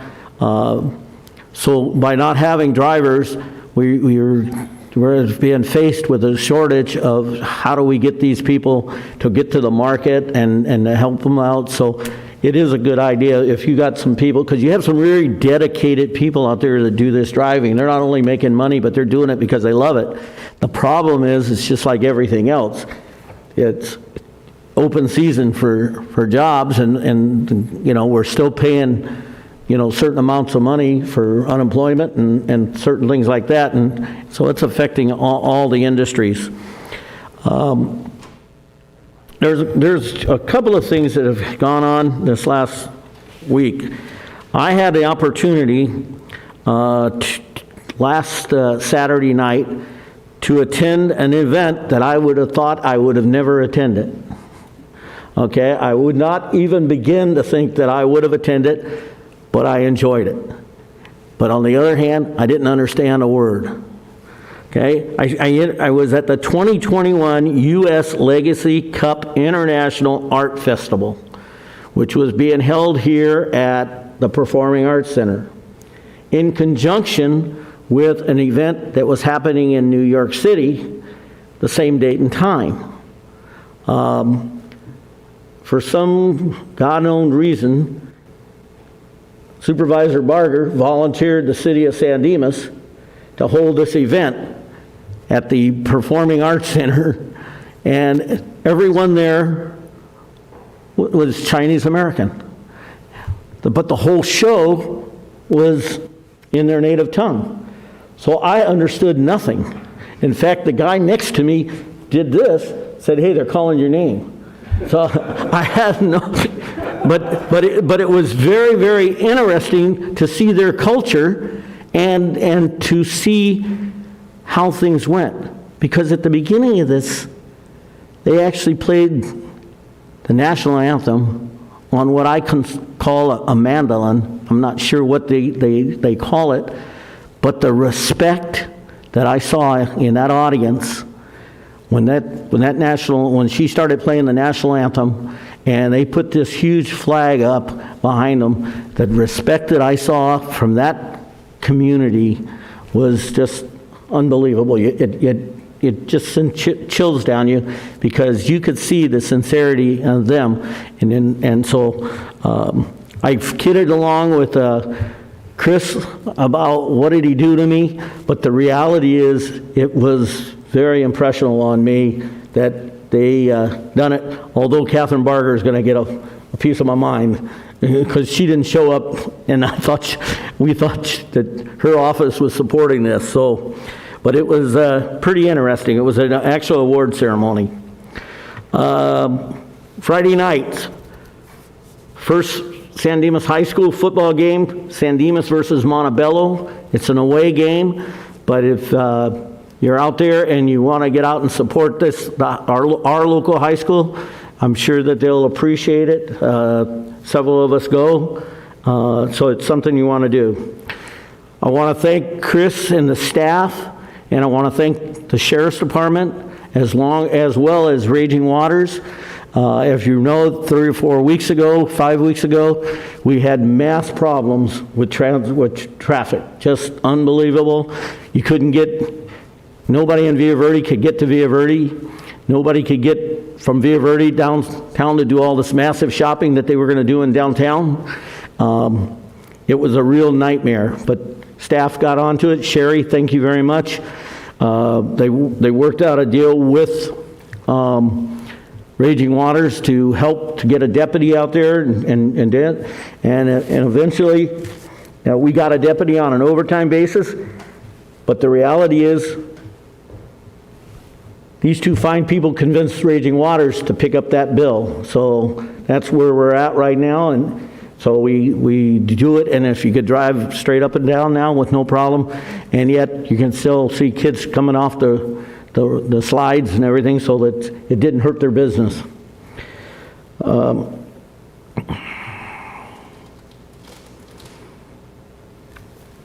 This one, I wrote a note, and I have no idea what it meant. But the one thing that I actually met with a couple of people last week who talked about us five, okay? And what they said, what they wanted to talk about was during our meetings that we're not talking to them. We're talking to us. And they believe that we should be addressing our comments out to the audience, not only in TV land, but in the audience here, that there's just too much conversation back and forth with us turning our heads and turning our chairs and not addressing, they're saying it's just too much conversation that way. And I realize we got to hear that conversation, but I think we got to direct it out, in front of us so that people feel like they're engaged in this conversation. So, I mean, I said I'd bring it up. You guys think about it, how you want to do it. I know I'm personally going to try, and I know it's going to be difficult. I'm going to try to think about that when they, what they said to me. So with that, and I still have a note that I have no idea what I wrote. So at this point, does anybody have anything else they'd like to say? I'll entertain a motion to say goodnight. So moved. Good night. We'll see you in 3 weeks.